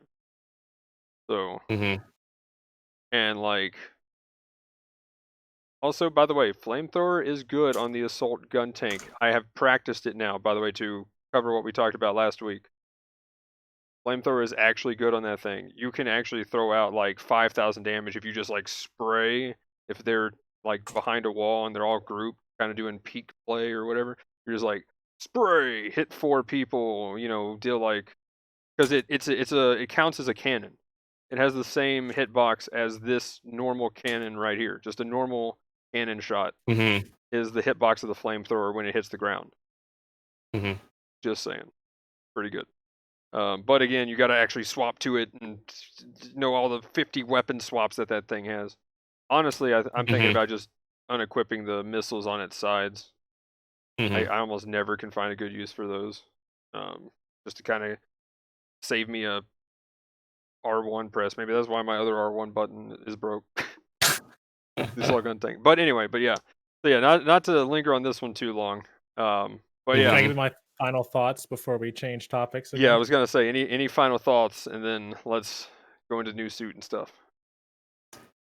I'll say go ahead. Or go ahead, Ashi. Mine's is easily less serious than whatever you're going to say, so please go first. Oh goddamn. Oh okay. I was just gonna say, like, it doesn't matter. I'm just gonna fight it no matter what. That's just I'm just stubborn that way. Like, whether it gets a buff or debuff, I don't care. It's that obstacle I need to get through, and our team needs to get through. So I don't know. We'll see what Bandai does in lieu of that. All Aoshi sees are victims. Pretty much. Pretty much. Understandable. Yeah. I just asked. I think the crucial flaw in your argument for the entire thing, Magnum, is that like you're focusing on the wrong suits. Why even compare any of these wimpy supports when the Zoc is in the video game? Like, all I heard was not a Zoc needs help and not a Zoc is okay, but the literal end-all be-all support god is already in the video game. Why are you even wasting your time? Hang on, let me bring up my list again. I don't know what a Zoc is. Hang on one second. You mean the sock? It's a sock. I don't see a Zoc here. I don't see my sumo Zoc. The one true Zoc is not in the game yet. I think the Zoc needs more weapons, honestly. Oof, I have no. A machine gun. Could you imagine a Zoc with a Zaku machine gun? Oh my gosh! It needs a big giant heat axe. There you go. Oh, yeah. Actually, well, it has its claws, so maybe not. Yeah, those things. The range on those things are crazy, just because how big it is. It needs the waddle. We need to change the movement speed. I mean, the movement type needs the waddle, and needs squeaky feet. Yep. And my chat's saying it needs a flight mode. Hey, there we go. Oh I mean, if my. you think about it like this, okay, the problems that the Zommel was having, right, with like getting outturned, you can't outturn the Zoc 180, boys. Hit that pad For button. real though, that is gross, and you get- can't get knocked down. I've you seen get some iframes. people that just play Zoc, and you know when you found them, they're just like you go in, the raids go into melee them, and like, no, I'm gonna save you, and they're just like, you know, or their eye goes, whoop, and you're just like, holy crap, that Some people don't know reaction about time, that still. like, Some people don't do it. Oh, real quick, in space, pro move, mine layer, real quick, just because we brought it up. In space, if you tap, you can't be knocked. You can't be like staggered if you tap the 2, so you can rotate around or whatever. Mine layer. This works in a non-latency setting only. Full disclosure. Pretty much. Downtime in the hangar is not responsible for anybody dying trying to use this maneuver. Blah blah blah blah blah. Legal talk here. But like the you hit both and then you just turn and then you go with all your mines right in their face, and they're like, oh my gosh, and then they're dead. Like it is so fun to do, but again, you might get it off like once every 20 tries because latency's a thing. But yeah, fair enough. I get it. I get it. I was like, what? I was really wondering what you were going to say when you said, "No, mine. Go ahead, Aoshi." Definitely memes. My gosh, memes for sure. Oh man. Okay, so new suit. So what do we want to see? Really, I'm curious. What do you want to see in the game? Maybe not even just your 3 that you're looking for. Maybe even like, what are your top 5 or 10 suits you want to see put in the game, Aoshi? And then top what do you 5? think? Jesus Christ. I don't know. I mean, like, how many ever you got? I don't know how many you want to see or get. I know one. There's only 2 that I'm already thinking about, but I mean, like, obviously, I'd love to see both Hazels in there. In terms of balance, I think both Hazels would be awesome to see in there. The Hazel custom and the advanced Hazel, just because it's easy to classify them. They're basically upgraded quells, and they're on the level of standard Gundams, basically, of that time period. So, and they look cool. Pretty legit though, for real. Let's see. Trying to go through the list because my brain is not working too well.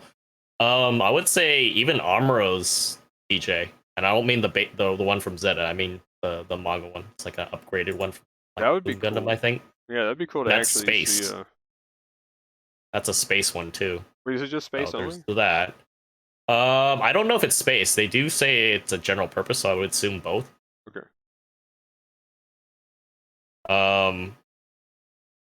But yeah, without going into like super high powered stuff. Let's see. If we had to predict next banner, because I only have like a couple anyways, I'm gonna throw my lot with the Palace Athene. Yes. But as much as I always love to see the Hazel, don't forget to say not a Hazel. Yeah, it's not a Hazel, but yeah. I mean, there's that, and then you know, we still have the Gabathy, the RX-110. That's also transformable. See, that should be a support. Transformable support. I don't know. It feels like a general. Probably, but I would like to see it as a support. Because I know I feel like the Hammurabi would be like a raid. I think so. Just as a, if we're going into the lines of like mainstream Zeta, not even into the mangas or MSV stuff yet. Give me the Bound Dog support then. I think that's the last one we haven't said is a transformable like. I mean, I say Palace Athene because that would be a support, but I know the last banner, you know, with the 7th Gundam was a support, and we just got a general. So I mean, that just means we need more supports. Raid. Come on, raid tomorrow. No raid banner. Well, I think what I was thinking is because we're already in 550, 600 costs now. I mean, doesn't seem like it. You know, I wouldn't be wrong. You know, immediately starting at 600, since the Zeta is at 600 as well. For the Palace. For the Palace, yeah, or even the Masala, since they're now finalizing transformable suits. I can see Masala. I mean, there's a lot. 600 myself, and the NDO would be a natural 6. Mm-hmm. Oh yeah, it would. Don't worry. When supports get my baby in space as a support, I already know the Q-Blade is going to be a support. Oh my gosh. I'm not looking forward to it, but the Q-Blade is going to be a fucking space only support. I'm gonna roll for it anyway, but I'm gonna be so fucking sad. You know what? Actually, just for you, Emblem, 600 cost Q-Blade. That's fine. I'll clap on every one of my raid methods. Oh my gosh. Okay. If it does come out, I'm gonna feel so bad because I'm probably gonna get it in like one spin. That's gonna be the one suit that I get in one spin. That'd be fun. The thing though is the Q-Blade. I wish it was a ground type too. It would be so cool. Oh yeah, it would. It's interesting. Because I mean, how much of a stretch would it be to use the funnels? Granted, it's I was watching Gundam X, and I mean, I'm forgetting the name of the mobile suit, but one of the mobile suits that they have uses funnels, and they're on Earth, and its funnels were doing funnel things just fine. Maybe it doesn't even matter. Granted, I know it's a different series or whatever, but yeah, I don't know, to be honest.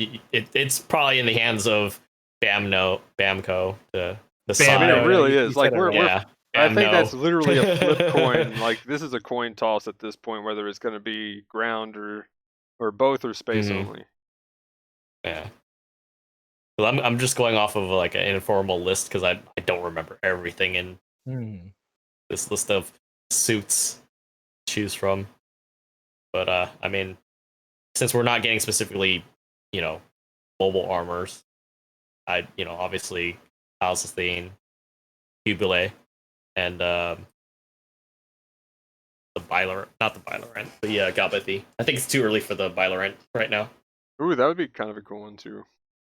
But I don't know about space. I thought they had a space variant, but I think it is. I don't know. Oh no, it is on space. That's right. It is a spacesuit as well. That could be a raid, I think. The Bylorent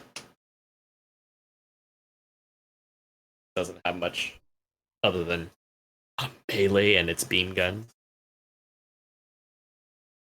But yeah, there was one comment I was going to make. Oh, real quick, just by the way, anybody watching at this point, for the topics list, I kind of messed up. So if you're now skipping to the new suits and wanting to hear us talk about new suits, the random balance stuff there was me talking about the Thunderbolt and the Zammel. So yeah, it was probably I don't know, 30 minutes ish of stuff. So if you wanted to go back to that, there's that. I just added that. My bad.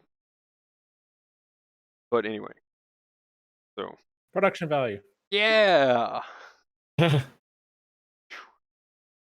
4 hours of sleep too.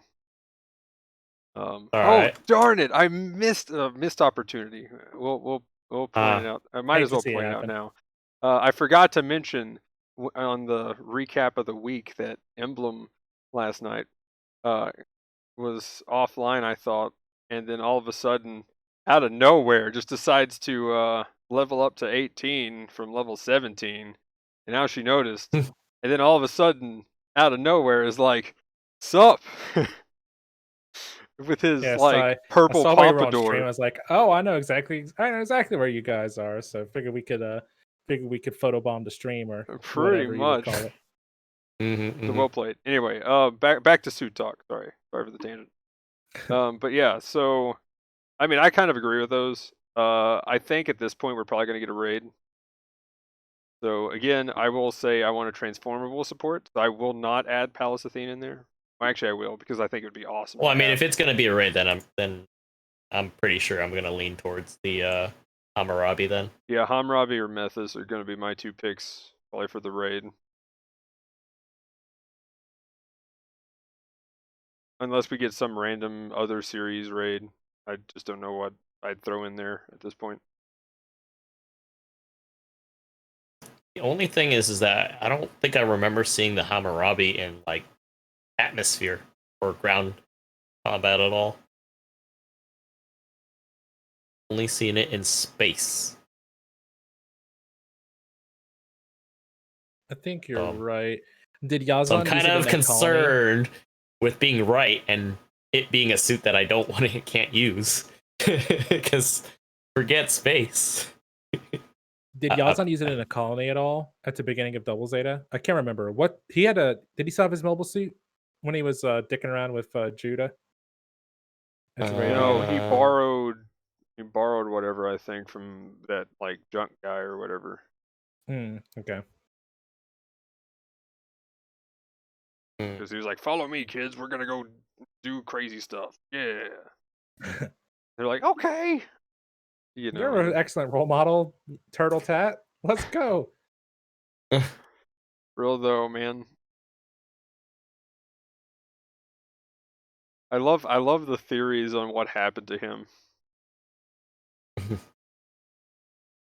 Like, I love that all of the theories where it's like later on in the series where you see like Haman walking and there's a guy that kind of looks like him, has the same like hair and stuff, but you don't get a really good look at him. Well, I mean, I guess you do, but it's not like not well drawn, I guess should be the way. So it's kind of like it looks like him, but That's interesting. I couldn't see Yazan working with Xeon.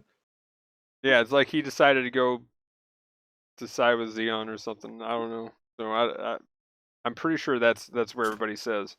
Either way, there is some picture floating around that, yeah. But as far as being an atmosphere, I don't think does he have the Hammurabi at all? I don't think in Double Zeta actually. He might not. I just can't remember. I try to filter out Double Zeta as best I can for personal reasons. Yeah, it'd be hard to say. Yeah. We'd have to see. I wish they had. Put your vote in now. Which suit you'd like to see next week? I mean, this upcoming week. I don't know. Pretty much, like for real though. That should just be a staple. I need to add that to the. Leave a comment below. I'll say this though: if the Hammurabi comes out and they give you like Yazan's clothes for it, they better put the turtle as a emblem for your mobile suits. That would be awesome. Like if nobody knows what Yazan looks like in like outside of his pilot suit, you can look it up, but he like literally has a turtle tattooed on his chest. Trying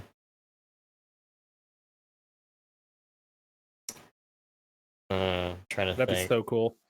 Yeah. To me, some people are like, who cares? But I think it'd be hilarious. The turtle. That would be great. I'm gonna put that on my Zoc. That would be great. Yeah, for real. I got that weird fish thing that they give you for the Zoc when it came out, but I'd love to get the turtle tat image on there. Oh yeah. Dumb question. Do you think the Masala would be a raid then? Also, definitely wouldn't be a general. I don't feel like. I used to lean towards raid, but like honestly, I've been convinced that it could be a support. Masala? Yeah, because it has the cannons and stuff. I mean, right. It's been a minute since I remember seeing that. That is a good point. Yeah. I always forget that, and then I look it up, and I'm like, yeah, okay, never mind. Because that's what. So would that make the O support also? I was gonna say it could be the O. That's what I'm saying, man. Yeah, that gives you your raid. The O could Cubulate, man. That's how Cubulate becomes a raid, is because the O is. It's so hard to say, man. I mean, any like with the way they do generals now, any suit could be anything, especially a general. Like that's the thing I can't stand right now is like, what is a general? Yes.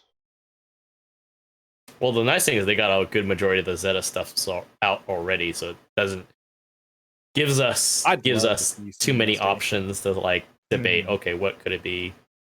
There's only a select few left now, so it's like, okay, it's going to be from this pool, and I think they already got most of the MSV stuff from the OG stuff, Gundam stuff. So it kind of narrows it down even more, as far as variants go. Gaza Sea next week. I'll go. just say that. Or Gaza Sea tomorrow. Let's get one of our 3 Neo Xeon suits put into the game. Yeah. Let's go. Watch it be space only. I imagine it would be. Although I guess it could walk around.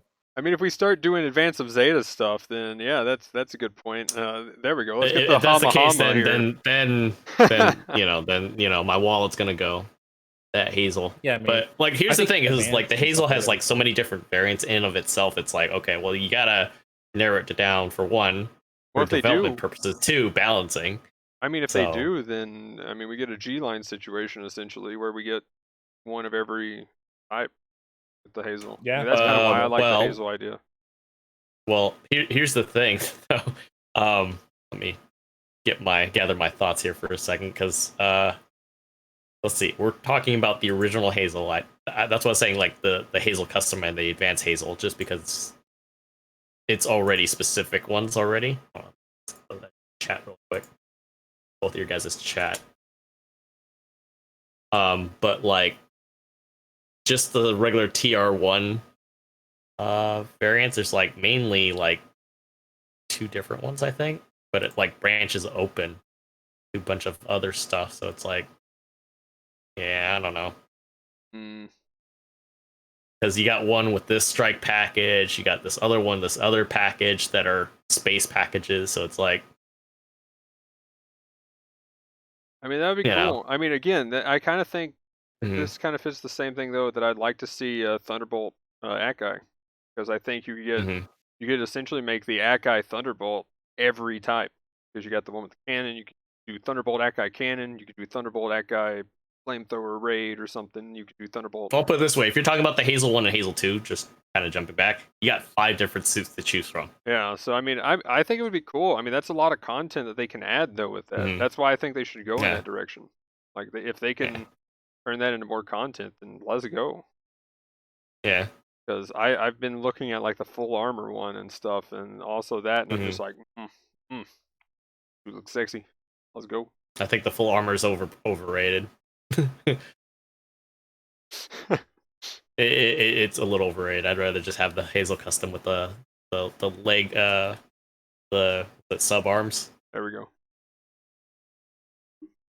Just call it a day. Oh my gosh, space crab. Oh no. Oh no. I mean, if we're gonna get the Valvero, we might as well get the Psycho Gundam.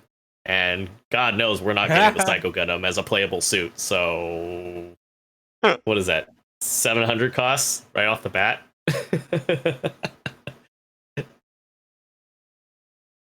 I mean, it's a good idea, but maybe not a good idea on the receiving end.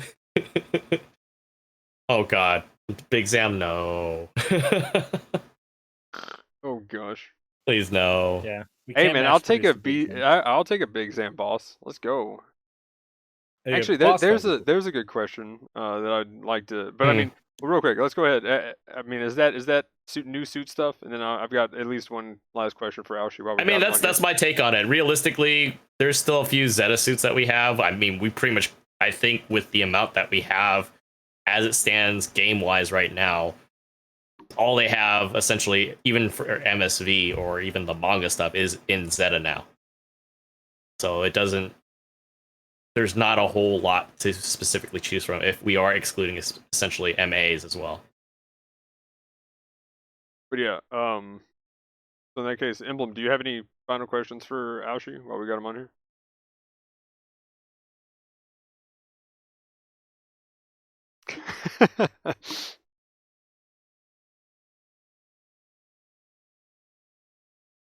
And the reason why I was asking that is like kind of for, oh, there we go. No, you're good. One thing that I was going to ask you, Aoshi, I think we may have touched on it already with the Mark II, but just for those viewing at home, what would you say your favorite suit is per class and your favorite cost to play at? I've been playing a lot of high cost because of that Mark II, so I mean, I would say that's probably my favorite suit right now, and it's probably the most reliable in that high cost. I play a lot of generals, as you guys said earlier. 400 cost used to be BD3, I've been playing a lot of the cavalry just because of the utility on there. And then I don't know, it's just like I would say even the Quell's pretty viable too, that I've been having a lot of fun with when I do play raids. And I think I've been playing too much lately of the flight type. The flight type's really fun once you start getting it down. Goof type. I know you all you Xeonite guys out there. Support. Zaku Cannon is pretty reliable. I had a lot of fun with that low cost for sure. Oh yeah, once I made the conversion. Yeah. But the thing is that I think a lot of it had to do with understanding the core mechanics of the game.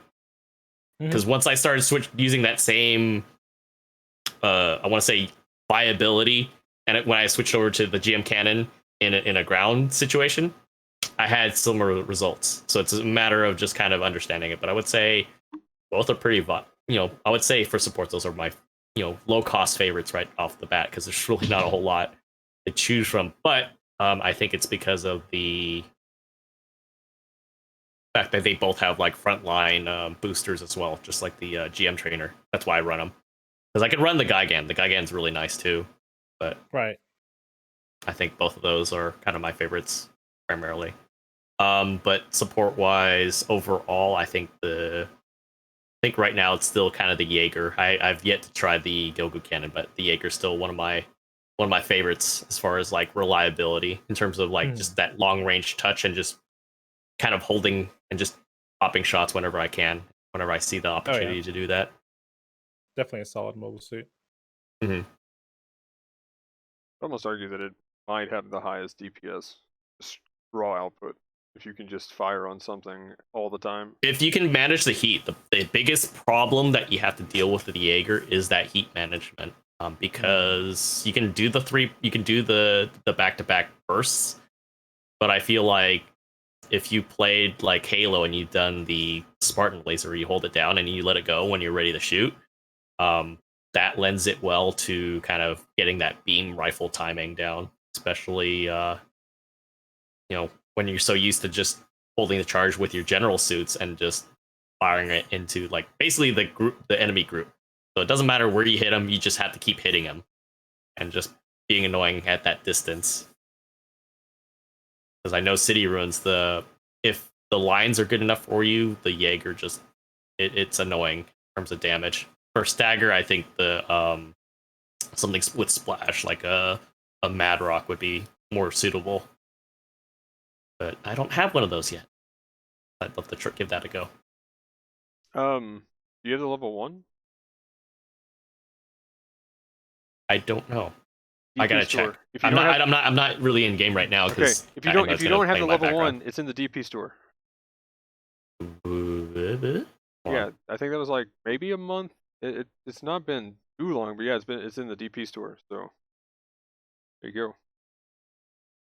Hold on, I forgot we were in a lobby, I guess, when we were last playing. What the hell? Oh, I must have hit something and I got kicked. Yeah, I think.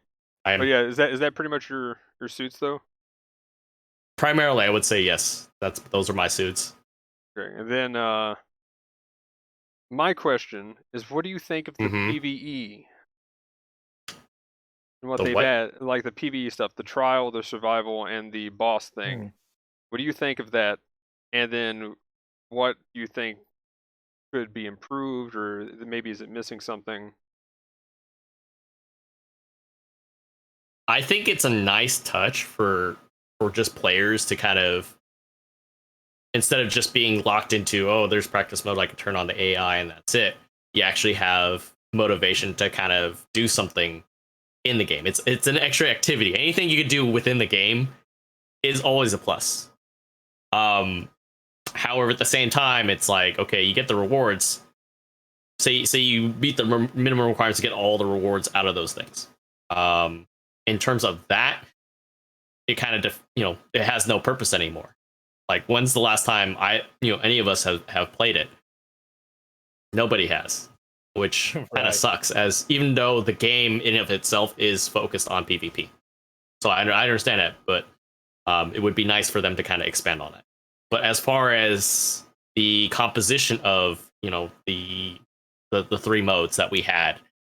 As far as that co-op portion, it was really nice to kind of be able to take whatever we can, or even in that sense that we got, because I don't actually own a Zeta, I have the Rick DS and I do have the Hyakushiki.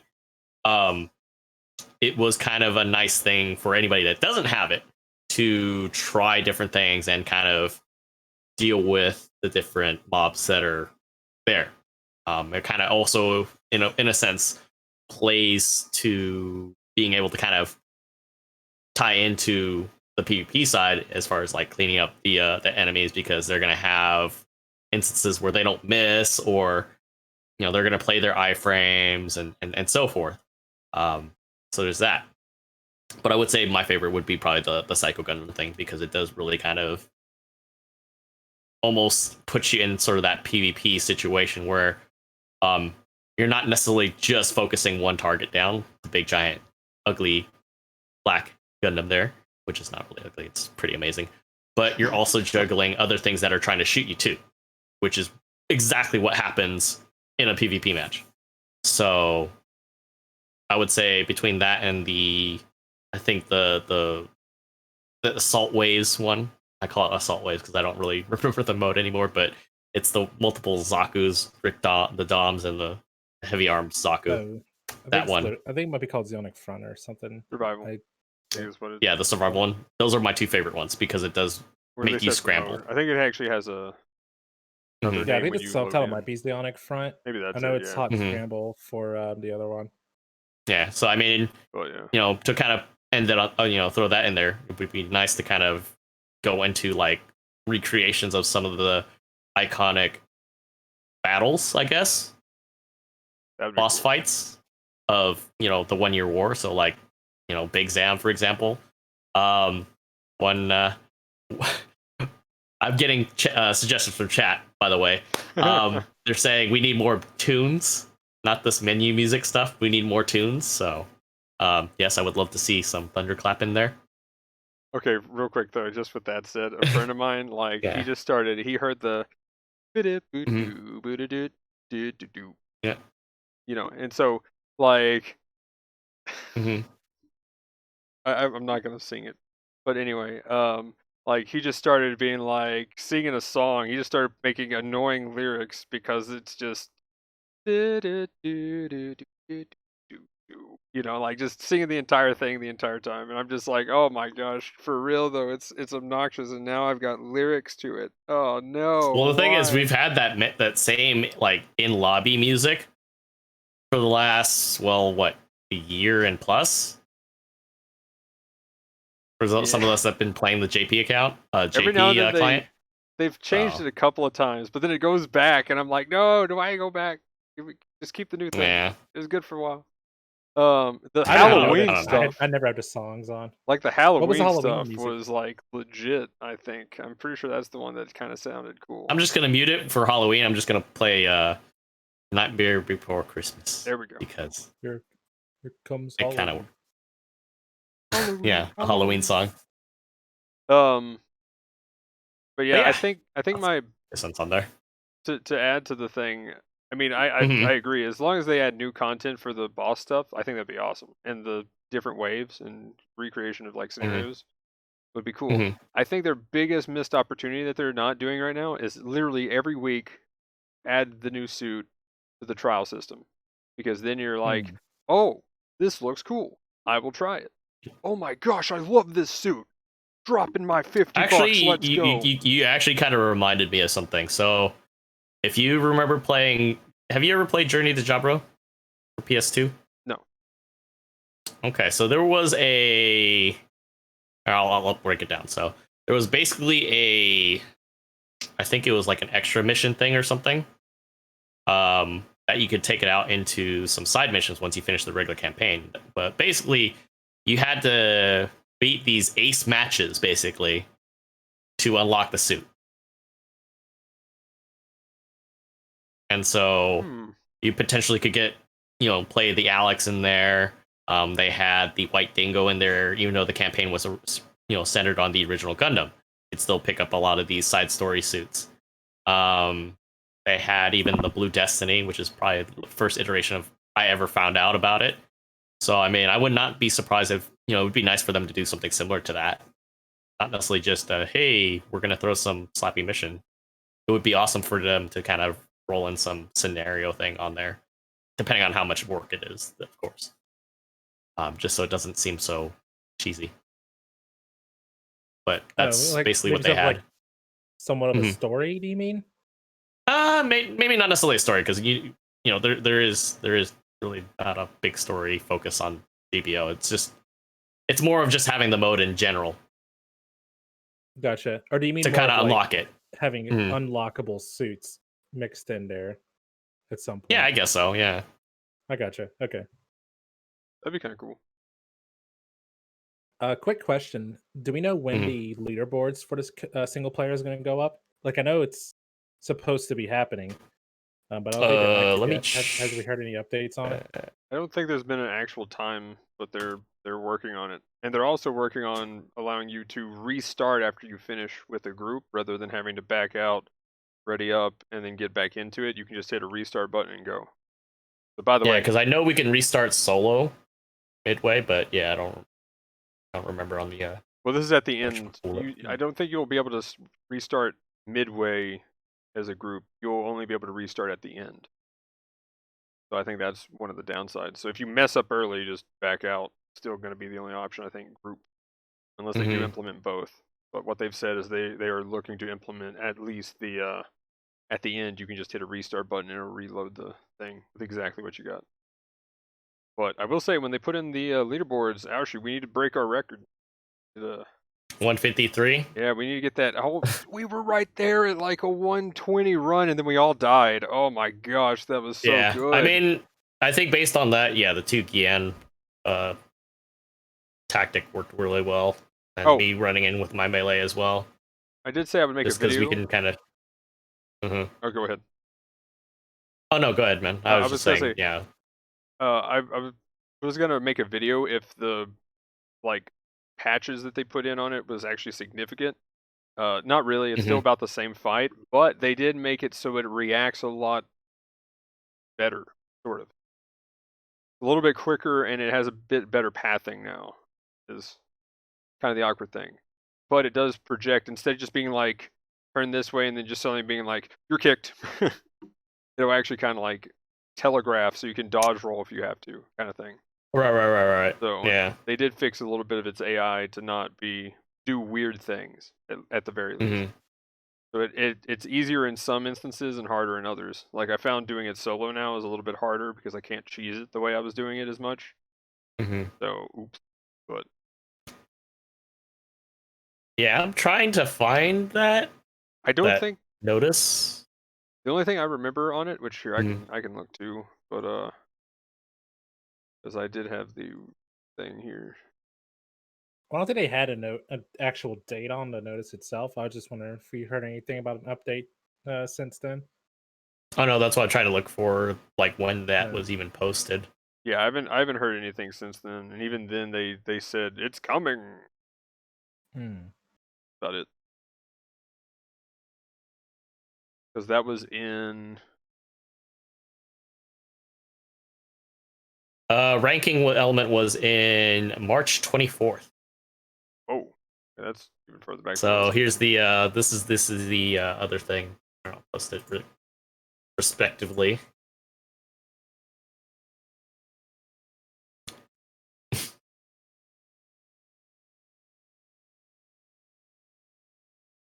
So that's the actual posting developer post that they had. That was on the English site. Post. Yeah, but no timetable yet. It's just in the works, basically. Oh, hey, content updates are scheduled every few months. So, just to kind of recap on that, yeah, that's basically why I'm like, okay, I know they'll only do certain things or whatnot, but it's still good to kind of throw out suggestions, what they can and can't do. But actually, that's kind of cool.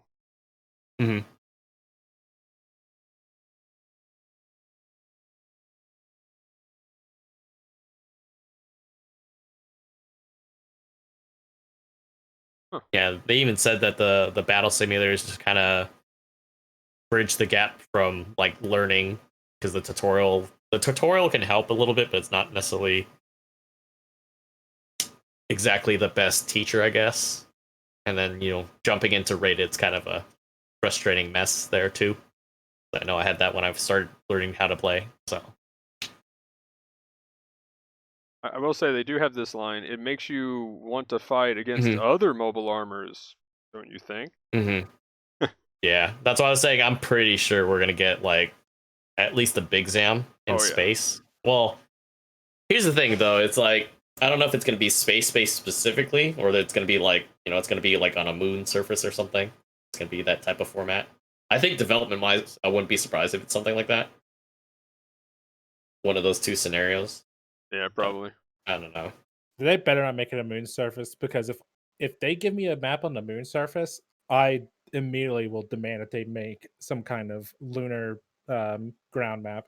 I mean, I think they would make that first. I think what would happen is we get that first, right?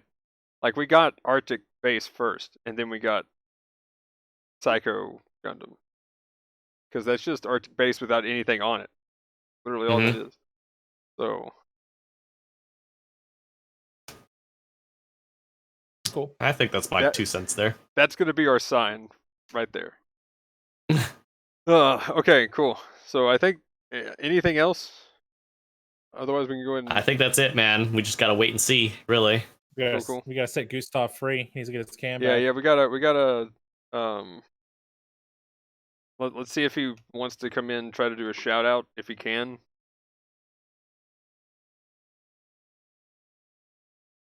And then we'll do shout outs.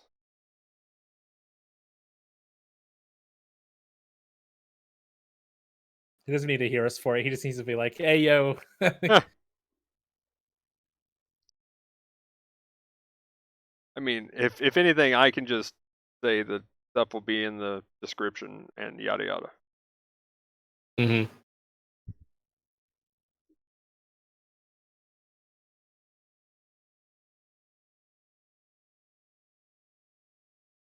was gonna say, on a side note, maybe Emblem wants to fight that rhinoceros. That'd be fun too. That would be nasty. As long as it's a support. No, I said fight it, not necessarily run it. Good lord. Yeah, no, that'd be even worse than the Zommel thing. Would just. No, I know you mean a PvE kind of thing. I wanted to be a big giant support for me to just farm damage numbers on. Like, a ball. But yeah, I guess we can kind of go ahead and get started with him, and then we'll Gustav gets here, then we'll do that. Otherwise, when it gets to me, I'll just kind of point out his info and stuff. So yeah, guys. So Aoshi, do you want to go first? Let everybody know what's going on, what you got coming up, all that good stuff, where they can find you. I would say just mostly streaming games right now until something comes up. I'm still kind of clearing the area, get back into Gunpla stuff, because of the airbrush things. But yeah, you guys can follow me here on Twitch or Twitter. That's probably the easiest thing. So since Twitch already updated their pages, whatnot, all my socials above there. And it'll be down below if you're watching on YouTube. Yeah, and on YouTube it'll be down in the description. That's true. There we go. Down under the window there. Yeah. Okay, cool. Emblem? I know. She's a man of few words. Yeah. Just if you watch more, I want to say for the spill, but twitch.tv/GamingEmblem. Video games on the internet, trying to get a little bit more gaming in, doing stuff with the boys, diversify our game selection. I've played them before, but we've been getting a few more waifu games on stream, and those have been pretty fun to play. I think chat's been liking it too. We're trying to mix it up a little bit. I was watching a little bit of Gundam, for instance. They have Gundam series on like Gundam Info on YouTube, and we watched that the other day. Magnum saw some of it. but it's pretty fun. Just a little bit of like alternative, not just gaming content. We've been playing around with that too. But yeah, not just video games on the internet. There might actually be fun as well. Oof. Crazy, I know. GamingEmblem. Check it out. What's this fun? What's this fun? Shotgun Alex. I had nightmares. Okay, but anyway, everybody's info will be down in the description below as usual. So again, we've had Gustav here, Gustav _XIII, Gustav the 13th. So twitch.tv/that for him. But yeah, I think he's probably gonna be doing more Kiwami 2 Yakuza stuff, and of course he does Gundam things. So GBO2, yeah. But anyway, so I'm PG Magnum. I stream on Twitch, got a Twitter, Discord, stuff like that. YouTube channel. If you're watching this on there, then yeah. But anyway, probably gonna be doing hopefully the Final Fantasy VII speedrun by Sunday. If not, then we're putting it back another week. Oops. It will happen. I just gotta finally grind out all the extra stuff. So I kind of want to get the best run I can if I'm going to do it. I don't know if I'm going to dress up in a suit this time. But other than that, GBO2 things. And Final Fantasy 14 might be, it might have been a trap. But yeah, we're playing that now apparently. My time. Also, one extra thing, that Gundam tabletop thing that I've been talking about and stuff. Already gotten essentially the first 3 sessions, chapters, whatever you want to call them, kind of done and ready to go. So we probably will get that started sometime soonish, either by the end of this month or next month. I'll be messaging everybody and finding out if that's good to go and whatnot. And we'll get an actual start date, hopefully by next week on the podcast. I'll definitely announce it then, and I'll be announcing it on the Twitch channel and stuff like that.